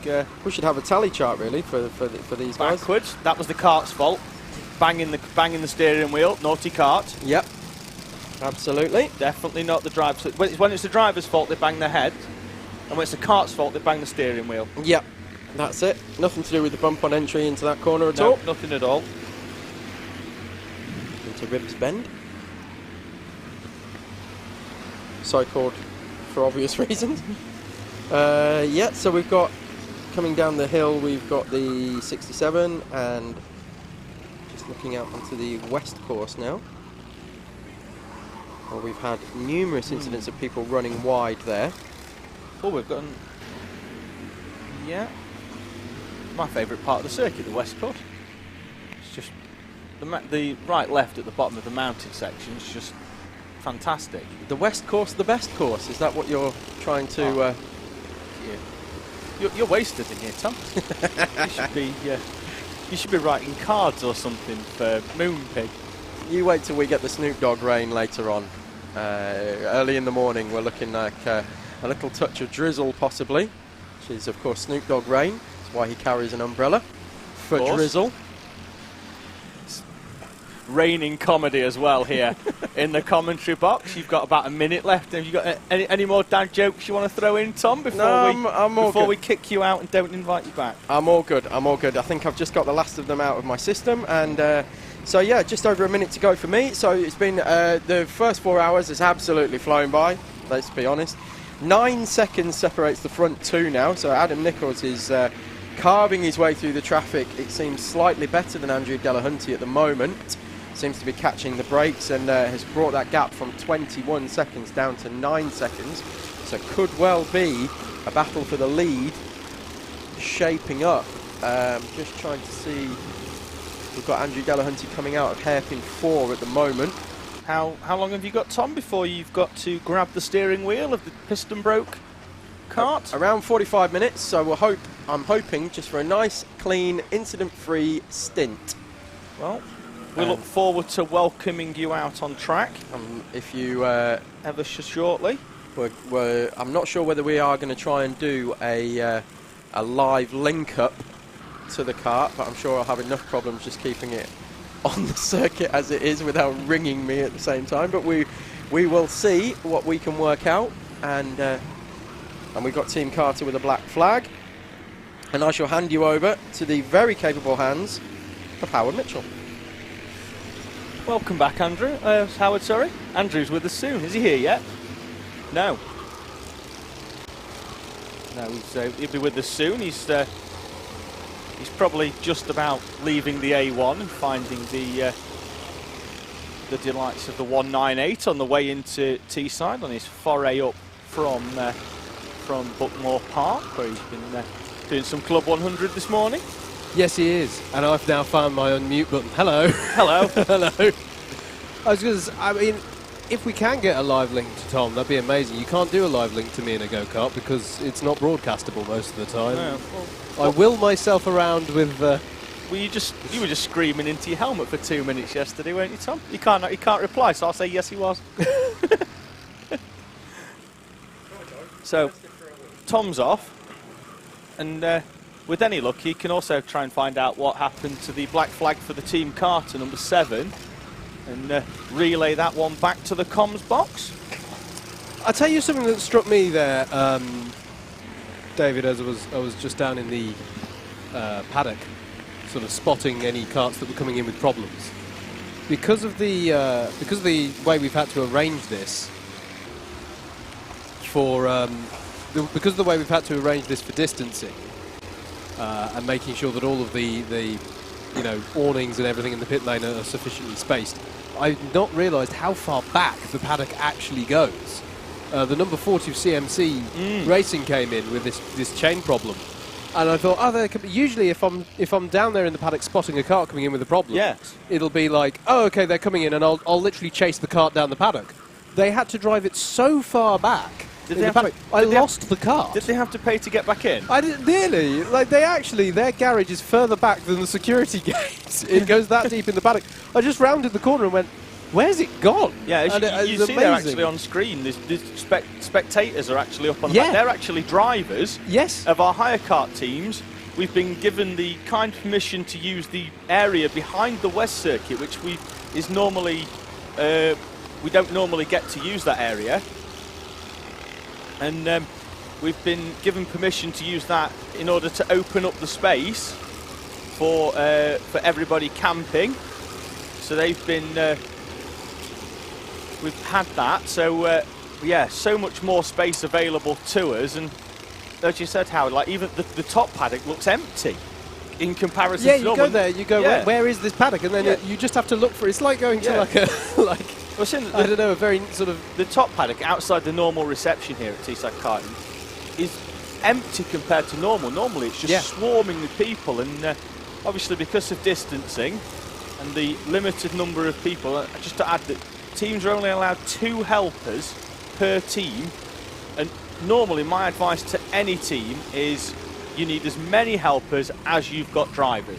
Yeah. Just because even though they're out there with the helmet on and they're working hard, even if you're on the pit wall with the timing, it's grueling. And I mean grueling. There was one of the owner team last year that his 12-year-old son did the whole 24 hours on the pit wall without sleep. Crikey. It's just as hard for them as it is for anybody else. Just to keep track of everything. Especially you've got to, like, sort of, as we see a kart round there on the outside of hairpin 4. Looked like they had some assistance though, but now they're going to trim the grass for us. I'm going to try and spot the number of that as it comes around. A black flag has been issued to the number 7, which is Team Carter. I've seen they've been in. They've been in and served it. That was for yes, excessive curbing. That was. So that's what befell them. But yes, there we go. Andrew's 43 miles away. He's just seen his first sign for Teesside. Do you know what? I know which sign that is. I saw it this morning. And that's every year. Is it the one just before junction 49? I think it is, of the A1 at Dishford. And it catches me out every time as well. I don't know why. I've done this drive enough times in a row. Do you know what catches me out on the way up here? Is that, we've got some grassing down the back straight. They've managed to keep it facing in the right direction, which was a worrying time. Is that the M1 and the A1M join together? They do. But if you're on the M1, your junction numbers change halfway up. They do. So you're at junction 47, then all of a sudden you're back at junction 43. Yes. Which I think starting myself, I'm nearly off. I'm nearly there, and then I've got an extra 40 minutes in my head. Yeah, it's a very good point. But yes. And we've just had the dramatic moment just as we were coming up to the top of the hour there for the 61 of Alessia. Did we mention that one? The dramatic moment going into hairpin 1 that they've got going again. So that's them. I'm just going to... Sorry, I added some additional tabs to your... That's fine, that's fine. Just to pick up the live comments from YouTube and for Facebook. Yes. Oh, we've got a higher kart facing the wrong way. Yes, we have, and that's... That's... is that let's on have a the quick chicane? look. I think it's got some... the yellows out as well as the carts go past. Looks like the right engine's not doing its job. Look at that multitasking from the marshal there. Yeah, wonderful. Is that the bottom of the hill? Where is that? Yeah, that's the bottom of the hill, and that's the top of the mountain. Yeah, that's a nasty place to get the thing restarted because you just obviously gravity's not going to help you at all. But fantastic work there from the marshal to wave the flag and start the kart at the same time. Good to see CMC back out on track. You were updating us on their problems earlier on, and we spoke about them a few moments ago, but they are back out and circulating as third in class SMJC have pulled off into the pit lane.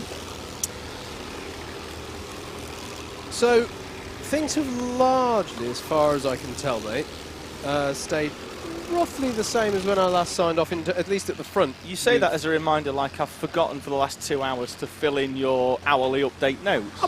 Would I ever suggest such a thing? I'm not. To be fair, I'm not sure. I'm not sure we've ever had a year where that's kept going. To be fair, I only remembered when you walked in 2 hours after you told me to add them in. It's because, as Tom and I were talking about, we've had 4 hours of what has effectively been a sprint race. It's just... Yeah, I mean, this has been the interesting thing, isn't it? I mean, in the past, things have settled down, and it just hasn't settled down. It's just been... And we have less karts on track this year because a number of entrants haven't been able to make it over. We were due to have a record entry of 91 Oh, karts. who's this off at... CMC. Someone's off there at hairpin 1. Oh, it is CMC, yeah. So they're back out on track, of course, after that chain replacement they had to do. We were due to have 91 entries a few weeks ago. Yeah. But a number of our Belgian contingent haven't been able to make it over. And a couple of other teams have been short of drivers for one reason or another, mainly for health reasons. So we are limited to 77, which is still fantastic. And it's not like there's a quiet moment out there on track for you. No, I was going to say, if they had of... well, it's 71 seconds a lap at the front for the front-running owners, and it's 80 seconds a lap for your hires. So basically, it's a car to second. Yeah, I haven't. I can't say I've noticed a let-up in the amount I've had to run around or keep up with this. Yeah. So there's plenty of action for my money. I might have set the standard a little bit too high for the first hour, where I was just going, this kart's in the pits, this kart's in the pits, in the WhatsApp group from the bottom of the track. Great job. I genuinely don't know how much you must have been running around down there to keep track of all of those. But well, luckily, because obviously I do the sprint round, I know everybody that's down there in the pit bay fixing stuff. So they were very helpful in letting me know what was what they were doing, and yeah, there is that slight like that. moment where you can tell if it's a really bad issue. You do need to hang back just a bit. Yes. Normally you wait till the cart's moving again before you just slowly slide in. And just go. So what happened with that? Yeah, it's just like that wasn't a quite normal stop, was it? That's some kiss blowing down the back straight between the 24 modernised kart and the look like the 987 Solutions. Yeah. Wonder if either of them have told us who's in their trusty steed. Have a look. One of these is the right tab. Which ones are we looking for again? Modernised. They look like, it says Josh Mercer's in that one, but it looks like he's been in it for a while. Yeah. And 987 Eco Racing Solutions, one of our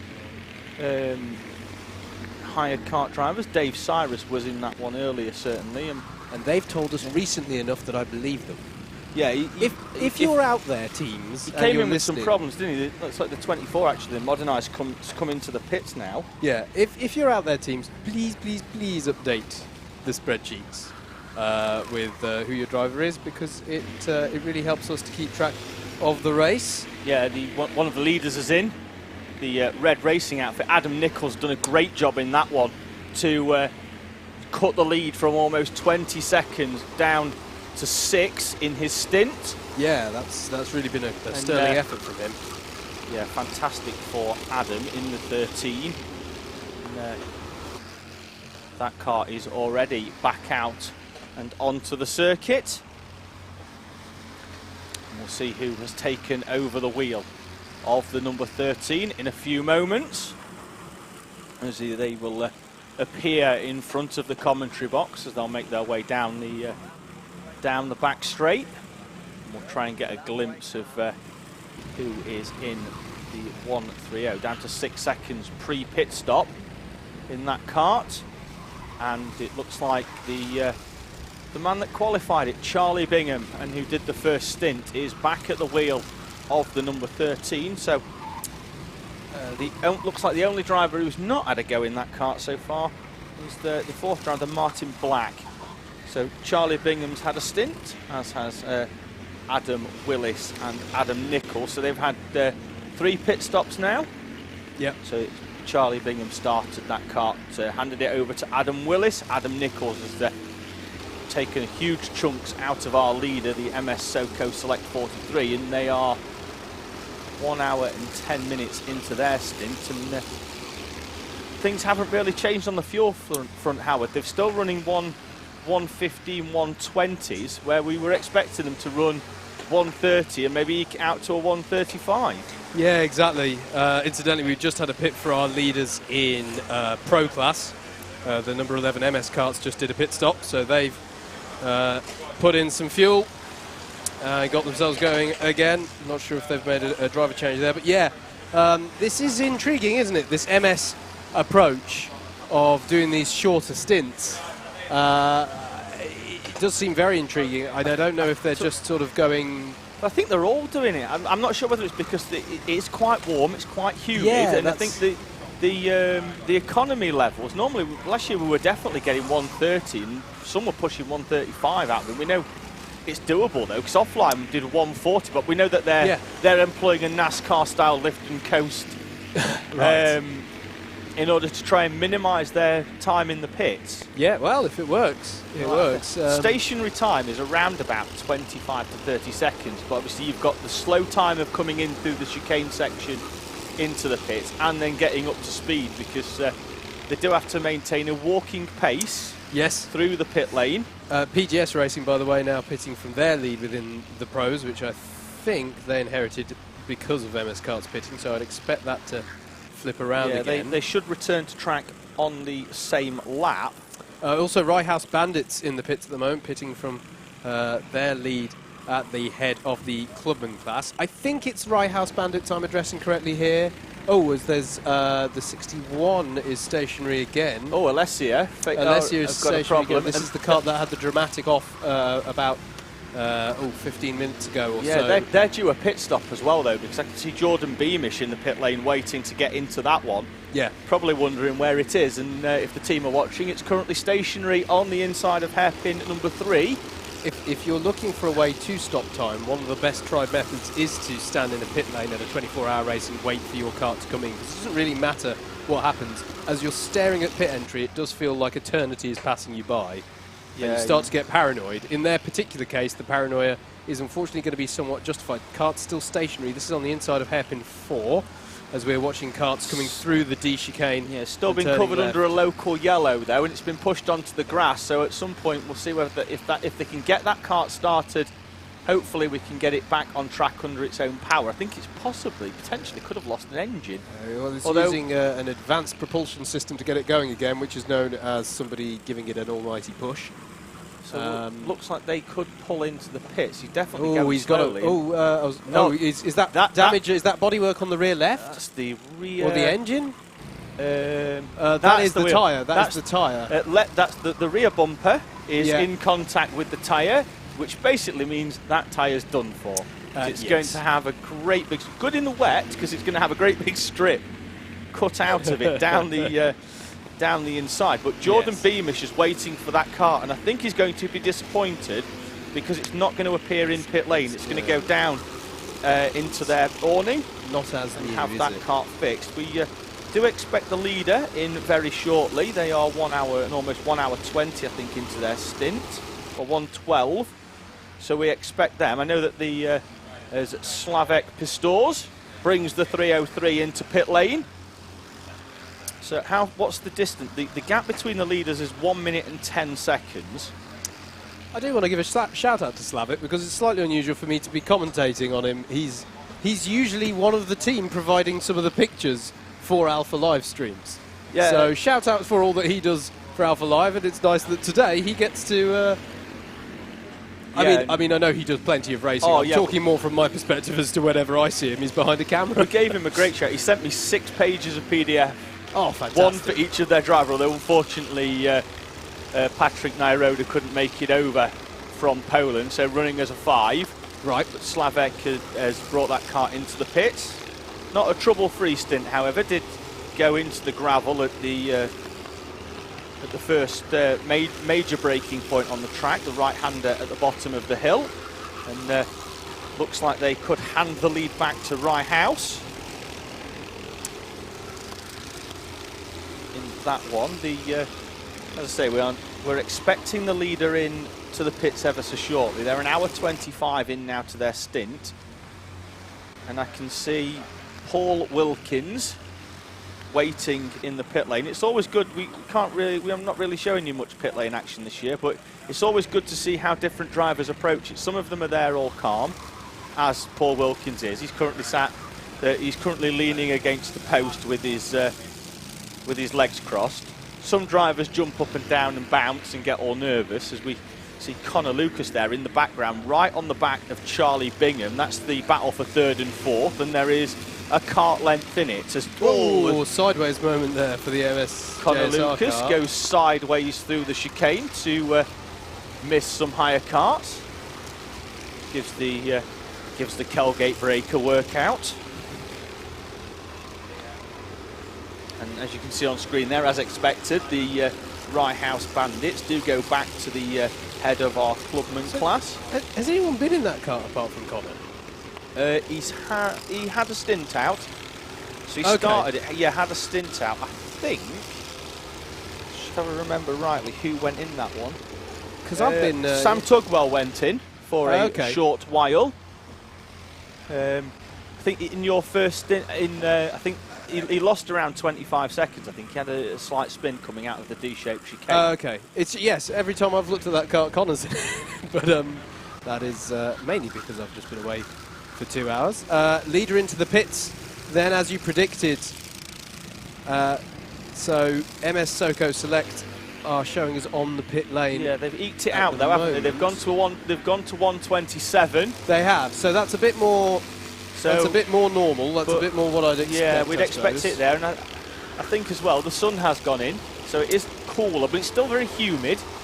Yeah, as the number 6 as well is taken to the pit lane. That being that's one of them. That's the lead. That's the modernised car. They had some early problems, but they're coming back through now up into 17th. So they were in 20th. So the modernised effort. There's a number 6 modernised racing, and there's a number 24 modernised karting. So the leader is exiting pit lane, and second place are coming over start finish. So it was a 6-second gap, and that looks like a really quick pit stop actually from MS Soko Select. So the gap was 6 seconds pre-pit stop, and Charlie Bingham hasn't slowed down at all actually in the 13 Red Racing. There he is with Connor Lucas. In fact, Lucas has gone in front, so a change for second place. Connor Lucas in the 111 MS JSR kart goes into second place with Charlie Bingham behind. But out in front, still the 43 of MS Soko Select. They are back on track now with Paul Wilkins at the wheel of that kart. He's got, I guess, although we're going to get confirmation as they come over the start-finish line, but I think that gap is around 15 seconds. So Paul Wilkins has just come over start-finish as this battle for second place now with Connor Lucas at the head of it and Charlie Bingham behind. They're going to come through and over the start-finish line. So it's not even a straight really. It is on track, but the karts, they're not straight at all over start-finish. So it is 12 seconds. Yeah, absolutely. So MS Soko Select managing to gain 6 seconds in pits. Yeah, it was a quick stop for them. So 1 minute 27. Oh, well, Alessia are back out. They've managed to fix the problem in that kart, and it looks like Jordan Beamish in the yellow suit and the white helmet is now at the wheel of the number 61.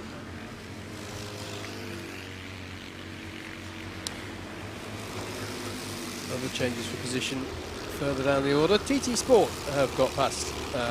Modernised Racing just pitted, so in that TT Sport have moved up to 17th, and in fact Blue Dog got by as well. There's a story of several teams on a comeback drive here, aren't there, David? They've got, Team Batmarker had issues early on with an engine. And I spoke to Jess Alexander earlier on, and she had a good stint in it once they'd repaired that. And as we've got a car that's completely conking out here. I think it's the number the 48 or the 40. I'm trying to double check that now. So that driver was coming to a stop. It might even be the 48. Is it Century? I think it's Century Simpletons. Yeah, I think so. And that stopped in quite a dangerous position actually on the inside of the probably one of the fastest parts of the track in terms of that curb. Most of the karts are on that, if that kart isn't there. I suppose the only advantage is that they have got good visibility ahead of that corner, so they are going to know to take a wide, give it a wide berth. Looks like a guy, is that James Shrimpton on flag duty? Normally races with Teesside Tigers. It's an awkward moment for Teesside Tigers if he said he was away. But there we go, we're now recovering back to the pit lane, but that thing was conking out. He was literally giving...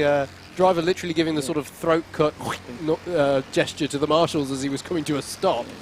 But he's now recovered to the pit lane. So Central Simpletons, I'm not sure if we're going to see them fire off into the paddock area for repairs, or if it was just a case of the driver couldn't get the engines going. How long had he been out, Howard? 1 hour 22. So I wouldn't imagine run out of fuel. If he did need fuel, he's got some kind of fuel line issue. That can happen, by the way. I'm not saying that's what happens here, but that can happen, that you can get a slight small leak on a fuel line or some such, and it means that you're...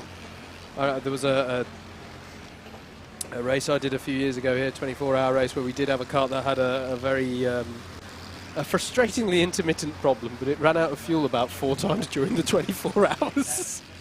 You'd have thought we learnt our lesson after 3. But there we go. And it looks to me like the Century Simpleton is going into the paddock. Yeah, that one's off. And down to have a problem dealt with is 198 DW Racing, who had some early race problems as well. Takes to the curb to overtake.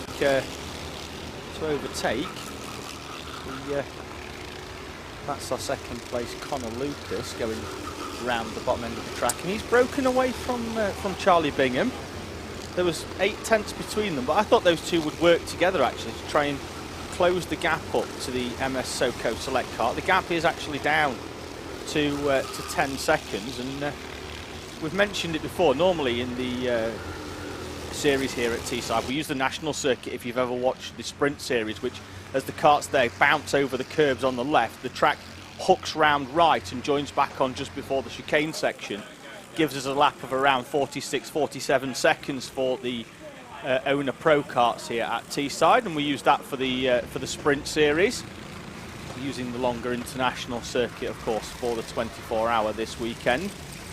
And the Connor won the championship here last year in the senior extreme class, looks to be in the mix again for it this year, and we refer to him on commentary as Mr. Teesside. He won the opening 20 races of last season.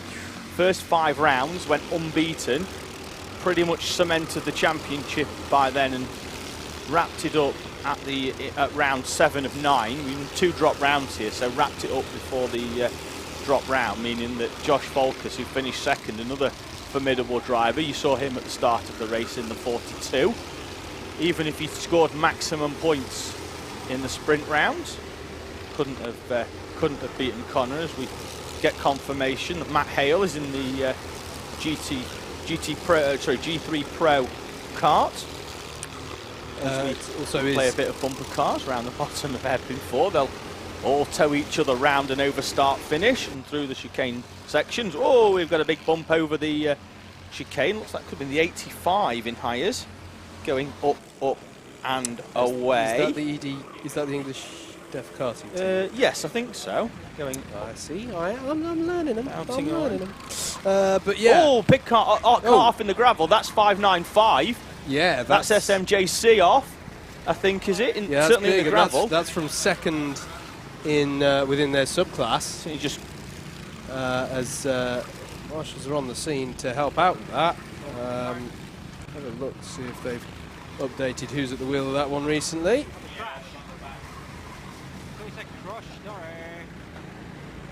But yeah, it is indeed the 595. Craig Johnson at the wheel of that with the blue helmet, so goes off and into the gravel. The team down there on flag and assistance duty of Mark Young and David Mack, providing great assistance to get the 595 back out and onto the circuit.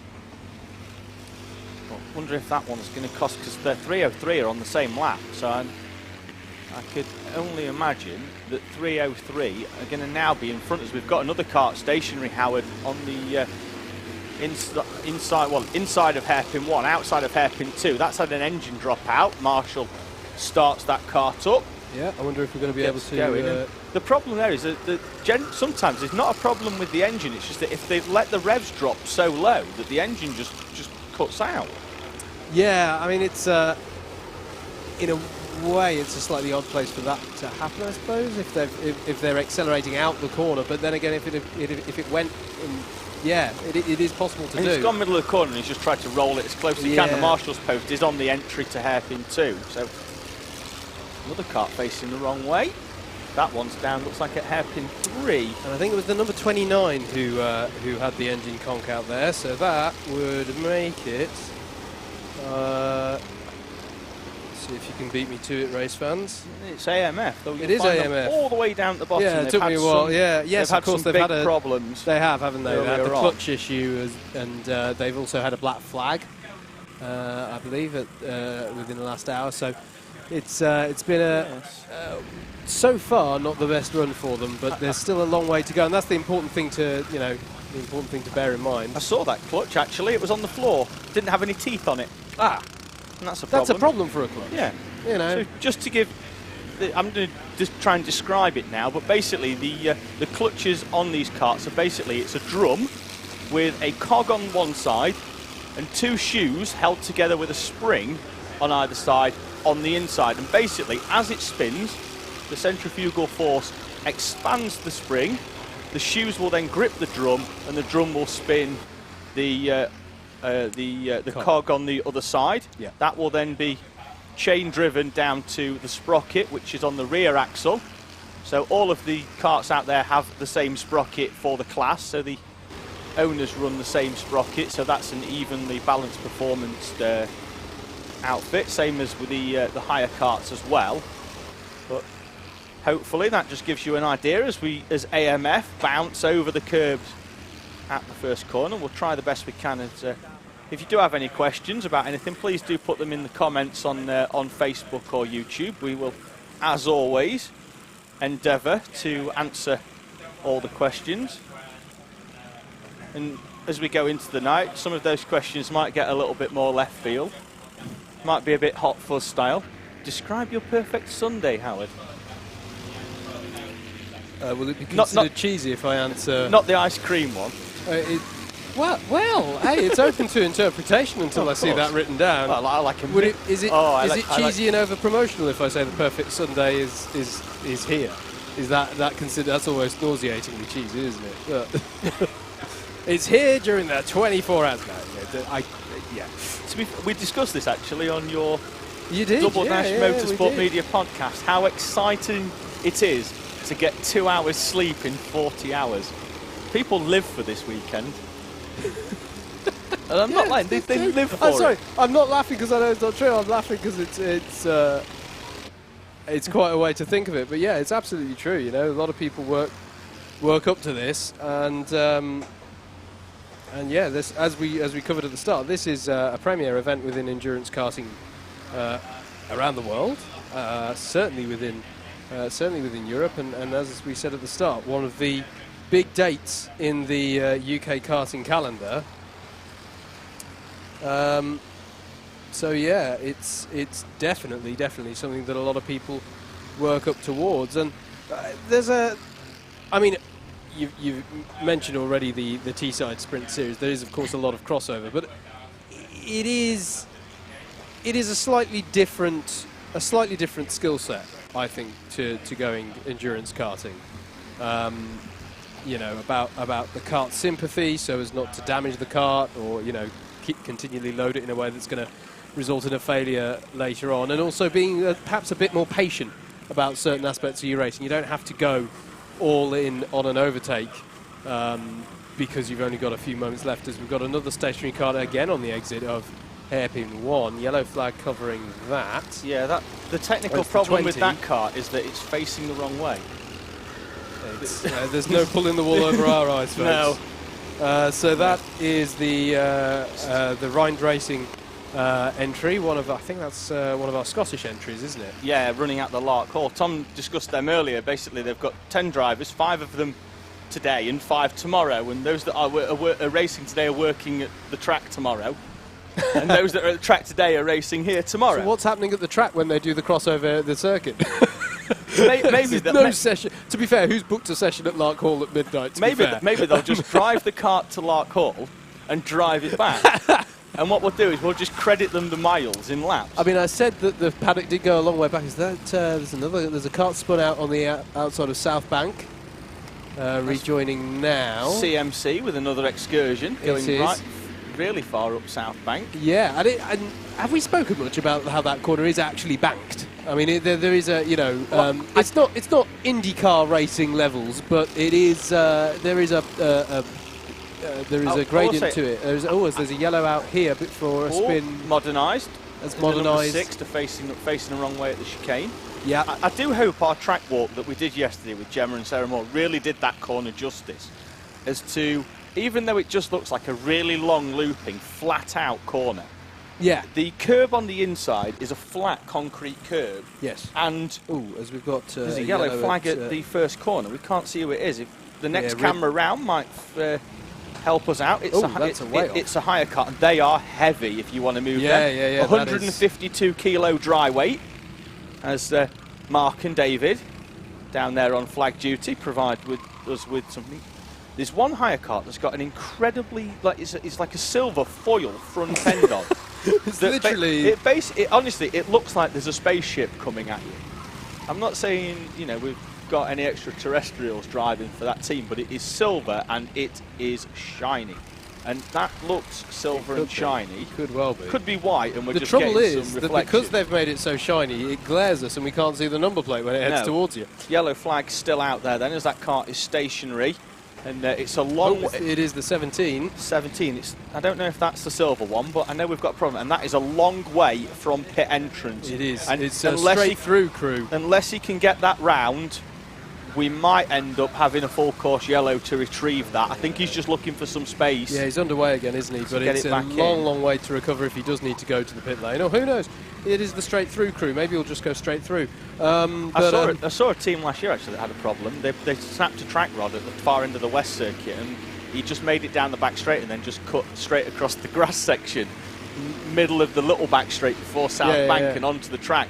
And to be fair, it was the safest way of doing things. Even though he did cut a huge chunk of track out, to see a kart try and go round South Bank with its wheels facing the wrong way and going back to South Bank was. I hope it gives that corner justice, because right round the inside of it there's a concrete flat. It's smooth, perfectly smooth. But if you get your front wheel in there, it just pulls your kart all the way around. Yeah. But if you go wide on it, it really is a banked corner.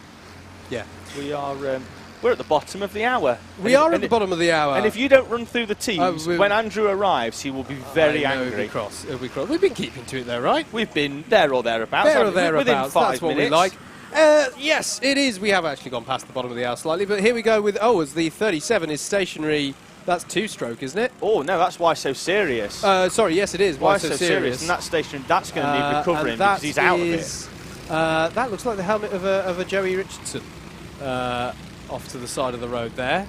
There's Why So Serious. Let's give you the run-through then. MS Soco Select are your leaders by only half a second. That gap has... closed up quite a bit with MSJSR in second, but MSJSR are out of sync with the pit stops to some extent. So bear that in mind, that they're not in sync on the old pit cycle. Some 7 seconds down the road from them is Red Racing in that number 13 kart, and then it's a further lap back to number 42 of MS Lucas. MS Karts in 5th place are the first of the Pro subclass runners, and then it's Team Keen in 6th place, 2nd place within the Pro subclass, although I imagine they are about to pit because they've done 90 minutes so far on this stint. PGS Racing might inherit 2nd in class when that occurs. In fact they will. They're only 20 seconds down the road. Offline Motorsport in 8th, are 4th in the Pro subclass. Then it is the first of our Clubman's runners, the Rye House Bandits, in 9th place. One of the comeback drives of the race so far is Team Batmarker, one of our elite karts who have had to work their way up the field after some early engine troubles. They have now made it into the top 10, although they're not too far off of making a stop themselves, so they may drop down again a little bit. 303 Racing, though, have quite recently stopped. They are in 11th and 2nd within the Clubman subclass. SMJC 595, we saw them having that big off down at the corner that we're calling, as we've gone full course yellow here, and I imagine that's to recover the 37 that is still stricken at the side of the road on the exit of hairpin 1.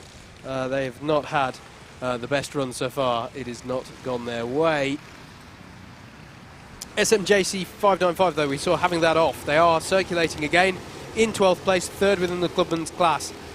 They are the best part of a lap ahead of TMS Trico, another Clubman runner there. Modernised Karting, which is the 24, are 14th, 5th in the Clubman class. Then the Frosterley number 19, are 15th. Then it's TT Sport in the 340 kart, as this is Why So Serious getting recovered onto the trailer to be taken back to the paddock. Then it is MSBE, the 443 kart, in 17th place. The other modernised kart, then the modernised Racing number 6. They've had a bit of a tumultuous hour as everyone in front of my comms box window sorts themselves out, not quite knowing. Now, we need to keep an eye as well here on who's pitting under this full course yellow. I can see DW Racing have, and our leaders have as well. So MSJSR have pitted from the top spot there. So they're trying to take advantage of it. It is an early stop for them. They've been out for an hour and a quarter, so one would imagine they can go a bit further, albeit they have actually been running quite short stints anyway, but they have opted to go into the pit lane. Yeah, obviously they've come in within a fuel window there, haven't they? They've obviously known as a team, if we get a full course yellow come in, there's a huge train of carts now coming really down the back straight. There really is. But yes, to carry on with the run through the order then, Blue Dog is next in 19th. DW Racing in the 198 have just pitted. Again, they may benefit somewhat from the full course yellow, as literally the entire field appears to be in front of us here. I don't know how they've bunched up like this. I don't know if someone's going particularly slowly under the FCY, but you know when you see a horse box or a caravan or something with a long queue behind, as we've gone green again, and immediately the owner carts break out to get through a higher cart traffic. This is going to be a sprint race for the next 10 minutes. It probably is. Going to be mental. I will just very quickly, because I don't want this hourly update to take up all of this half hour, but just to update you on higher carts. Kart Events Belgium lead that ahead of Team ETL by just 12.3 seconds. Race for Ruben doing really well in third place within that higher kart class. Then Lockwell Hill Karting and Team Tate are your top 5. Just having a look down. CMC Racing are that Clubman's team who are trying to work their way up through the field. We've got a few karts in the pits at the moment. BH Designs Racing, they've had a difficult run of it in these early hours of the race. Shirley Bassey is in the pits as well. But absolutely, that's how they line up then, with just under 19 hours and 20 minutes to go. But as you say, David, now we get a bit of a sprint race. We do. I'm just watching some of the owner carts going through the hairpins. That's a change for the lead, Howard. Yeah. The 13 of Red Racing, with Charlie Bingham at the wheel, is going down the back straight in front of the 43, with Paul Wilkins at the wheel of that. And it looks to me like the top 2, and that was the 11 behind them as well. They're in 5th place, 2 laps down. Yep. But we're going to have somebody other than MS Soco Select with 225 laps in the books in the 2020 British 24-hour race. And it's on screen it's 1:30, on track it's the 13. It's Red Racing now at the front with Charlie Bingham at the wheel as they throw it down into the rib bend at the bottom of the hill. And I think that's the first time we've seen them legitimately in the lead of this race. And what I mean by that is they are pretty much on cycle for the pit stops with MS Soco Select. So to me, that is a legitimate, valid, meaningful lead change there, with Red Racing getting to the head of the field. Yeah, and Charlie Bingham is getting the hammer down, as they say.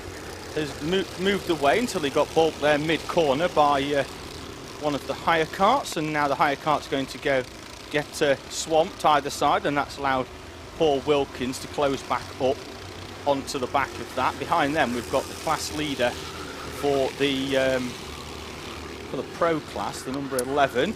Yeah, MS Karts, who actually they pitted at around about the same time as the 2 ahead of them, so they must have all been running. Looks like quite similarly out the got pit. Jamie Tyler at the wheel of that one now. Yep. Here they go then through the D chicane. They'll turn left onto the straight, heading towards what we're terming rib bend, basically because it rattles your ribs about such a bumpy braking zone here. You can see the karts moving about on the screen there as they brake. There's a bump just around where the braking zone begins.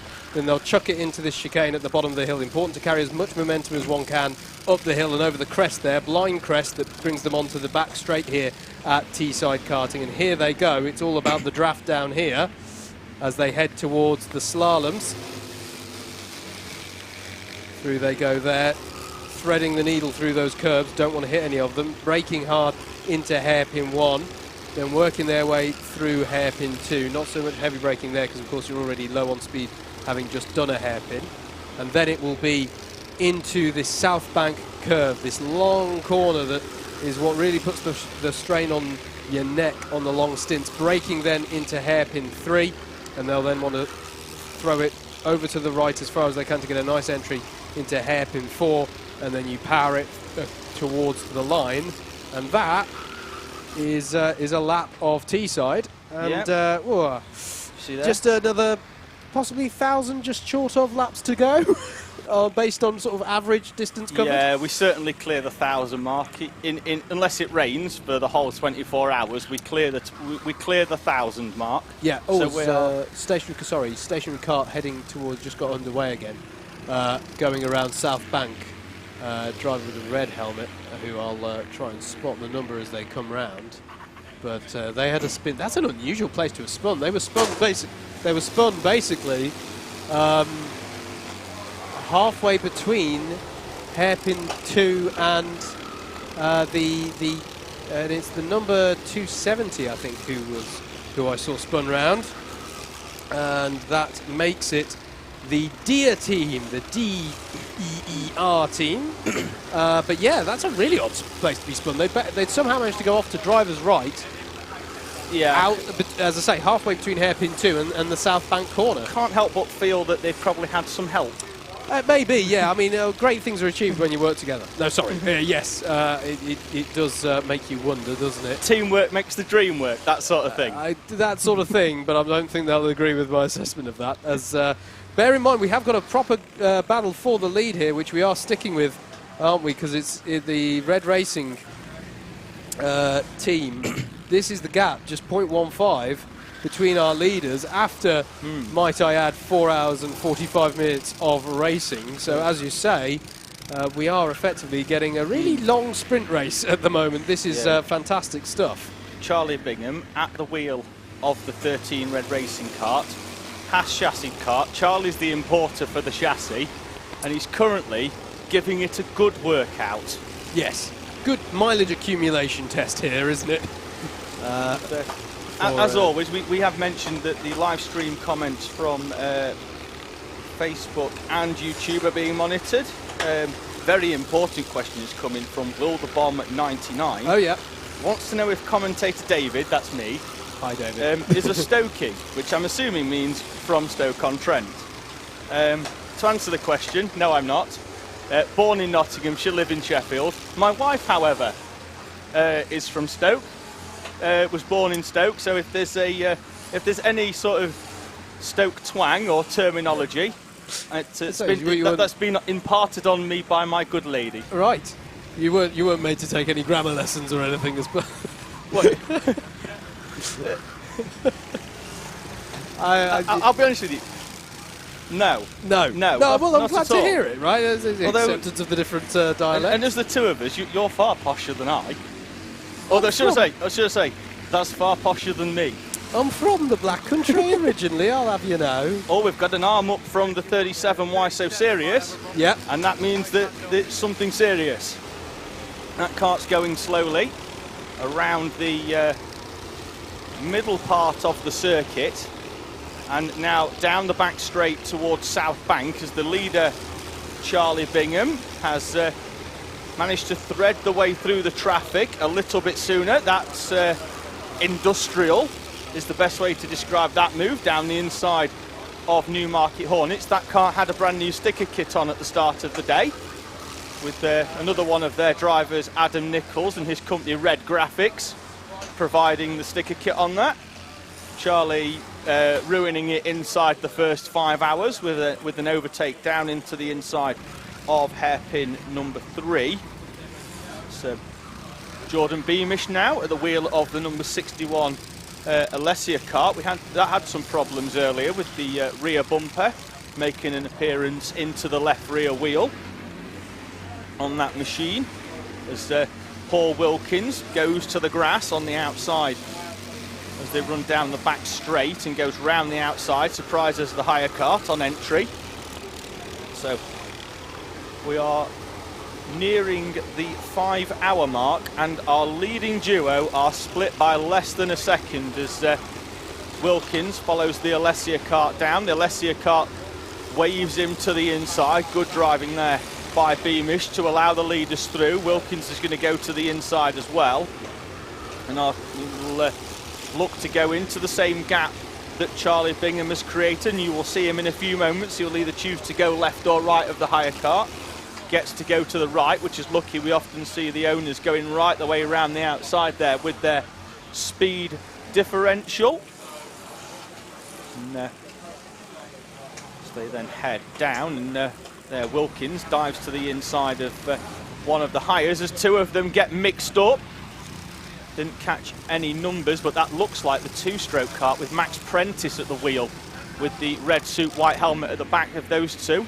Looks like he had some assistance. That's the 37. They've had some problems earlier on, and the bright yellow Nauseo panelled kart is the A46 number 2 kart. So they're running two teams, A46 and A46-2 as the leading duo make their way round.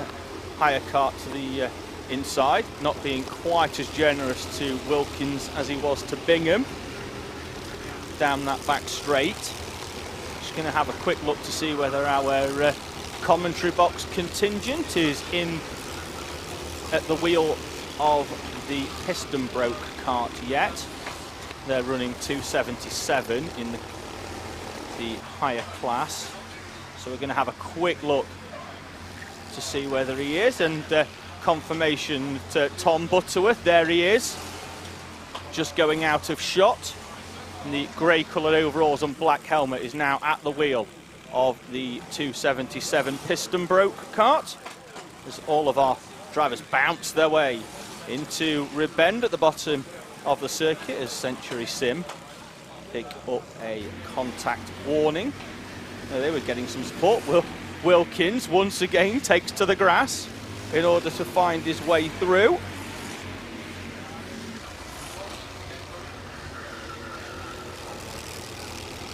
Yeah, Chloe Bird was on earlier actually on the YouTube comments, wishing both of our Century Sim teams, Century Sim Racing and Century Simpletons, all the very best out there on track, as there is Mr. Butterworth, fresh off 4 hours of commentary, now finds himself with an hour and a half in that kart as Beamish and the 11. There is confirmation of Tom in the piston broke kart, and was their fastest driver actually in practice on Friday. In time allocated to the higher karts on Friday, they get 2 hours of running just to make sure they are happy with their machinery. And Mr. Butterworth, more than capable behind the wheel of a kart.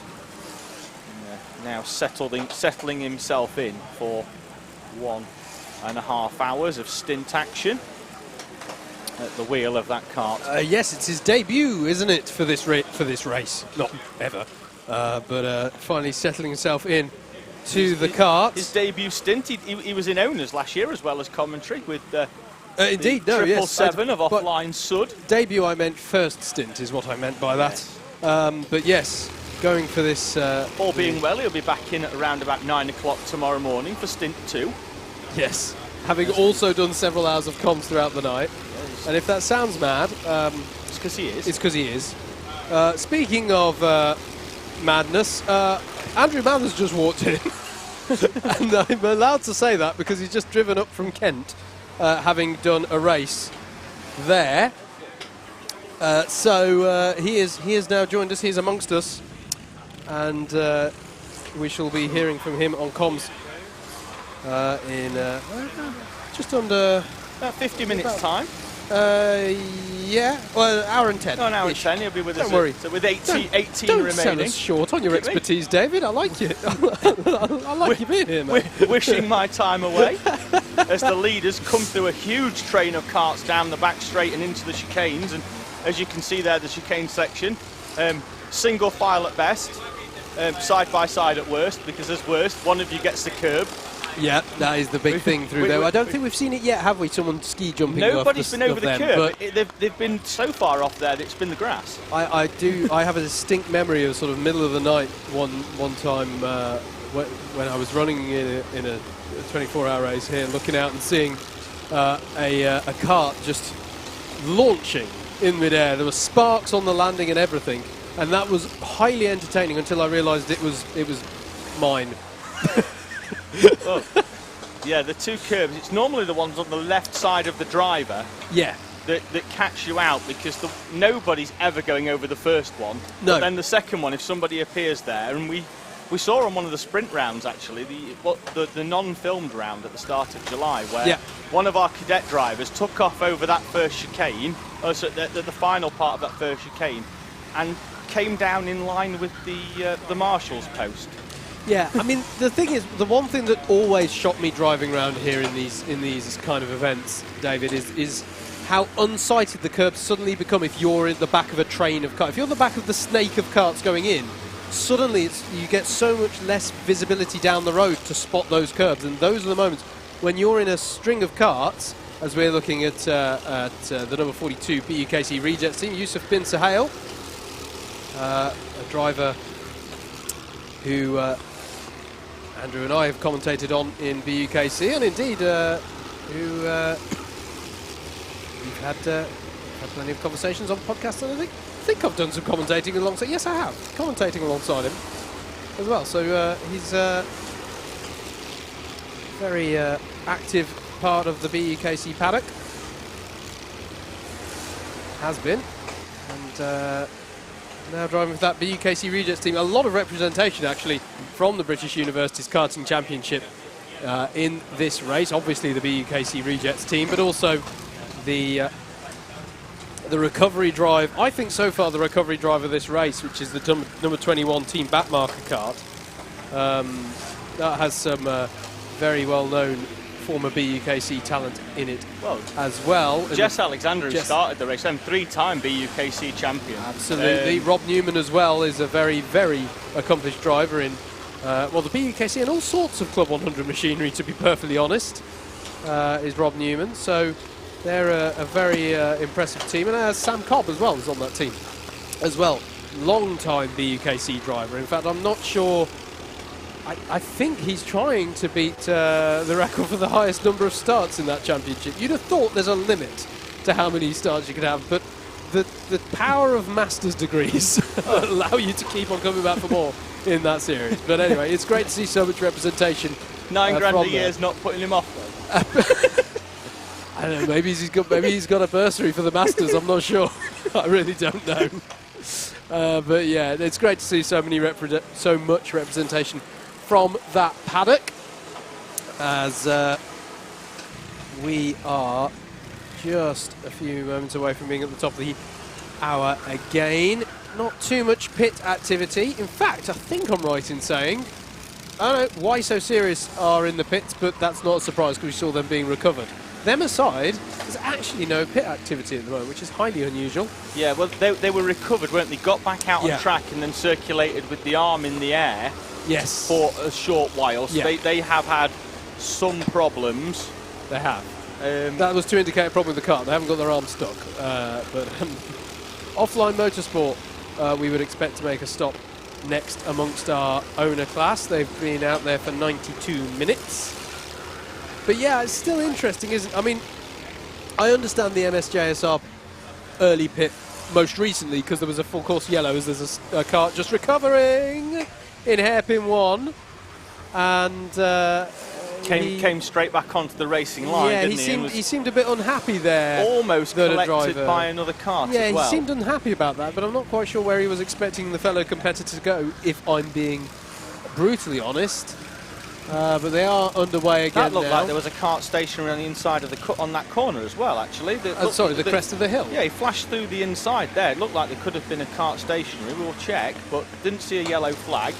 But yes, just some constructive criticism there on how to re-enter a circuit in the middle of a 24-hour race at a tight hairpin where lots of karts appear on the apex. Yeah. So. Looks like the leader's made its way through traffic a little bit. They opened a gap of 1.5 seconds actually in the last lap. Yep. But that often happens, doesn't it? That look there, see the leader getting caught up in traffic, and that's going to close the gap up again. As had to take evasive action and brake mid-corner. Does finally get through the two of them. At least the will the 43 get through past as well. He's going to get at least one of them, and then the second one will get done down the next straight. So an easier ride this time round for the 43, and the gap does close by a half a second. And it's almost like we've mentioned before, isn't it, where we're talking about this in sort of a sprint race way. Like we're talking about teams taking half a second out of each other as if it's a huge deal, even though we've got 19 hours of racing left. And it's just because it's just so close at the head of the field. There's the leader coming through, Charlie Bingham, with the yellow and blue front to his helmet and the checkered flag on top. Won the BPEC Endurance Series last year with Q Red Racing. Came ever so close as well to winning this event last year, less than 25 seconds between our two karts at the front. It eventually went the way of MS SoCo Select, with Q Red Racing missing out. But at the moment, the order has been reversed here for the 2020 version of the British 24-hour race, kindly sponsored by NRG Cycles and also by NRG Global Power. So NRG doing the honours this weekend to provide Alpha Live and Teesside Karting with the opportunity of bringing you non-stop coverage of the 2020 British 24-hour race live here from Teesside Karting in Middlesbrough. We are slowly approaching, in 20 seconds time, the 5-hour mark. Yeah, let's give you a bit of a weather update. There's not too much to report, to be perfectly honest, in terms of change. It's 15 degrees C. Wind has picked up just a tiny amount. It is no signs of rain for the moment. It is not, it's a little bit overcast, but it is broadly speaking quite sunny. Still quite humid though. Humidity is at about 79%, so it really is quite a close feeling day. So that's the situation there. Yeah, so out at the head of the field, 3 karts on the lead lap still. Red Racing, MS SoCo Select and MS JSR. In the Pro class, the drivers shown on your screen with the red backgrounds. We've got 3 front runners all on the same lap, MS Karts PGS and Team Keen, with Offline just a one lap down, although we didn't think that potentially they could be in the pits shortly, or may have been in already. We'll confirm that shortly. We're just going to run through then Clubman. Two teams still on the same. Oh, we've got a spinner in, 2 spinners actually in pit lane, 17 and 47. 17 went round, 47 had to take evasive action. That's very unusual. Yeah, the 17 just outbraked itself into that chicane section. So 2 higher karts off in pit lane. 17 causing the action. Straight through crew.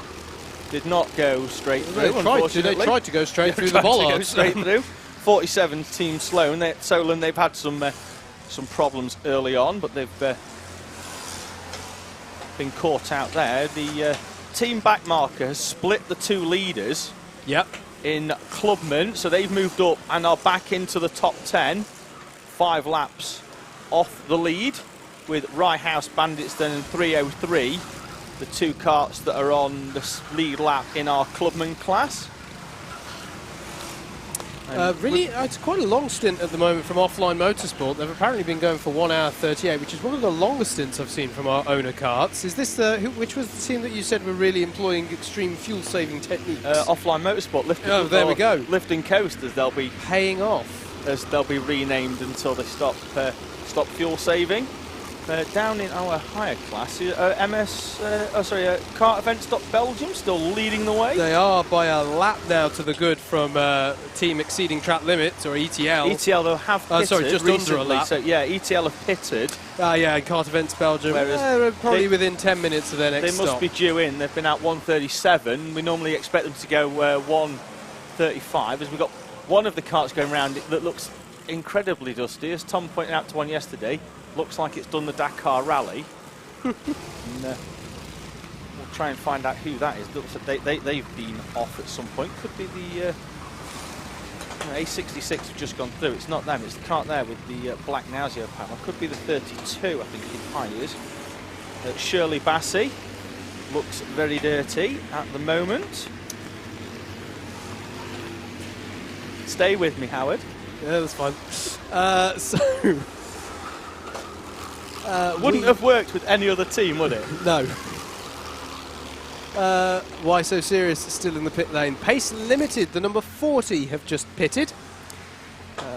That is from 50th position. And Curiosity Killed the Kart is also in the pits after a relatively short stint for the hire karts. Although we have to say, David, with some of these hire karts, they aren't necessarily running to the optimum strategy. If it's maybe the first time they've contested this event, maybe they are not running full drivers. Maybe the drivers are wanting a break before the kart necessarily needs fuel, and you would run stints accordingly. Correct as well. There's a lot of these teams that are doing it not necessarily for the win, they're just doing it for the experience. Yeah. And this is the wonderful thing with the higher class. It opens it up for our drivers to do something like that. I know some teams have got somewhere between 7 and 10 drivers just because they want the experience of doing a 24-hour race and racing one of these karts at 3 in the morning. Yeah. Like, down the back straight and basically just being a shadow arriving about 3 seconds before the kart does. Yeah. You know, but it's a wonderful experience, and if you are into karting, no matter what karting you race, you can race like the highest level of karting. Just doing a 24-hour race it's just an experience in anything that you do. It really is. It is a unique feeling, and I have to agree with you that the running at night is when it kind of gets quite special, because that's the sort of novelty hours, as it were. That's what people aren't used to doing, and it is a different. I find that, you know, keeping the concentration is so important. Spotting your apex is still okay at that time of night is still important, and the logistical challenge as well of running a team. You know, you were talking earlier about how each team is only allowed 2 helpers. The drivers have got to be on it with, you know, setting those alarms, wake up, make sure. I've been there. I've been there where you go, who's next in the car? Such and such. Okay, where's such and such right now? And it, you know, that challenge is getting through this race in a relatively clean way, almost regardless of how the kart fares, is an achievement in itself, and that's where the challenge really comes in. It's, you know, can you keep the race effort going for the whole 24 hours, and that is a really important aspect of it. One of the leading quartet is in. The 42 MS Lucas kart is in. Yeah. Currently has Josh Thompson, pro sim racer, and again, that's that's a relatively short stint for my money. 1 hour 20 that they've been out there. So I'm still intrigued by the relative shortness that the MS karts are running to. As I say, MSJSR's one last time around made some sense. Made a lot of sense to me, in fact, because of the full course yellow conditions that were active at the time. But it is interesting here how there's a different approach, and I think part of how Red Racing have got to the front, I don't know if you, to what extent you agree with this statement, but Red Racing to me have partially got to the front because they are running a little bit longer than their rivals. They have. They were certainly helped out as well. The full course yellow brought the pack really close together, didn't it? There was a higher kart at the front of that, and it closed them right up. But since then, yeah, it was almost a safety car. Yeah, Charlie Bingham at the front of in that car has just eked out the lead, hasn't he, on Paul Wilkins in the 43. Whilst they are evenly matched, Bingham does seem to have found his way through the traffic a little bit better. He's about to come up to Team Backmarker, so he's going to put a lap on them unless Team Backmarker can pull away. It looks like Murray Adams is in the 21 at the moment. They are down in 10th overall on a recovery drive after an engine change early on, which was very efficiently done actually by the MS outfit. I watched that happen in the first hour, and that was changed inside a minute. Yeah, I mean, I've seen the MS effort down in that paddock area is highly impressive just for the speed at which they're able to work. I mean, I saw the I think it was the 111. I'll try and remember now who came in who needed a left rear wheel change. Yes, it was Conor Lucas was in that, wasn't he, at the time? they can get the car in, do a standard pit stop, and do a wheel change quicker than I'm seeing some of the other teams doing a pit stop. And it really is quite impressive to see that operation. So they are. You can see why they've got so many wins in this discipline to their name. Yeah, because it's a very impressive outfit. It is. It's as much, especially we mentioned earlier, didn't we, about people on the pit wall. But if you can change an engine 30 seconds quicker than somebody else, last year the winning margin in that class was 25 seconds. Yeah. So every second really does count, no matter what time. As we've got a gaggle of karts going down the back straight. Hopefully they sort themselves out before we get to the chicane section. The class leader in Clubman's right in the middle of that right house. Yeah, you can just see them coming. You could just see them coming onto shot there. This is the D chicane again, and this is where the karts are streaming through, and need to keep it as most of these are, as someone takes a little bit of curb there. But what you will see occasionally is karts running out wide in the latter part of that corner. There is the CMC kart, I'm afraid, on that particular occasion, demonstrating how not to do it, because if you can actually see on this shot the divot, the trench almost that's at the very apex of that curve there, and if you line that up incorrectly, that's really nasty. The other really nasty one is, in fact, it's not quite as bad as I remember it used to be, is the very first apex of that corner, the right-hander after the start-finish line. Now, generally speaking, you don't hit that curve, but I did get forced into that sort of location, angle onto that curb a couple of years back, and it's not fun. It is not fun at all, but it's part of the challenge of this circuit. I'm sure you and Tom probably spoke about this one, mate, but what is your favourite bit of this circuit? Oh, entrance to the mountain section, the right-hander in there before you just throw the kart left to go up. It's not an easy corner by any stretch. No. Because ideally, you don't want any other karts there, because the optimum line is to throw it in as far right as you can. Yes. To just maximise, because you don't want to go too wide on exit. Sure. Because then you want to be as far left as you can because of the off-camber right at the top of the mountain section. Yes. The problem in the 24 is that almost always somebody's there. And so you can't take the optimum entry. Yeah, and it really does become a bit of a roulette wheel, isn't it, as to who's then going to have the best run up the hill, because there are different... And on a really, really warm day, you can turn in without braking. Yes. So the right-hander at the bottom. When it's cold, you can't, because it's not quite sticky. Yeah. But you can turn in on a warm day. Certainly in the highs, because they are a little bit slower, you can turn in without braking. Dab the brake on the way in before you throw it left, just to settle the kart, and then try and get the kart thrown round. Looks like we've had a driver change. Anyway, the 111 MSGSR, they have been out for half an hour, but we've got Jack Grinsell in that one now, 2017 PFI Pro Kart champion now at the wheel of the 111. They're still only 24 seconds off the lead and have been there or thereabouts at that sort of time for the last hour or so. They're doing from an MS perspective, they're doing exactly what you would want, which is keeping themselves in there. Should anything befall, if you look at the sort of whole of the MS effort, if that SoCo Select kart were to have an issue, MSJSR is right there. That is the difference, I would say. Red Racing, they're there on their own. They are, yes. And if it goes wrong for them, then it's gone wrong for them. Whereas the MS outfit have, 3 bullets in the gun, as it were, right at the front of this race. And the thing with their squad as well is that they've not necessarily put all of their best drivers in the 43. They've really mixed it up. Obviously, Connor Lucas, last year's champion here in sprints in the 111. Jack Grinsell alongside him as well, the 2017 PFI Pro Kart champion, as we mentioned in that outfit. And realistically, they're 23 seconds off the lead, and they've had a wheel change. Yeah, exactly. That wheel change. That's how long it took in front of it. They'd be winning at the moment, wouldn't they? Yeah, exactly. If it wasn't for that, and they're still 23 seconds off the lead, and they are closing ever so slightly. Obviously, we've mentioned that, but obviously, if it's a traffic issue as well. I just want to note this as well. Within the higher kart class, Race for Ruben have just made a pit stop, and they have run, to my mind, about as far as a higher kart can go. A 1 hour 44, 1 hour 45 it looked stint. like Paul White was in that one when they came through. So great effort by Paul to stretch that stint. And it's a great team, isn't it? With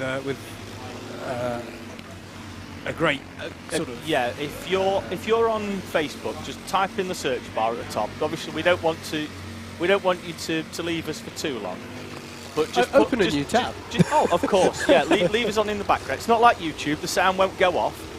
If you come out of a tab or put something else over the top, we'll still be here.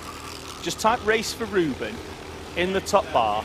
Just open the page up, give it a quick like. If you go back and have a look now, or go back and read it later, it's a great effort that those guys are doing. I think they managed to get over the 10,000 mark last year in terms of the amount that they'd raised at before last year's 24 hour. It's a wonderful cause, Race for Ruben, and as we mentioned, we did certainly on the Double Dash Motorsport Media podcast that Tom and I were lucky enough to be invited onto on Monday, which, if you haven't checked out, was designed as a precursor for the 24-hour, but you can go back and listen to that at some point, see how correct we were in our predictions. How much do we want to encourage it now the event's happening? Don't hammer us too much on our predictions. The yellow, Modernizer off. And they're having a drama-filled race, aren't they, the last couple of hours? Brad Butcher off into the gravel on the outside. The will be helped back on by the dream team of marshals down at the bottom corner. They're supposed to be doing shifts, but I think they're just going to both try and work together and do a whole 24 on the marshals post together. Mark Young and David Mack. There's really no one on site for whom this isn't an endurance event, no. Basically. It's like a stick of rock. Endurance is written through the entirety of this event. Oh, marshals, medical teams, there's 5 or 6 down in the mechanics bay, and obviously it goes mental down there in the just after darkness falls. I don't want to say that we've given a commentator's curse by talking about them so much, but that was a very long stop for the Race for Ruben effort. 10 minutes showing on their first sector there, so a very lengthy stop. So not sure what the issue was there for Race for Ruben. They were running quite high up in the higher car order. I think they got up as high as 3rd at their peak, but a bit of a lengthy stop there for Race for Ruben. So yeah, hopefully they'll fare a little better, and whatever it was that beset them there has been rectified. Yes, they were running towards the head of our higher kart field. Rob Chalmers has been on. Normally, yes.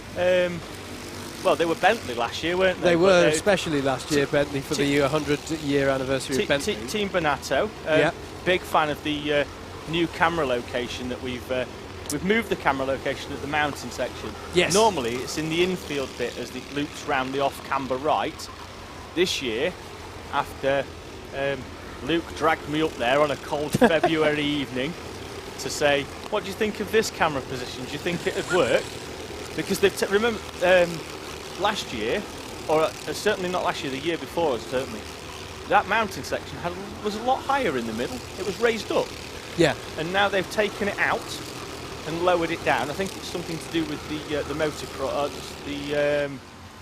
They do like a mini moto, like half and half effort, where they go between off the tarmac and onto an off-road section. They've taken a huge amount of soil out on the inside there, and it's allowed us to move the camera because now we can pan it all the way round and catch them going out of that corner and down the first part of the back straight. Yeah. Which has moved it to the inside, which is wonderful. Yeah. Opened up some more space for us and allowed us to see, just as we saw down there going down the back straight, was the owner cart with the Bigfoot Nauseo panel on it. There is one owner cart with a Bigfoot Nauseo panel. They've still got the sticker kit, as we get confirmation that Connor Botting is in the Core Blimey racing cart, and he was getting ready to get in as I walked down earlier. He's got a very similar to a James Hunt style helmet with Connor Botting written right down the side of it. Makes in the it same nice way. and easy. Yeah. Although it makes helmet identification games boring, I've found. You ever done those where you have to identify the F1 driver's helmet? James Hunt, always the first question. It's the easiest one you can do. I do just want to give a shout out, actually, whilst you mentioned, I do want to give a shout out to Rob Chalmers because, of course, he's such he's got such an association with this event, and I know it must be You know, it is a real shame that he's not here. And of course, usually, of course, at some point in the race, we would have him on. He was always he's always so friendly. Comes and has a chat with us, tells us about the Bonato organisation. Obviously, last year in particular with the centenary of Bentley, there was even more to talk about. The spiritual presence of Bonato's, if you like, here at this event is Eco Racing, because it's carrying that Bonato number of the 987, and it does have a driver of that Bonato stable in the form of Jamie Howells on board with that. There's also the modernised racing car also has Piers Stockton, who is a Bonato Bonato stable of that stable. And apparently they've got Bentley visor strips, so keep an eye out for those if you're on if the eagle-eyed amongst you. But yeah, I just want to give a shout out to Rob because he's always so supportive of what we do with the stream. I know he's worked so hard over the years with that Bonato effort. This year it just it wasn't meant to be, but hopefully we'll see him again at these events. Yeah, until 7 or 8 days ago, they were coming, but it just wasn't meant to be, and that's been the case with a couple of our teams. Unfortunately, yeah. We are 14 teams down from what was signed on 2 weeks ago because of the obvious reasons that the times we are currently living through, which is unfortunate. Do you know what? I haven't spotted our very own Butters is out there at the moment, isn't he? I'm not sure I've clocked him yet. No, well, we do say generally we talk about if you're doing well or you go off, and he's not gone off. So let's check if he's doing well.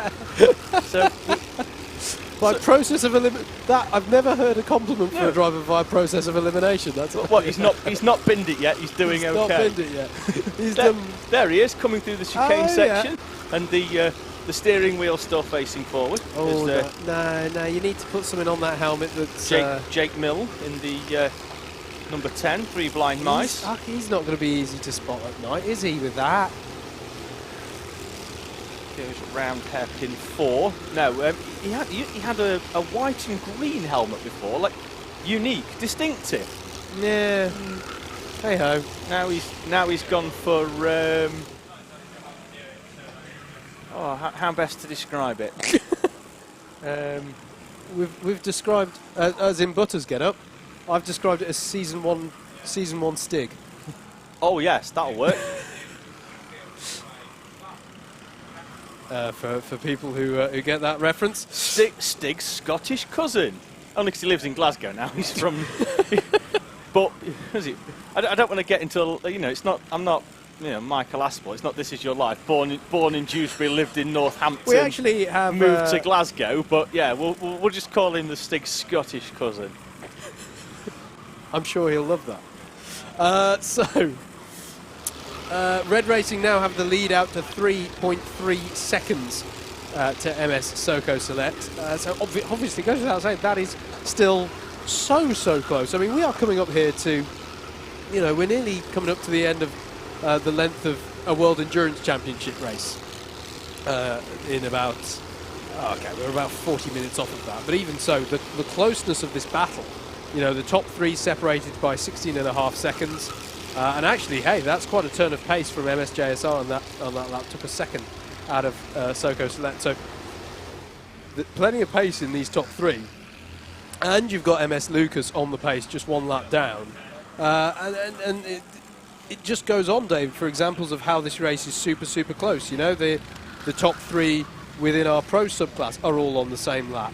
There's a bit more gapping in the Clubmans, but there's still some really nice close battles. The gap for second, for example, between 303 Racing and SMJC 595 is just 6 seconds between those two after nearly 5.5 hours. And the gap at the front of Hire Kart, such a competitive class, the Hire Kart, just 20 seconds the gap, and that is on merit as well. And nobody owes a pit stop in any of those that I think I was just talking about. So it is so impressive how close this one is so far, and I really do feel. I mean, the reliability always does tend to kick in, or the reliability issues always do tend to kick in with more severity as the race goes on, of course, because you're running these karts for longer and longer. But I have been mightily impressed so far by how these karts have, broadly speaking, held up, and the closeness of racing, as you said. It's like we've had a 5.5-hour sprint race so far. Yeah, it's been great to see, actually. Not had that much racing. Certainly some of these drivers haven't raced much in the last 6 months. So we haven't been able to go to the track and play. But now we are. There's the number 10. That's the 3 blind mice outfit. Goes wide over the D-shaped chicane section. I remember in previous years they've put some cones across there, and we've just that have obviously not lasted too long. They've got skittled, but yes, they've obviously decided not to do it this year. Oh, well, I think it gets boring replacing cones after a while, doesn't it? Really. But yeah, I am loving the panel on the 24-hour the Le Mans logo there that features on the front of the Team Karting number 7 kart. I am liking that a lot. Porsche Sport have just executed a pass on track, I believe, on Team Zap. That's over 38th place.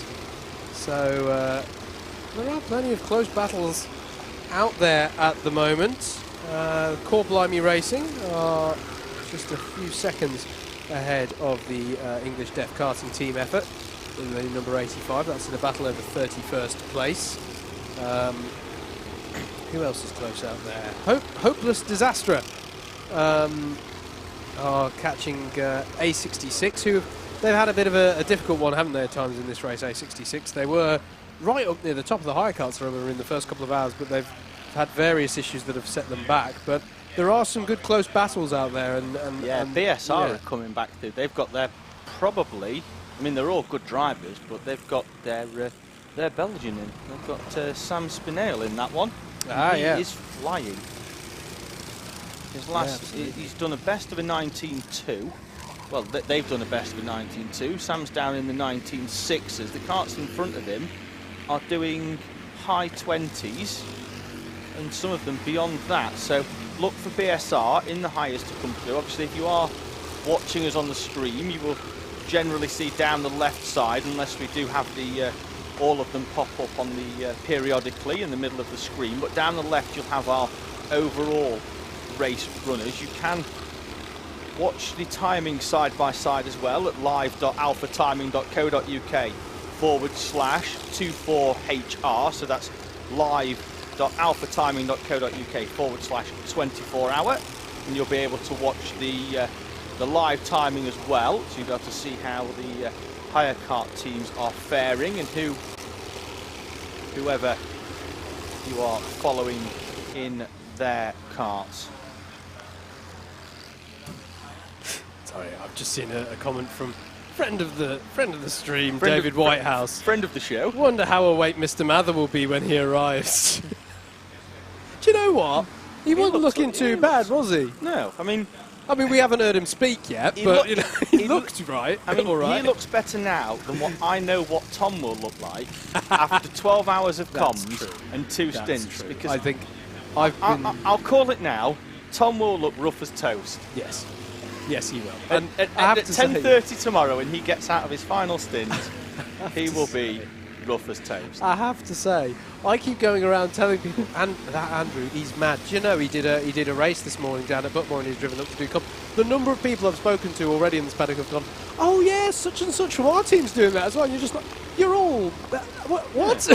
I'm missing a trick. I need to. I don't know. I need to re-embrace highly caffeinated drinks or something. I don't know. You couldn't have done Club 100 as well. It had just been me holding the fort for the first 10 hours. Waiting for us to get here. But, and it's not even, because of distance, it's not even like I could just open the com box door and just invite people in on a 10-minute rotation. But it's like you were saying about the Lark Hall team. There are some people, as the number 17 has gone way off in hairpin one there, has now recovered to the track, you can just see out the window. You can just see the yellow in the background of your shot there. So that was a moment there for the straight through crew. They are slightly observing their namesake, aren't they? The straight through crew. They're good at going through things, it's there's a lot of people doing this, and taking part in multiple events. But this is the nature of it, of course. As you said earlier, you know, we've not had racing for 6 months, and suddenly all the events are starting up again, which is fantastic to see. But it does mean the calendar right now is looking dense. Oh, everybody's trying to get their 7 or 8 round championship in, aren't they? Into it's going to mix it up actually, because towards the back end of the season, the final rounds are going to be in November for some series, December for a few others, as 2 of our higher contingents go side by side through a chicane. There's only room for 1. That's the NRG Grand Prix Kart. It's just been lapped by the... well, NRG Global Power, sorry. It's NRG GP, but GP stands for Global Power. I like what they've done there. That sounds all... Also a timely mention for our live stream sponsors, NRG Cycles and NRG Global Power. Absolutely. Giving us the facilities to bring the 24 hours of Teesside to your screens. We did just see a moment ago the 43 of MS Soco Select. I've lost track, mate. Who's at the wheel of the Soco Select car? Do we know that at the moment? Paul Wilkins. Ah, okay.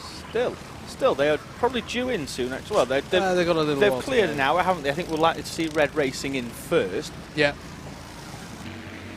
So hour 17 for Red. Pits towards the front of Clubman's. 303 Racing have pitted. I think they pitted from second. So SMJC 595 have gone by in that time, although 595 themselves owe us a stop, probably not in the too distant future. But Rye as that's well. Quite a short stint for the 303 Racing again. They are off. I don't know what's with them. They are. They had to fuel early, didn't they? Remember, they fueled. Early. Yes, they were one of those teams. They had some technical issues, and by technical issues, I mean they missed the fuel bay closing. And had to start on fuel. I don't want to get technical. Technically, that's not a technical issue. Well, if you run out of fuel, it is. There's potential. That's a technical issue, yeah. But as NRG go over the curb and wide, and they're going to now come under pressure from Mr. Butterworth. Well, there we go. And he will come into shot. There he is in the background. That's NRG in the yellow and blue colours, with Mr. Butterworth in stealth mode with that black helmet behind. Don't take out our sponsors, Butters. No, be kind. Make it awkward. Be kind to the sponsors. Go wide. Remember, 1 metre apart. I'm pretty sure that a full race suit, helmet, and possibly balaclava are suitable PPE. But right, we've gone past the bottom of the hour, so I do want to do a quick run through of where things are at the 5.5 hour mark into the 2020 running of the British 24 hours here at Teesside Autodrome. Red Racing then are your leaders on merit, and that is a change that's happened within the last hour. They lead by 5 seconds from the 43 of MS Soco Select. A further 18 seconds down the road is MS JSR, and then MS Lucas is within touching distance, just a lap down. So should anything happen to those top 3, you can bet a fair amount that MS Lucas will be on the scene to be a beneficiary of that. Next up is MS Kart. They're the highest placed of the pro subclass. PGS Racing are just 34 seconds off the back of them, and then they have to go a further lap down for Team Keen there. And one of the interesting things for me is that both those subclasses have just gone through. There are some pitters who are definitely off cycle with that. Offline Motorsport, the super savers of fuel, are just a lap down there. Can they save themselves? 1 pit stop, 2 pit stops by the end of this one? Who knows? How will that pay off? Rye House Bandits are the highest placed of the Clubman's runners. They're in 9th overall. Team Batmarker are determined to not be a Batmarker for much longer. They are working their way up through the field nicely. SMJC 595 have just pitted from 2nd place in Clubman, so they will probably hand that position back to 303 Racing. That's going to be interesting to see what the gap is when that's all worked itself out. Modernised Karting, the number 24, are 13th overall, 4th within that Clubman's class. TMS Trico are next, and then it's the Frosterley Inn in 15th place. MSBE in 16th, and then Modernised Racing, as opposed to Modernised Karting, the number 6, are in 17th. They've had a somewhat eventful couple of hours, have they, in that one, but they are circulating, and the pace isn't too bad at the moment. Blue Dog, another Clubman's runner, is next. They're a further lap back, and then just 5 seconds behind Blue Dog is TT Sport, really having a good little battle. Those two are currently over 18th spot. DW Racing are a further lap down then, and then it's Alessia, the number 61. Again, they've had an interesting last couple of hours. We've seen a few dramatic moments for them out on track and coming to a stop and such, but they are currently circulating. Kart Events Belgium then, 4 laps further back, but crucially from their perspective, leading the highly competitive higher kart class. Team ETL, though, are just 18 seconds off the back of them, and then Team Tate, currently third in class, are a further 3 laps back. But they themselves are not that far ahead. I think some 20 seconds ahead of the number 84 Lockwell Hill karting effort. Eco Racing, I was talking about them a moment ago as the sort of spiritual successor, as it were, to the long-standing Team Benato. They are spiritual stand-in, I'll say that actually. They are running around in 26th. NRG Global Power are in 27th, and then it's Jib Tech, 50 seconds back from them. A further 12 seconds back is Core Blimey Racing, and then it's SKA Racing, the number 67, who are very close to them actually, just 1.5 seconds back. Good battle there at the moment between Core Blimey and SKA. The English Deaf Karting team also quite close to them, 3.6 seconds back, and Euro Bandits have just made a pit stop. Looked like a good, decent pit stop. Actually, no hold-ups there, running in 32nd place. A66-2 are in 33rd, and then the G3 Pro team is a further 5.8 seconds back in the number 11. 1.5 seconds back from them is SRW Racing, the 38, and then it's BTM Racing, another 20 seconds down the road there in 36th overall. Porsche Sport, the number 99, 40 seconds off the back of BTM Racing, but Porsche Sport are only 6.5 seconds up the road from Zap, the number 52 in 38th place. Grabex Racing are in 39th place, and they have just got by the renowned Vankels, the 555 kart. And I think, they haven't just got past them. They and the renowned Vankels have just got past Adrianoco Racing, the 36, who've just pitted. JS Racing and Hopeless Disaster have just got by Adrianoco as well. Actually, that's all just changing in front of me as I read it out. Century Sim Racing in 44th place, then it's Race for Ruben.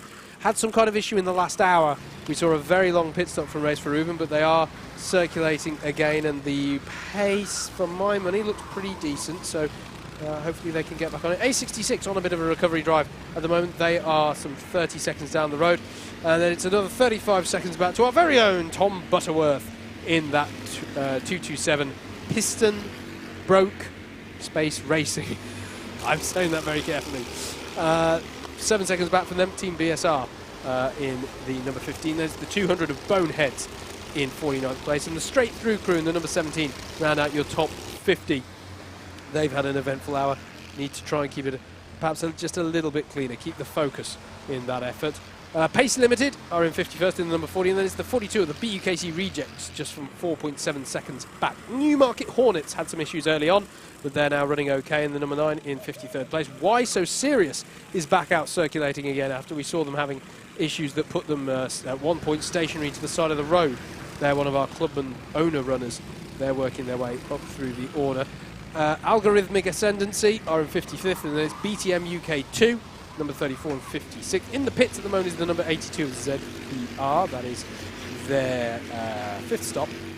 Kart Events Belgium 2 are in 58th. Then it's Team Solon in 59th place, and the DEER, the Deer team, the 270, are round out your top 60. Scottish effort, Rind Racing.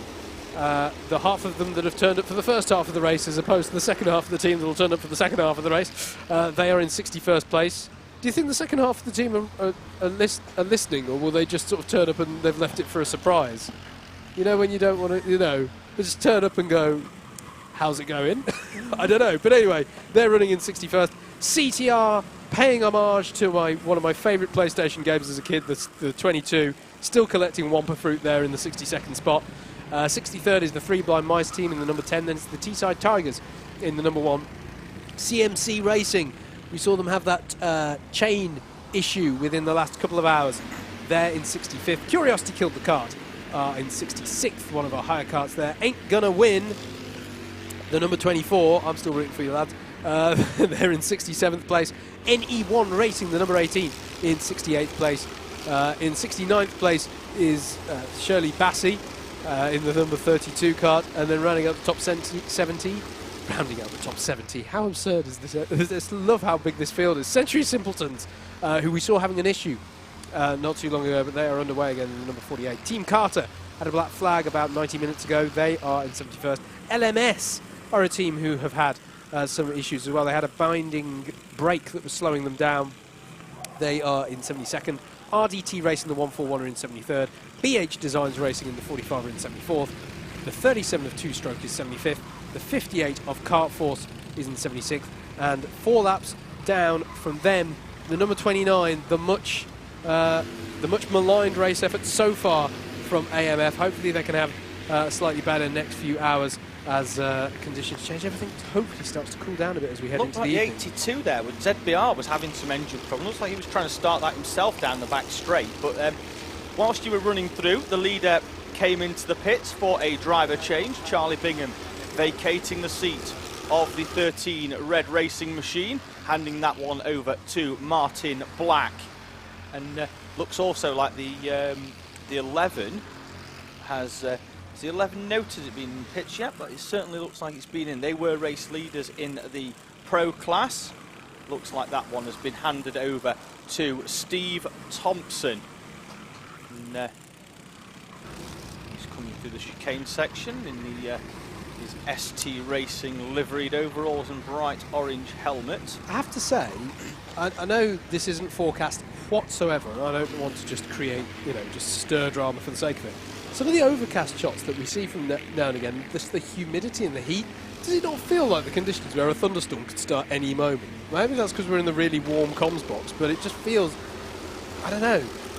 Oh, it feels very sort of... Those in the paddock watching this, they're going to love you saying that.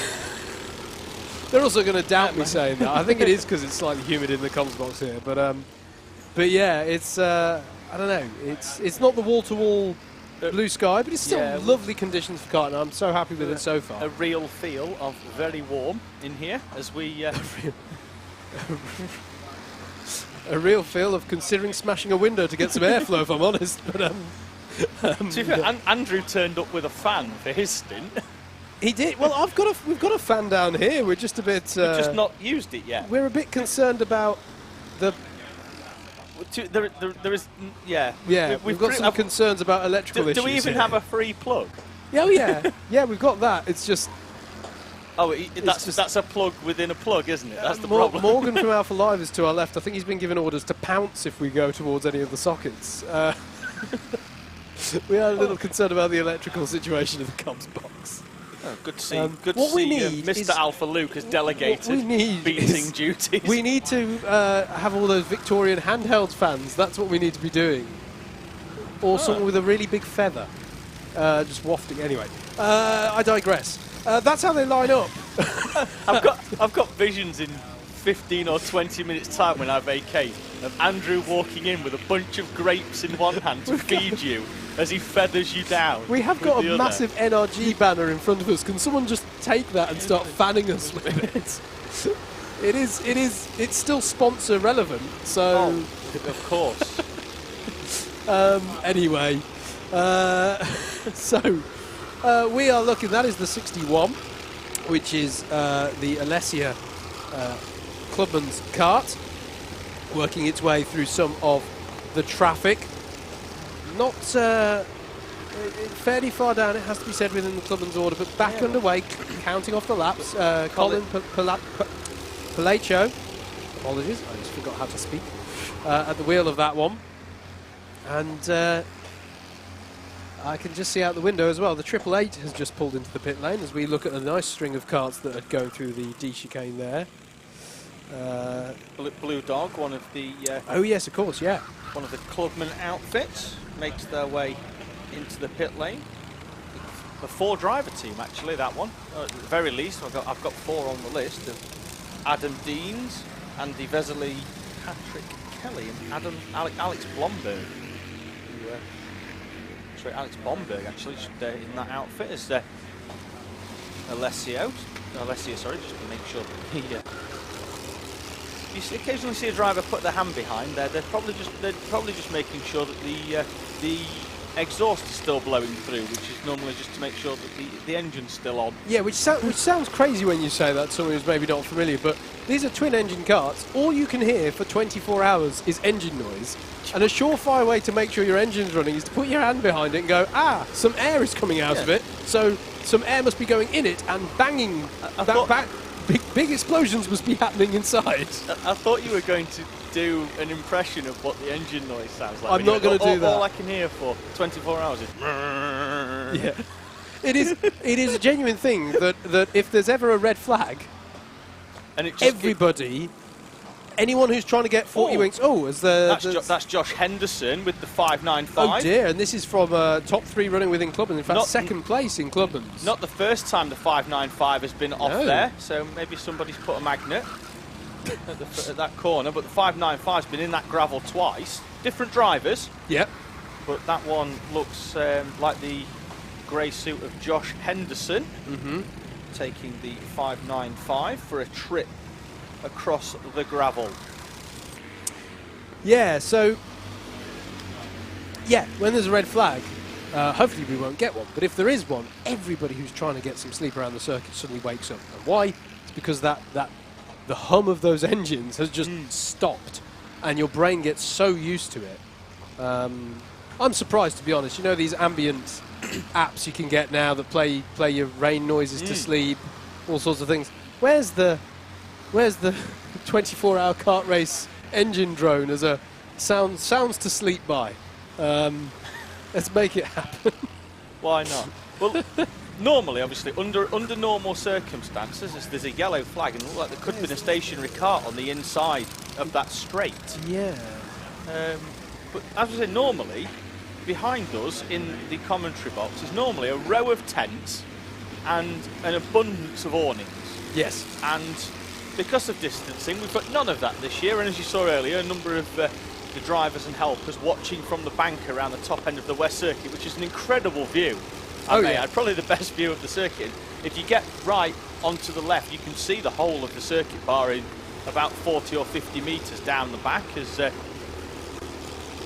Chris Pedlingham in the offline motorsport, I'm fascinated by pedals, as we call it. Yeah, I'm fascinated by this entry, David, because this whole fuel-saving thing that they're doing, I think, is really interesting. I kind of hope the reliability holds out, such that we can see what the effect of this is, because it's an interesting approach that they've gone for. It is, and I will add, very bad influences are the offline lot. We were due to go home at 9:20 on Thursday night. They kept us out till 2:20. That's quite a discrepancy between the plan and the actual there. Yeah, I'm blaming them. I mean, granted, I'm big enough and old enough to make my own decisions, but in this case, I'm blaming them as the leader. Yeah, leaders are in. Pitted. They are indeed. MS Soko Select take to the pit lane. This is for their 5th stop, I believe. We'll just have a look to see whether we can see who is getting in, and Paul Wilkins is already out of the kart and has been handed a can, which will be a can of chain lubricant. So as these karts come into the pit lane, chain on either side, one for each engine, and the kart requires some chain lube, and this year we're limited in helpers, so the driver is assisting in getting that kart ready, and it looks like he's handed it over to Sean Durkin. So another driver in the 43. Paul Wilkins does his stint and then does a final piece of helping in the pit lane. And a change at the head of our leader, and once they're back out on track, we'll see whether they've managed to hold it. We've got a couple of karts off at the mountain section. We have. Oh, dear. 2 of our higher karts. One of them's just waiting for some space, and the one on the inside has got a real problem. Oh no, it's not waiting for some space, actually, no, David. The engines have stopped. Marshall doing a duty, and there we go. Can we get a number on that one? He's going right the way round. He's going to have to wait as well, isn't he, to get his space. The yellow out at the outside of the corner. That's a very odd-looking shot there. That's NRG. Yeah, and that's the 10. That's 3 blind mice. Yeah. So they've come into bother. For a moment, if you're asking the question of see how they ran backwards for a little bit. They came the wrong way through that shot for my money. But they were just resuming their running.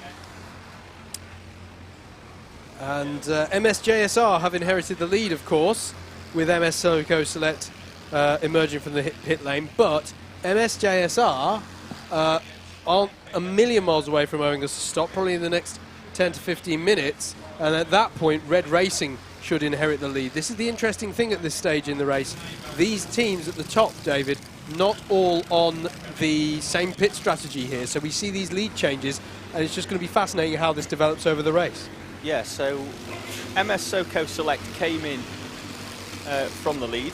Now they are 2 seconds behind Red Racing. So Red Racing with Martin Black at the wheel, 43, with Sean Durkin. It was the first time I've seen Sean actually today at the wheel of that kart. Didn't do any qualifying. No practice for the owner class today. It was straight into qualifying. 9:15. The on-track action started here. I just want to flag up a concern here. Blue Dog, I said that they pitted a moment ago. They still haven't emerged. So I wonder if there may be some issues for that effort. Yeah, so Blue Dog in the 888, currently shown in 20th place, on the same number of laps actually as Alessia. So Alessia will very shortly appear at the bottom of the timing screen on the live feed. Top 20 shown down the left side. If you're just joining us and are wondering what the numbers down the left are and the various colours, yellow are the elite class, and that class generally will have all 5 of those drivers will be elite level drivers. The pro class are shown with the red background. They'll generally will have 1 or 2 elite level drivers, and that's why they find themselves fairly evenly matched in 5th down to 8th respectively. And then we've got Blue. Blue are our clubmen, so they could have a mix of ability of drivers. At the minute, Rye House Bandits proving to be the best of that class with the SMJC 595, although they have had a few offs. And then on the screen, at some point later on, we will see 1 or 2 higher teams appear at the bottom there, as some of the owner ones will inevitably, as they always do in endurance racing, have a problem or 2, but they will be shown when they appear with a black background. And if you're watching the timing side by side, you'll see that they have a black background on Indeed. There. I don't want to commentators curse this one, but it is nice to see at this stage at least, as we are coming up to quarter distance here. In the race, we should say. At the moment, folks, we started with 77. There are still 77 running. No one, to my knowledge, have, literally started packing up and going home. No, because and I've just been reliably informed as well that for the hire carts, all the maintenance ramps are vacant, which means that there's nobody off track in a hire cart with a problem, which is wonderful to know. Brilliant to hear. That leads me on to a topic, actually. We are several hours out from it, of course, but service window in this one for the hire cart class? They will have one. Normally it's around about the 10 o'clock mark. I've basically thrown that at you around about... Sorry, David. It's got to turn furiously through the notes now. I was more intrigued. I was just the service ramp topic made me ask the question. Well, now I'm feeling guilty. Well, they're going to get to hammering later, aren't they? Because all of our drivers in the higher class have a mandatory, so they have to have one maintenance stop. It will be a minimum time, which I'm also once again just trying to flick through and find out. If I can't, my stint in here finishes in 8 minutes. I've sprung an exam on you in the last 10 minutes. I shall run down to race control and find out what the script is, and shall return with knowledge. Well, you've brought so much already anyway, as I think that was a gesture there from... Was that MSJSR acknowledging a pit stop as they came onto a new lap? That looked like it might have been. I think so. If so, once again, I've got to say it's a very short stint. 1 hour 11 is not a long stint, and this is not like the last one, where it was under full course yellow. This is just quite a short stint. Yeah, and Jack Grinsell has been going very well pace-wise, hasn't he? He's had a quick look down. There he is. That's a fuel level check, isn't it? Yeah, rather than just, you know, he hasn't put a map of the track on the fuel tank. Don't worry, that's. But then that makes me think, David, do they have a, like, if you're checking the so they're fuel critical after an hour and 12? Is that what what we're supposed to read from that? I'll go and have a chat with a few people when I vacate, just see whether it's tactical or whether they're just not being able to get the mileage out of it. But obviously offline are doing it, and they are 4 laps down, but they're in the pro class, so that they are where you'd expect to find them. But they're only like that, and they're saving so much fuel in that car. Yeah, it's a massive discrepancy, you know, between an hour and 12 and I mean, have they gone round again? They have gone round again, haven't they? So maybe it was, for all I know, that was just a sign from the pit lane to say check your fuel level. And he checked his fuel level and it's fine, so on we go. But even so, I'm still intrigued by, just generally speaking, I feel that the stints have been quite short. We've spoken about the heat. You know, the heat could be something. The heat is a big factor in this. AAA to back out, though. It's another check of the fuel tank, actually, there for the MSJSR car. So I don't know, but, you know, gosh, I'm thinking, was it like 2015 or 2016 Le Mans where Toyota suddenly shocked Audi and Porsche by, in the nighttime stints when it was colder, suddenly being able to pull out an extra couple of laps or something around the Le Mans circuit, and that was a big factor in at least giving Toyota the chance of winning that race. Of course, quite famously, they struggled for years to pull it off. But you don't get many laps though of a Le Mans track in an LMP. No, you don't. You don't. I mean, this is the longest go-kart track in the world, but it's not quite at Le Mans levels of length. No, we're not getting to we're not getting to 11 and 12 miles or anything ridiculous like that. It's still 2,700 metres, I believe. As I think that's Jack Grinsell waving away a call for a pit stop. Okay. In the 111. Oh, maybe they're fine then. But and then, to be fair, they are now up to an hour and 15 pretty much on this stint. So, as are, by the way, Team Keen are up to an hour and 15 as well, as are Team Backmarker. So there's a few who are on that that sort of pit strategy. English Deaf Karting team have just got by NRG Global Power. That is over 28th place, but of more interest to them, it is over 7th place in the higher kart class. So both teams running quite strongly at the moment. As the MSJSR kart are about to put a lap here on the Alessia kart, who do the sensible thing and just let them go through. No point losing time going offline to fight or defend, or they may as well let them through.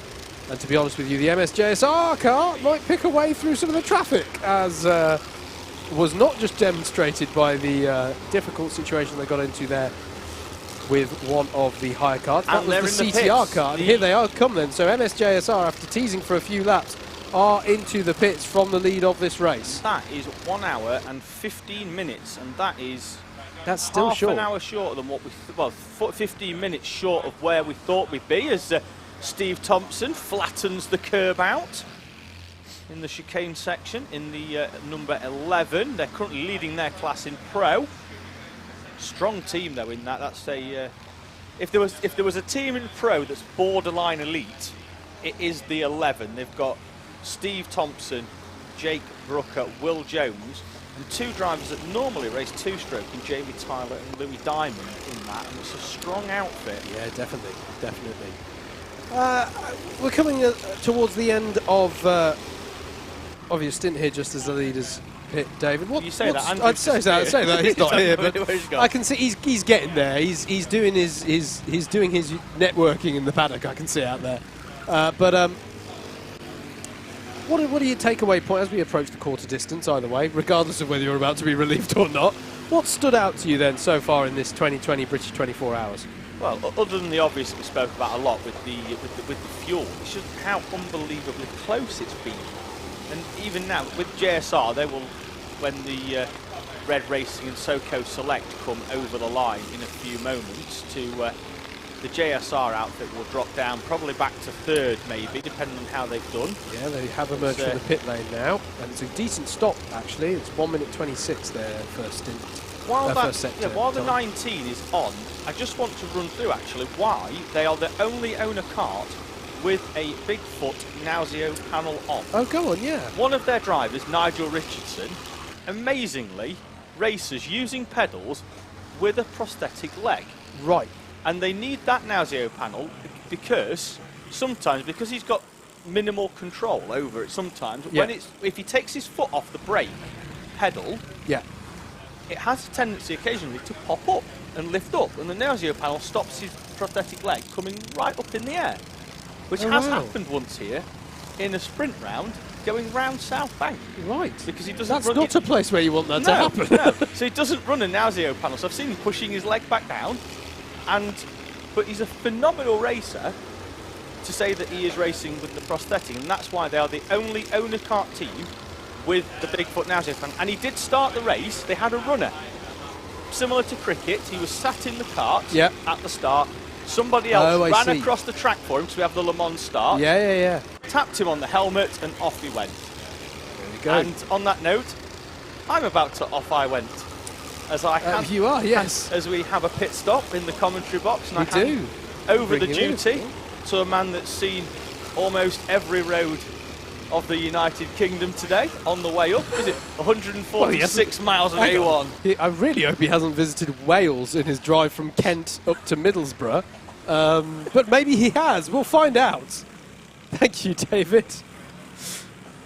Sterling effort there as ever, and I think he's going to go off and find out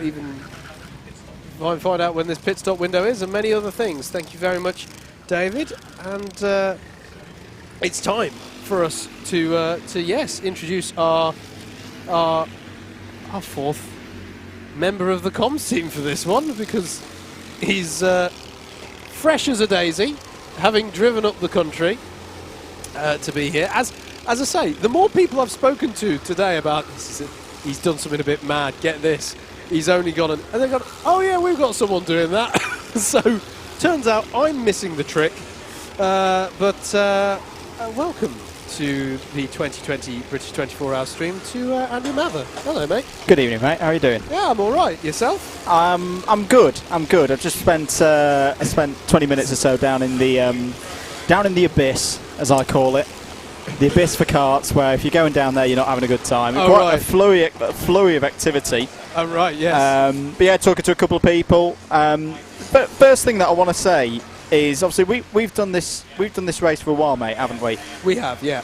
I'm really liking seeing a new generation come through. Yeah, that's a good point. And I know it's a lot of people that we've commented, you and me have commentated on a lot, but like the number of BUKC and Club 100 faces that I'm seeing down there, not just in the higher teams, but in the owner teams as well, because obviously we've had an increase in the number of owner teams this season, which is really good to see.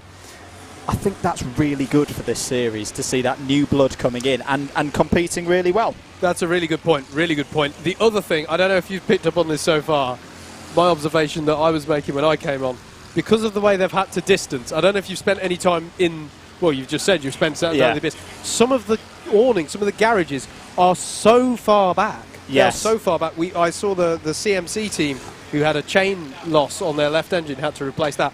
The distance that they drive, usually, I was saying this to David, usually a kart comes in with a problem and you see it coming, straight on rather than turning right round to the driver, changing gear, and you go, oh crikey, this kart has a problem. I shall follow it. This guy, I went around the corner and went, which way did he go? Because there's now a rabbit warren back here. Well, I've just had the opposite way round. The 888 came out, coming through, I say, the area that I call the abyss. It's like, where have you come from? Yeah, exactly. It's good to know here, by the way. That means that the 888 of Blue Dog are back out. They had some kind of problem. I don't know if you were able to plot what that problem was. I just saw a moving kart, thankfully, but also a driver shaking his head. So clearly exactly. Not very happy. But it's the thing with this stage of the race. We've got best part of 18 hours to go. That's a lovely shot. And that's going to bring me on to something in a minute. There's nearly 18 hours to go. all about this race, as we've done it over the years, it's getting yourself, and this is going to sound really cliche, it's getting yourself to the final 6 hours. Don't even think of any kind of results until then. Just try and keep the kart running as long as possible, because we have seen this race year after year change back and forth so many times across the course of it, and you just don't know. You just don't know at this stage. If you have a bit of a problem, you have got the time to recover back in. But as we do see that lovely shot from the drone cam, did you get my text, by the way, about the drone cam? Or did my undisclosed voice activated technology not work? I've got an observation. I have got a text off you. Particularly, it might be a bit garbled because it was, Let's see how hands-free and all of that. Has anyone noted how, particularly when the drone shot is down towards the bottom end of the circuit, you've got all that lush greenery around and the flowing nature of that bottom end of the circuit? Yeah. It looks like the Nürburgring. It is a kind of green hell, sort of. Just obviously was concentrating on the road, but I had it on in the background, on the side. I just glanced at it. It's like, we're watching the Nürburgring 24 hours here. Did you really loved it? Did you do that text to me fully through voice? Yes, I did. Are you sure you sent it to me? Well, I sent it to someone called Howard. But yeah, lovely shot there from the drone cam, showing Middlesbrough. This circuit is quite unusual for a go-kart track. I mean, it is a track that's used for other forms of racing as well, but it's quite unusual, mate, being this sort of locate right within Middlesbrough. It's like, when we come from other tracks, it's like, we're near to this place, we're near here, but generally speaking, racetracks tend to be a little bit out of the way. Here we are really right, that is Middlesbrough, right there. Yep. You've got the stadium in the background there. Yep, the riverside. Absolutely. And good news is there's because of COVID-19 situation, I'm not going to get distracted this year by any football games going on at the riverside. Indeed. Oh, big off! Big moment there. And that is the 37 of Why So Serious. That did look pretty serious for them there. And there's a wheel loss on the rear right. So that is a big, big moment for a team that have already had a very eventful race for mostly the wrong reasons. We've already seen this car stationary at the side of the road within the last 90 minutes or so, and that's a big moment for them there. And I'm trying to work out who the other kart was who was involved. A lucky boy is what news. Yes. I'm just having a look. The driveline engineering, he's coming straight out of the box. Has that been a hub failure? Can I see daylight through that tyre? Yes, I can. That's a hub or a stub axle failure. Yeah. So that is yet another. I'm trying to work out where that is as well. Is that it's on the outside of South Bank. There it is. It's to our right. It's on the outside of South Bank. So that is not really a place you want to have that kind of failure as well. That is one of the fastest bits of the circuit. The kart and the body all very loaded up as you go through South Bank corner. And glad to see that the driver's okay, but that is going to be a length. That might cause a full course yellow. It may well do, and not for the first time, unfortunately. We see this kart causing a full course yellow, and we are going to go full course yellow. Yep. So it's time to turn your attention to the pit lane. Pits will be open. Is anybody going to take that risk? Now, as we covered a few hours ago, it's not without risk that you take full course yellow pit stop, because there's only 2 fuel bowsers. So you can't all jump into the pit lane because you'll all be waiting for fuel, as I can see. Oh, and in trying to work themselves out into single file there, everyone checked up at the start-finish line, and that sent the 987 around into a spin there. They've recovered now. This wasn't on shot for you, but just outside of our comms box window that was. So that was a moment there for that 987 kart, who I'm just going to look up who that was, as we are under full course yellow conditions here. It's Eco Racing. Of course it is. 987 carrying that old Team Bonato number. So a bit of a moment for them there, but they are now underway. And now this is the interesting thing, Andrew. It's interesting to see here, because the last full course yellow that we had, which was within the last couple of hours, and I've got a horrible feeling was also for the same kart, stricken at the side of the road for a different reason. some drivers were going extremely slowly, and it had the effect, actually, of creating almost another reference to the Nürburgring 24 Hours, multiple safety car trains going around the track, and it gave the opportunity to Red Racing to go on to take the lead a few laps after, because we got everything closing up amongst the leaders because they all happened to be in the same train, and that allowed Red Racing to take the lead off MS Soko Select for the first time in this race. I'm going to say legitimately, because it was the first time they got ahead with no pit stops owed. Yeah. So this is really interesting how these all bunch up here as the YSO Series kart, the number 37, gets recovered for the second time, I'm afraid, onto the back of the trailer. 987 has gone in for a driver change, so they seem to have, despite the little spin that they had there, just coming past start finish, they have got that kart in and out. Now, might that have been what led to the spin? Were they trying to get over to the left to get into the pit lane? Could be. So they had to wait another lap, potentially. I wonder. Anyway, they've gone for it. I'm just looking to see if there are any other takers. Our very own Butters. I think Tom Butterworth has just brought the 227 of Piston Space Broke Racing into the pit lane. Were they on for a stop anyway? Oh no, apologies, sorry. They've just emerged after a very slow stop. They've lost 5 minutes in a stop there. So they were in the pits anyway, but at least some of that stoppage got covered by FCY. As we go back to green around the circuit. So what has this done for the lead gaps in some of our classes? It was very close between our second place karts of MS Soko Select and MS JSR when they were last across the line, but bear in mind they're not going to want to trip over each other too much. They're going to work together, both running that MS chassis. It's all really, a large part of it is about the gap to Red Racing in that number 13, number 130 as it appears on your timing. As we wait, you're about to see an absolute gaggle of karts. This is the effect that a full course yellow has. Look at the stream of karts on your shot coming through the D chicane here. And there's someone going across the curbing quite roughly there as well, as they all stream through the left-hander heading towards the first braking zone of the corner, which I'm not sure if you caught it yet, mate, on the drive up there. Rib bend. Rib bend. Yes. Which I like. It has multiple meanings because it can often mean the end of your ribs. But rib bend as they all come through, and that was that the two MS karts going through shot there. I think it might well have been. Just going past the ultimate gentleman driver, of course, Adam Sears. Indeed. So the gap has gone down again. It is 7.7 seconds between Red Racing and these two MS karts. MS JSR ahead of MS Soko Select. And I think that's, is that Connor back at the wheel? I think it is. At the wheel of that MS JSR kart.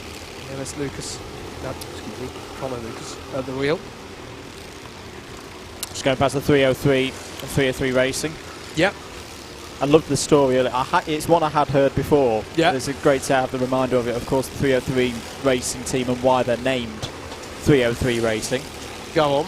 That back in the days of World War II, 303 Squadron was a squadron of Polish pilots. Yes. On the Allies' side in the campaign there, and Slavak and the guys are kind of paying homage to that, of course, with their own team of mostly Polish drivers or drivers of Polish descent, and that's why the name 303 Racing. Yeah, I really like that one. It is a great story. Sadly, slightly reduced in numbers because I know some of their drivers have been unable to come across this year. But yeah, absolutely, good point, mate. Really nice story behind that one as we continue to look at our second and third place karts here heading into the slalom. Just checking the weather. No precipitation forecast for the next 60 minutes. No. But this is Teesside. It is Teesside. And I've said that before. I've been saying this point to David, and I think he's been looking at me like I'm a bit mad, or at least like I'm saying something highly unpopular. And maybe it's the humidity of the comms box as it has been at times, but it feels like the kind of situation that could generate a thunderstorm. Yes, I think it's that way. I think there's an big incident. Big That's here. a hairpin 4. It is at hairpin 4. The 78 is involved. as everyone tries to recover that. The two... let me have a look at... if you spot numbers, mate, let me know. I'm just trying to get my eyes tuned in at the moment. But yeah, that was 4 karts involved on that one. It was indeed.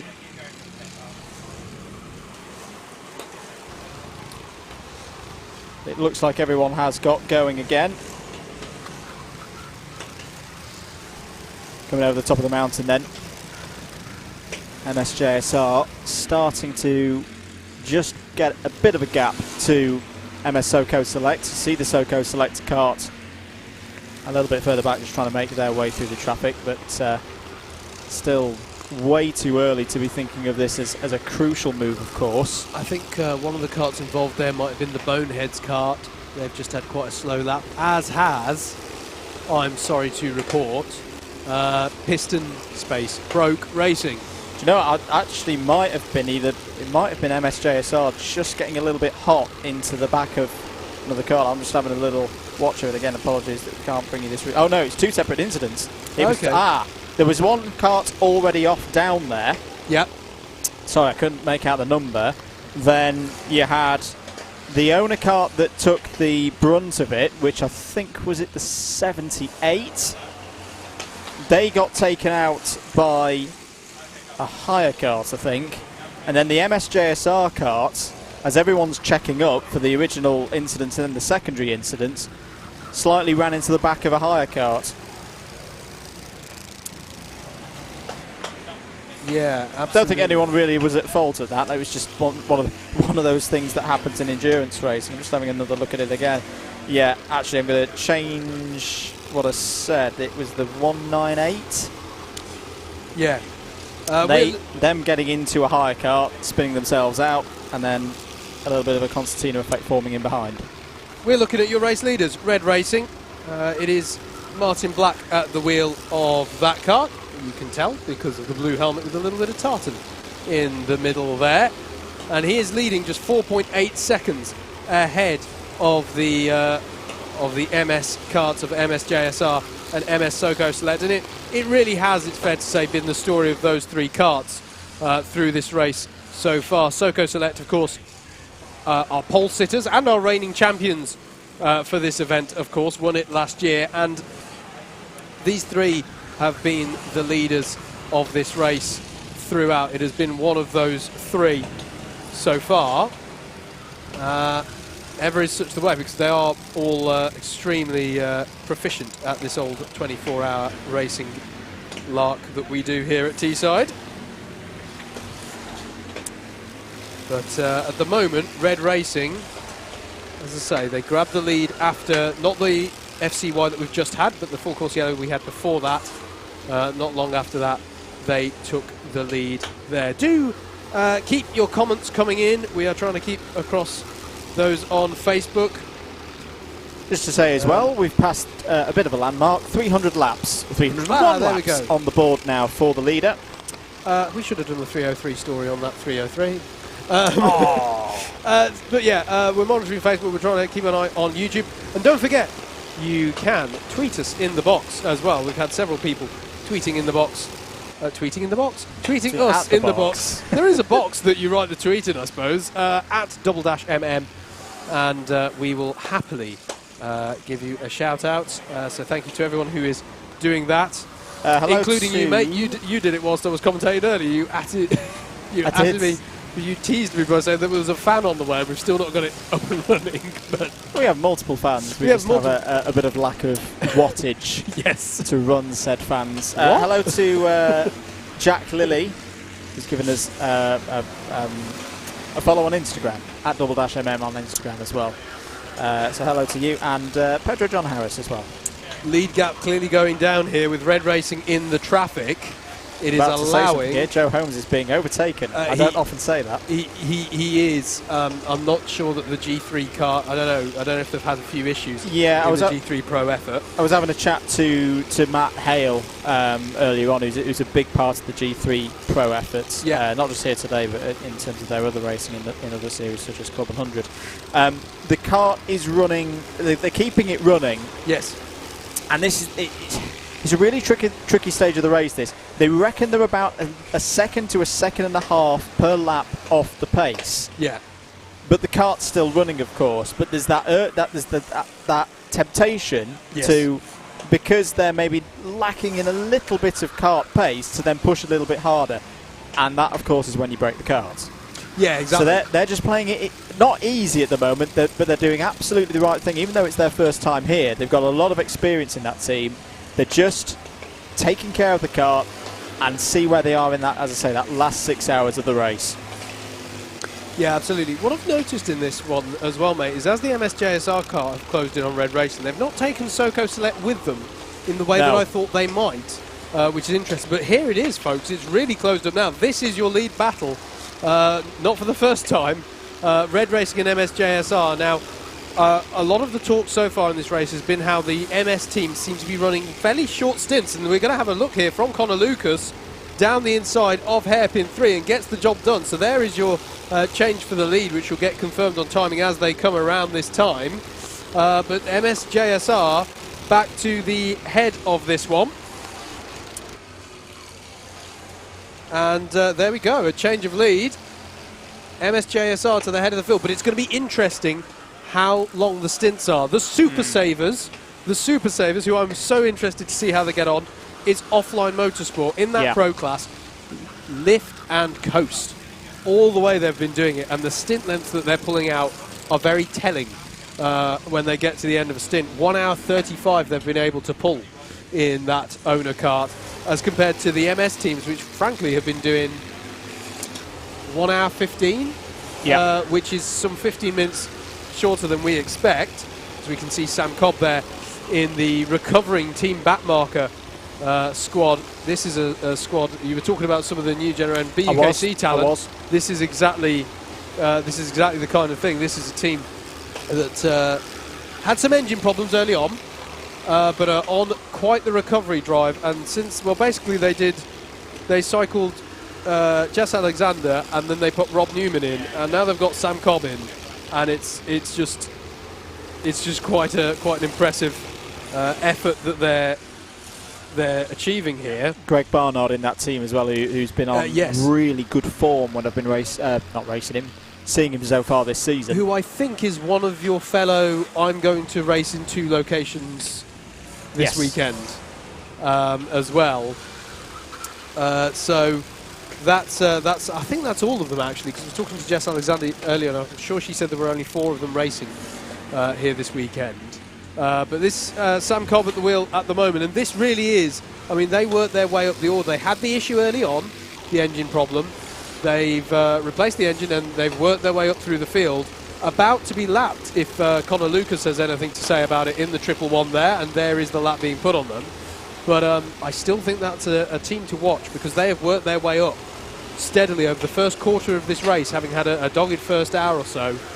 Could be very interesting to see how if they get their heads down and push through the night. I'm really interested to see how they fare and where they end up in the morning. They were a team I was having a chat with just before Sam went out there, and Jess was there as well. I probably can't quote everything that Jess said, but let's term it that now they've got past the first hour of faffing about with the engine. They are running quite nicely now. So no, I absolutely agree. It's going to be interesting to see how they do for the rest of this race. Oh, I do have to say one thing, by the way, mate. My beard, I'm going to claim this, now officially, my lockdown beard, officially endorsed by Costa Karitsis as a proper beard. So I've made it. I've made it. Problems there for someone. I think it's one of the hires. I think they've lost the left-hand side engine. Yep. So we'll just try and check who that was in a few moments. It's a little further back on the shot that we've got at the moment. I don't know if we can hang the shot for a moment. We might be able to pick it up as we look at the MS Karts driver. I'm going to try and spot this driver who's having issues as they come round. Assuming they make it round, because they were clearly unhappy about something. But it looked power related. And they've got their arm in the air as well. So they're going to have to come into the pit lane here. I shall watch them as they come round. And he's going extremely slowly. 438. Am I reading that correctly? Yes, it is. Oh. No, it's the 430. 430. Nearly. So that makes it the Well, I'll double check this. That means it's one of our sponsors for the event. Of course, it's NRG Global Power. I'm afraid they had a bit of a lack of power in that particular instance, but they're now recovering to the pit lane. As was that? Did we just get a report of dramas for the Piston Space Broke squad, mate? I was just saying hello. Okay, comparing notes on our on-track experiences. I've got to correct you though. Go on. What have I done? I think they're even more mad because you quite correctly said for the drivers out there, they're racing in 2 locations this weekend. I'm only racing in 1. You couldn't pay me enough to get into a go-kart right now because... Yeah. Well, no, you could get me in a go-kart if I could only go around the left-hand corner. That'd be fine. Any right-hands, and there are quite a few of them around here, nah, I'm good. I'm good for today. It's quite a short list of anti-clockwise circuits in the UK, aren't there, for karting? Red Lodge. Yeah, that's the only one I can think of. And Red Lodge. I'll race at Red Lodge. Red Lodge, there we go. Yeah, there we go. But don't do another major drive, mate, seriously. Anyway, Core Blimey Racing are in the pits. We mentioned NRG Global Powers. They have been able to recover themselves to the pit lane. Now, here's the interesting one for me. One of the MS karts, the MS Lucas kart in this situation, which is your 4th place kart. That kart that's just... I mean, this is the key thing. MS as an outfit, well, those MS chassis have 3 bullets in the gun here at the front. Red Racing, the Haas chassis, which is difficult to say multiple times, only have their one runner up there in the form of Red Racing. But it's interesting to see how far this MS Lucas squad go as we look at that's the number 95, I believe, going up through the hill section, through the mountain section. That is Race for Ruben. As David was saying earlier on, check them out on Facebook. It is a very, very worthy cause for which they race as they go through the slaloms. And do you know what? Everything's just got a little bit cooler here at the circuit now. Just as the sort of evening is starting to fall. I know we've had a few technical issues for some of the karts in the last hour or so. But the sense that I got on the drive up from Buckmore listening to you is that the pace was maybe a little bit... I heard you saying that there was fastest laps being done like a good hour or so into the race, which isn't normal. I'm going to put something towards it here. It's reminding me of a race earlier in this calendar year before Big Daddy Rona appeared. Yes. It's reminding me of the Daytona 24 Hours. And the reason I tell you is that there's less karts out there this year. And is that a reason why potentially the pace is a little bit higher? Because, yes, obviously there's still traffic out there, but there's not as much for our owner karts to negotiate. I know what you mean. I'm not sure how much it holds true, only insofar as the owner karts are faster than the hire karts to the tune of about 8 or 9 seconds a lap. Yep. And we've still got 77 karts. So yes. it's a rare lap where you won't encounter a bit of traffic. But I take your point, it's still less traffic. It's still less traffic, and the fuel's going down, and the tyres are starting to bed in, and all the rest of it. I mean, to be honest, we probably won't see a beating of the fastest lap between now and the end of the race. But if we consider that it was on lap 163, when normally it would if we see anything like lap 4. Yeah, it's like, wow, okay, yeah. No, I take that point. I do take that point. So, yeah, maybe it is a factor. Maybe it is a factor in this one. As I'm just looking, NRGGP still in the pits, unfortunately. So we'll see. I'm 2-stroker in the pits. I'm not sure if that is scheduled or if they're still dealing with an issue there. The gap in Pro class is just 53 seconds between MS Karts and PGS Racing, and then it's only 13 seconds back to Team Keen. And this is another one I quite love. The Elite subclass and the Pro subclass have the same idea. There are people in that subclass who are majorly off in pit stops. Yeah.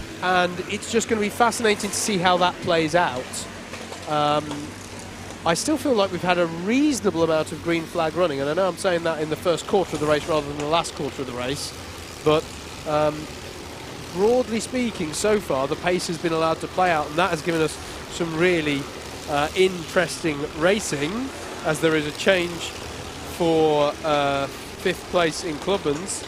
Just having a look at the A66 here, the 66 numbered car. Paul Rye in the silver helmet, black suit with the orange shoulders, driving at the moment. Good to see him back. Good to see the number of teams that have returned this year for another edition of the British 24-hour. Regulars here with a couple of karts.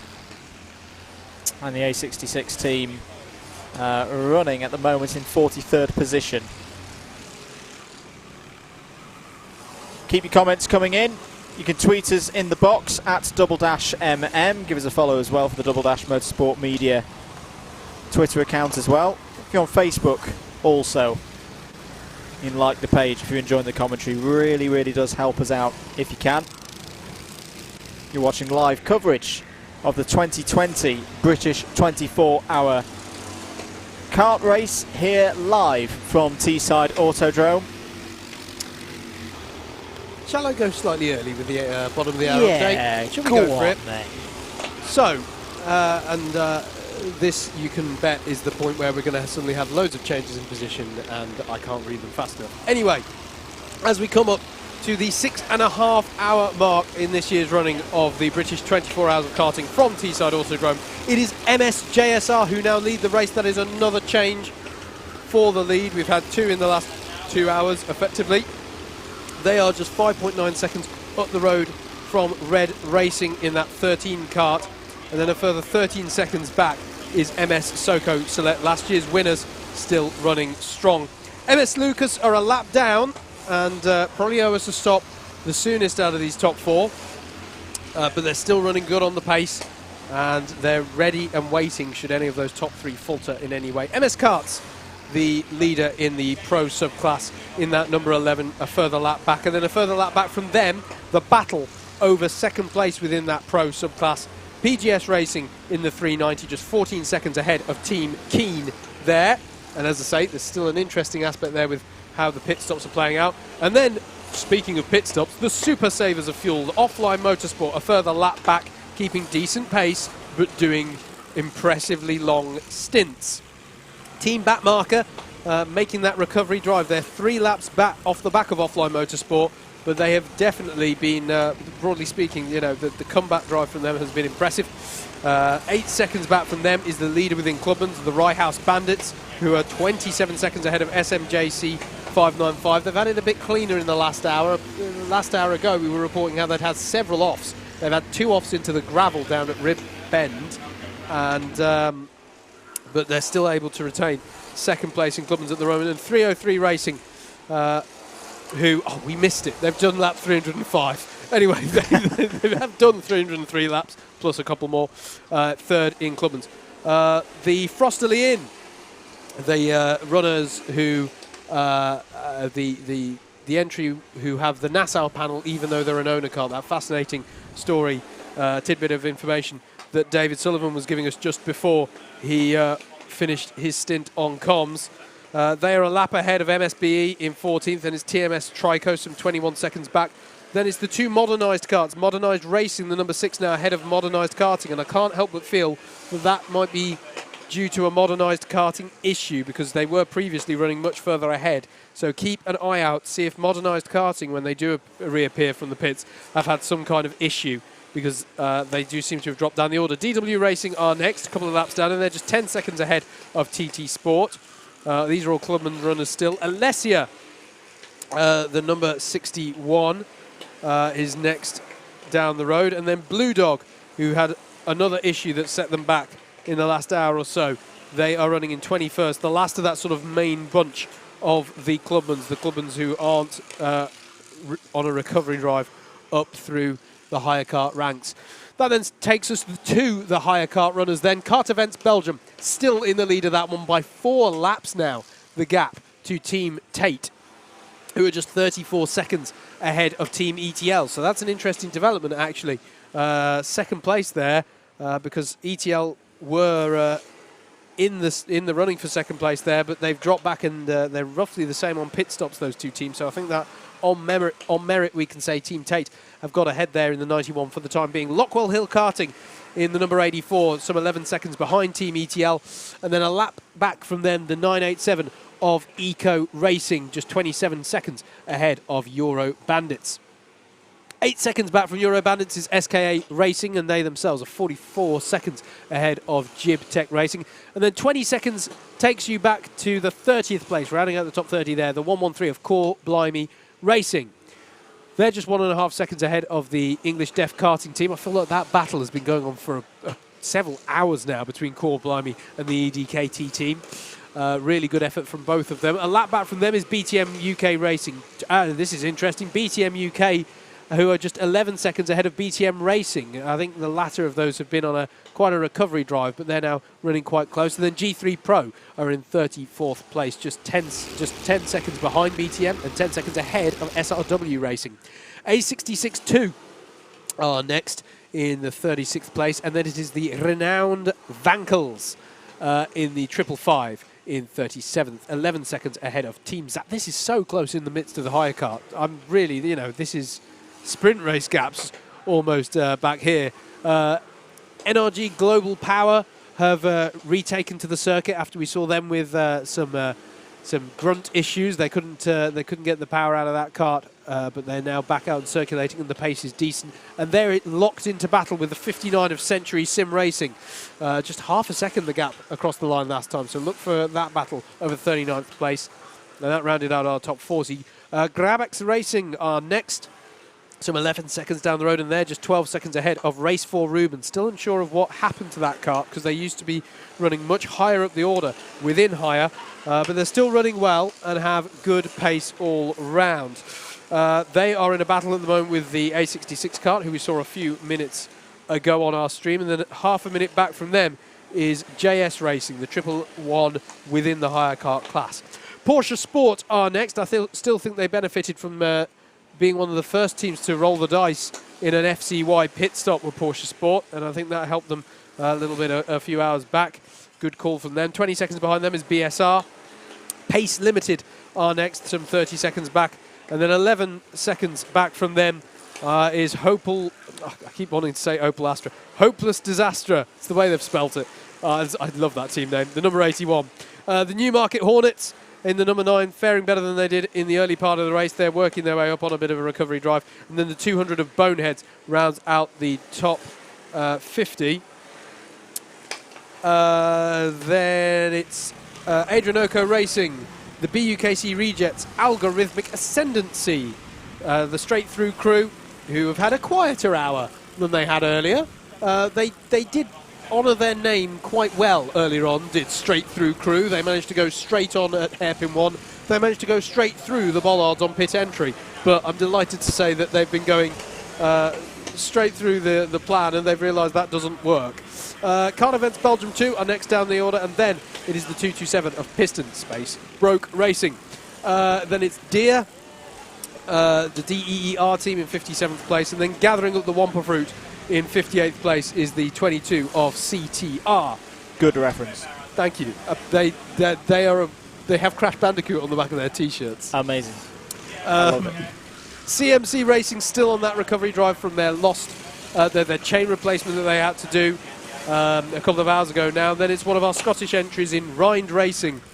This is the half of the Lark Hall karting staff who have turned up for today, and the other half of the Lark Hall karting staff will turn up for tomorrow, whilst the half that raced today will be running all the sessions at Lark Hall tomorrow. Team Solon are next in 61st. Then it's the Teesside Tigers. I wonder if they've had an issue, because they're a little further down than I would imagine. I think they've been in for a little bit of a telling off. Okay. Then it's the Three Blind Mice, who in the last hour we saw had that drama at the bottom of the hill section, but they've got going again. Curiosity killed the cart. Hasn't killed it yet, but they're still out there being quite curious in the number 30. NE1 Racing, the number 18, is a lap down off of them. Shirley Bassey is going around in 66th place, and she's just ahead of LMS in the number 70 cart. who also have had a few issues over the last few hours, but they've had quite a calmer time of it in the last hour. Team Carter as well, with that black flag a couple of hours back, but now running nice and cleanly. RDT Racing in the 141 are in 69th place. Ain't gonna win. The number 24, not currently on for the win. I'm still rooting for you though. In 70th place. The Century Simpletons in 71st. ZBR in 72nd. BH Designs Racing still having a difficult time of it. I'm looking at their pace and it's decent, but they can't seem to catch a break with the problems or something. We saw almost right from the off actually BH Design Racing having issues. They're in 73rd. The dramatic moment we saw for Why So Serious. Not the first time we've seen them come to a stop. One of our clubman runners there still in the pits, I'm afraid to say. 2-stroke in the 37 to 75th. The 58 of Kart Force is 76th. And then the 29 of AMF. They've had clutch problems. They've had a black flag. They've had all sorts going on. It's with sincerity that I hope they have a slightly better next portion of the race. They are in 77th place. As it stands at the moment, I mean, we remain to see what's happening with Why So Serious. We have not lost a kart from this 2020 running of the British 24 Hours, coming to you live from Teesside Autodrome, courtesy of Alpha Live, as someone goes for a spin out of hairpin 4. Mate, I'm not sure if you can pick up what that number is as they come around. But this Alpha Live stream coming to you with commentary provided by Double Dash Motorsport Media, at present in the form of myself, Howard Mitchell, alongside Andrew Mather in the comps. Spinner was number 71, 7-1. 71 is Grabex Racing, or Grabex Racing.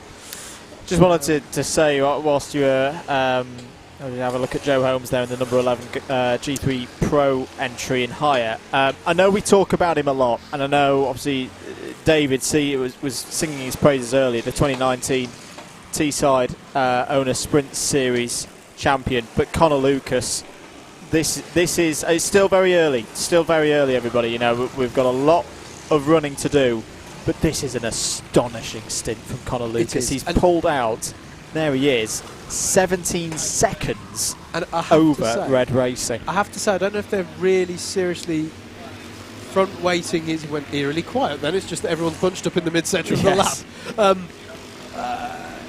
He's done monster stints. I think he's had like one stint out of the kart. It's whenever I've been commentating, he's been driving the thing. I mean, I almost convinced myself there was no one else in that team, but there are, and they're all part of that effort. But he has been doing an absolutely sterling effort at the start of this race.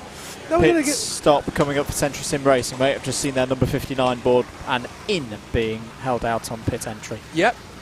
Pace Limited as well are in the pits. They've just pitted from 47th place. They'll hand that position, therefore, I would expect, to the 81 of Hopeless Disaster. I'm going to do the shout out because he did tell me he would be in the kart at this time, and we like drivers who tell them they're going to be in the kart. Yes. Shout out to Mr. Alex Holloway, who I went to secondary school with, who's now at the wheel of the Hopeless Disaster kart, named after an Opel Astra, as in Opel Disaster. It makes sense. You got to read it. You got to see it written down. It's a good name. It's one of my favourites. Can I also state one of my favourites? I know I have to be very careful how I say this. The renowned Vankels. Yes. Just because of all the references. I should explain, ladies and gentlemen. I am a person born in 1991. I drive an MX-5. So the 1991 Le Mans winner is quite special to me. So to see not just, you know, the reference to the Vankel engine, they've got the colour scheme of the orange and green. They have. They've got the word renown in there. Oh, and okay, they've got one digit too many, but it's a pretty good one. They've got 55 has turned into 555. Hashtag not biased. I love it. I love it. It's great. I can't dispute that. That is fair enough analysis right there. Although I've seen it written down two different ways. Someone had written them down renowned as in noun the word, a name, renowned with a U. It didn't make sense. That doesn't work. But I mean, on the cart, they've even put it the renowned in the blue lettering. I've seen it written down on timing correctly as well. I just want to say I'd seen it written down differently, and it was as you had on the 787B. Anyway. So we are. What's the lead gap? The lead gap's gone out to 19 seconds, as you say, mate. Underlining, excuse me, what a mega stint this is from Connor Lucas. in that. Have we mentioned effort. that Team Backmarker have at least cleared Rye House Bandits, so they're now closing in Yes. on the pro entries. They've got 3-lap gap to make, but the pace is looking pretty good for Sam Cobb at the moment. Yep, absolutely. Absolutely. That's another team who... oh, no, excuse me, I was about to say their fastest lap came quite late on. That's a different team, because they actually did their fastest lap on lap 2. Popping across the D chicane there, the number 30. And again, another chaps have talked about it beforehand. It's something you really, really want to keep to an absolute minimum because it does damage the kart. And that was, of course, curiosity killed the kart. Stop being curious of the D chicane. Although I will admit, I know we've been naming some corners. Yes. I'm kind of half disappointed that one's already got one, because I was going to put your name forward for your as in honour of your exploits through that corner in previous years gone by. You do me a fine service. I'm not sure I'm the most exciting thing to have happened in that corner, but what would you have called it? Just the Mitchell chicane. Oh, that's nice. I'd have been flattered by that. I got given a medal for that. I'm not sure how much of a taking part award that was. Who's going to get this medal? Well, Connor Lucas getting and making contact there with one of the hires. I think that was a the little... A66 car? Might have been. I think that was a little bit... it was it was the A66. I think that was a little bit brave from Connor. It shows how hard he's pushing. He really is wringing the neck out of that MSJSR kart at the moment. Everyone continues. Now, just to explain, ladies and gentlemen, the first race I ever commentated on around this circuit, I say commentated, this is before the days of the wonderful pictures provided by Alpha Live. And we were out the back in the porter cabin, basically glorified pit lane reporters, because that's all we could see. But there was one thing that I saw on the track that day, and it was the tidal wave of water after a red flag caused by some inclement weather here at Teesside, being thrown up by the gentleman to my left who was out at the time on the race restart. It was so big, this tidal wave, that I saw it over the top of the fuel bay area. In my defence, during said red flag, all the rain, because there weren't carts clearing the rain, had sort of... We had a pool full. The standing water had become a lot of standing water. I'd never done a 360 in a kart before. I actually loved it, aside from the fact that I was at the front of the restart queue and got passed by everybody. But that aside, in all seriousness, that chicane, we have seen... Triple Eight back out. I think that's the first shot of it we've had in a while. Good point. Look at Red Racing. 3 wide there through South Bank. As you say, Red Racing coming through with plenty of traffic. There are your renowned Bankles team that you're so keen on the styling of, mate. But yeah, it was Martin Black going through there and dealing with that well as they went 3 wide in the higher kart class through South Bank. I just want to check as well. No, I was just checking if Why So Serious have taken back to the circuit, and they haven't. So I wonder, we'll have to keep an eye on that one as the karts here work their way through. We were just seeing there the number 34 of TT Sport. Very colourful driver. I'm going to check out who that driver is, because they keep catching my eye with that flashy orange suit as they work their way through the slaloms and into hairpin 1. Whilst Howard's doing that public service announcement, we will be bringing to the end this part of the stream to an end. Oh yes. At the top of the hour. So don't worry, we'll still be here on the YouTube channel for Alpha Live and the Alpha Live Facebook page as well. But we are going to have a stream reset to give us a fresh batch of hours to go into the night, into the wee hours on that thing called a clock. It does. But yeah, top of the hour we'll have a stream reset and continue coverage of the 2020 British 24-hour kart race. The most fruitless look I've taken at the drivers list. None of the drivers for the TT Sport team have any identifying things about the suit. I have the drivers' names. I can tell you it's James Tracy, George Davis, Alan Smith, Jack Harwood, Keith Bartram and Nico Darvel, who are the drivers on that team. As acknowledgement there as well, the 198, Callum Valentine at the wheel. And that is the kart. You can see their red helmet and the white nose cone there. That's the 198 with they're also they're alongside, who's that they're running with? Is it 303? It is the 303, yeah.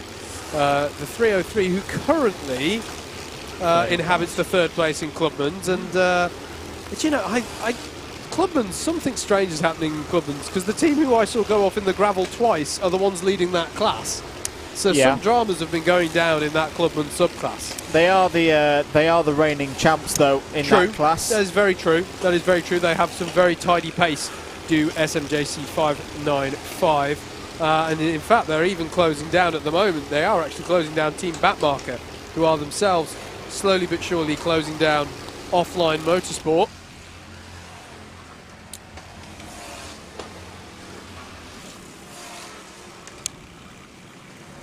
Just trying to work out who's at the wheel of the 303 Racing kart at the moment. I know it's not Slavek, I know it's not Rob Dumas. I think it might be Sebastian Borek out for them at the moment. I keep on getting tweets from the Hopeless Disaster team. They've also reminded me Alex and I were in a big band together as well, which is true.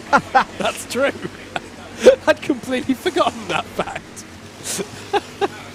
You know when you meet someone somewhere completely like, yes, hello. That. I was going to say that my example of that is here today in the BUKC Rejects team, Mr. Tom Dent, who I didn't see for years, and then turned up and was like, hello, you were in the same class as my sister, 2 years below. What are you doing here? Yes, indeed. So, I wonder if that was treated by Adam, which is Alex's brother, who was in my sister's class at school. Anyway. Where are we? We're coming up to the top of the hour. In about 10 minutes' time, we'll give you an update on the weather. Although, spoiler alert, hasn't really seen much change at all since we got going. It's just getting slightly cooler. The wind has picked up slightly in the last couple of hours. But by and large, it's still lovely conditions here at Teesside Autodrome in Middlesbrough, in the north-east of England. And how are we looking in hire, mate? In hire, it has been the story of Kart Events Belgium. They've really been at the forefront of this class, and, well, you would expect it, of course. Highly successful team. Le Mans winners last season. Yeah, absolutely, with the Le Mans win. They're one of our international teams who were able to make it work. They've been in the UK for long enough. They got here early enough. They've been here long enough such that they were here early enough such that they could compete. Yes. Does that make sense? Anyway, yeah, they were here before all the jurisdiction of Her Majesty's government didn't apply to them. That exactly. And they are leading this one very tidily by a lap over Team Tate. Team Tate's the one that interests me, actually. In fact, I'm still wondering. I'm just having a look at the pit stops here. So Team Tate will pit long before third place Lockwell Hill Karting will. Team ETL, Team Exceeding Track Limits, are in fourth. They're a team who are featured towards the front of this class. In fact, I think at one point they were our leaders in the higher kart class. So, interesting few hours it's been for them, but they're still very much in the hunt, and the pace looks good. But yeah, Lockwell, so it's the 06 of Kart Events Belgium. The 91 of Team Tate a lap down. They're 42 seconds ahead of Lockwell Hill Karting, who in turn are 1 minute and 7 ahead, as our super fuel savers are back in the pits again in the form of Offline Motorsport. And I'm just going to check how long their stint has been. And it was a 1 hour 44. It's just ticked over. So they are pulling out, and that's the kind of length of stint we'd expect from our higher karts, maybe. Yeah. But for the owner karts to be pulling that out, this one for me, Andrew, is fascinating. This one is absolutely fascinating. 303 Racing are also in the pits after just 1 hour and 20 minutes. So hopefully even though that's not as long as we'd expect the fuel to go. I'm hoping that's not an issue for them. We'll keep an eye on that one as they come in for that. The number 52 of Zap are in as well from higher class. They are indeed. It's interesting as well that obviously the offline motorsport tactic. We have seen teams try this out before, both in this race and in the BUKC 24-hour. I might get some Twitter hate now because the hashtag not biased is coming out again. I remember Birmingham University doing a similar kind of run a couple of years ago where they did the same in what would be a higher kart in this class and were able to eke almost 2 hours. Yeah. And, you know, that resulted in 12 pit stops. They did two pit stops less than anybody else in that field, and they were right in there at the end. Obviously, the risk is you've still got to keep the kart in one piece. Yeah. Because if you then have a problem, and you're, as offline motorsport are at the moment, 5 laps down, it's all gone. It's all for nothing, really. You're absolutely fine to reference that University of Birmingham example because I've already referenced the other one, which is where we had the fuel line failure and stopped every 30 minutes. There we go. There we go. That's the other way of doing it. That's a way of doing it. I'm not sure. I'm not sure if it counts as one of the options. As Teesside Tigers there, exit all side by side into the slaloms. They do work themselves out as they go through. Butters and I earlier, mate, realised this is basically the Singapore Slinger of the karting world. It just sorts everybody out. Yep. But there we go. Teesside Tigers, and who's that they're running with? That's the JS Racing, the 111. Are they? Is that for position? It's not for position. So Teesside Tigers still considerably further down the order on them. Just look at who's close out there. Still this battle between the English Deaf Karting team and Cold Blimey Racing. They're 1/10 of a second apart. I don't think they've been more than like 5 seconds apart for like 4 hours at this point. It is rather crazy. I'm going to keep an eye out for them now, and it's a brilliant battle. This is over down in 29th place. They're battling over, mate, and it's absolutely fantastic the run that they are having. In fact, I think they're just coming down the hill now. I'll try and keep an eye out for them. I'm a little bit worried that that Zap are still in the pits, by the way, so we'll have to keep an eye on that. Who was the ones who I said, oh, it's 303 Racing, I said. Hopefully it wasn't an issue, and I'm just going to have a look at how long their stop was. They are back out on track. Yeah, it was a fairly standard stop. I'm not too worried about that. So, yeah, 303 Racing back underway. Leader from Clubman's is in the pits as well. SMJC 595. For reference, we said that Offline Motorsport with their fuel saving did a 1 hour 44. SMJC 595 are pitting after 1 hour and 21 minutes. So that's a huge difference there. They're in different subclasses, but there's a huge difference in the length of stint that we're seeing people do. And as a result, Rye House Bandits now inherit the lead of that class, but they owe us a stop, and it won't be too long, I wouldn't have thought, until we see them serve that stop. You mentioned that battle with Cold Blimey Racing have actually got past EDK. Yeah. So that's 29th position now for Cold Blimey Racing. Number 113, I think we just saw them go through shop there. So they carry on, get another position. They've been very active on Instagram as well on their page. They've got lots of lovely info on that one. The number 19 of the Frostley Inn are into the pit. Oh, and I said that the Rye House Bandits, who inherited the lead in Clubman's, will be in soon. They're in. So I would now expect the 595 to cycle back into the lead of this race. That is the 22 kart in the higher kart class. And I'm just going to do a random spot for that. That's CTR, of course, loving the references to the PlayStation game that I'm able to get in. Right now they are juiced up. They have gathered all the... I keep referring to Wampa Fruit, but maybe they'll use a mask. I'm trying to think of any of the other weapons. TNT crates, we haven't seen many put down. Sorry, folks. I was nitrous crates. Yeah, don't want to hit one of them. No, but they only get that if they're juiced up, because you've got to get the 10 for that. Anyway, sorry, folks. I was a CTR kid rather than a Mario Kart. But there we go. Can you tell? Can you tell? Anyway, as we're coming up towards another top of the hour, I think I mentioned briefly, but the Frosterley Inn are in the pit lane, the number 19.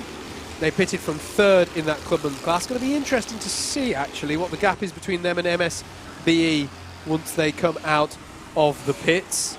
We were hearing from David about an hour ago, about how one of their drivers is driving with a prosthetic limb in that number 19 kart, and that's the reason they have that Nassau panel, in spite of being an owner kart class. You could just see there the team backmarker kart running in the wheel tracks of our number 43 kart, the third placed MS Soko Select. I'm not sure we've called who's at the wheel for the MS Soko Select team for a while. Let me see if I can identify that. Hello to Stuart. Boothby in car 1 is also a Crash Team Racing fanatic. Maybe we should start a group. Maybe. I think it's Sean Durkin at the wheel of that MS Soko Select. Yeah, let's just get all the CTR love going. It's great. Hello to Andrea Carter as well. Brilliant drive, Josh, for SMJC. Keep it going, lads. Just to confirm, in Clubman's, 595 have inherited the lead now. So that battle's still going on, and I've mentioned interesting to see what the gap would be between 303 Racing and MSBE and Frosterley Inn and all that sort of stuff. So it's now MSBE has got up into third within that class. They're 8 seconds ahead of 303 Racing, so a small gap there in the battle over third. And then it's a lap back to TMS Trico, who are themselves 11.5 seconds ahead of the Frosterley Inn. So just an update there on Clubman's as they've all done their round of stops. Very good. I think this is going to bring us to the point at which we have a bit of a stream reset. We're 1 minute away from the top of the hour. So, yes, we're going to bring an end to part 1 of the 2020 British 24-hour kart race. Thank you for watching.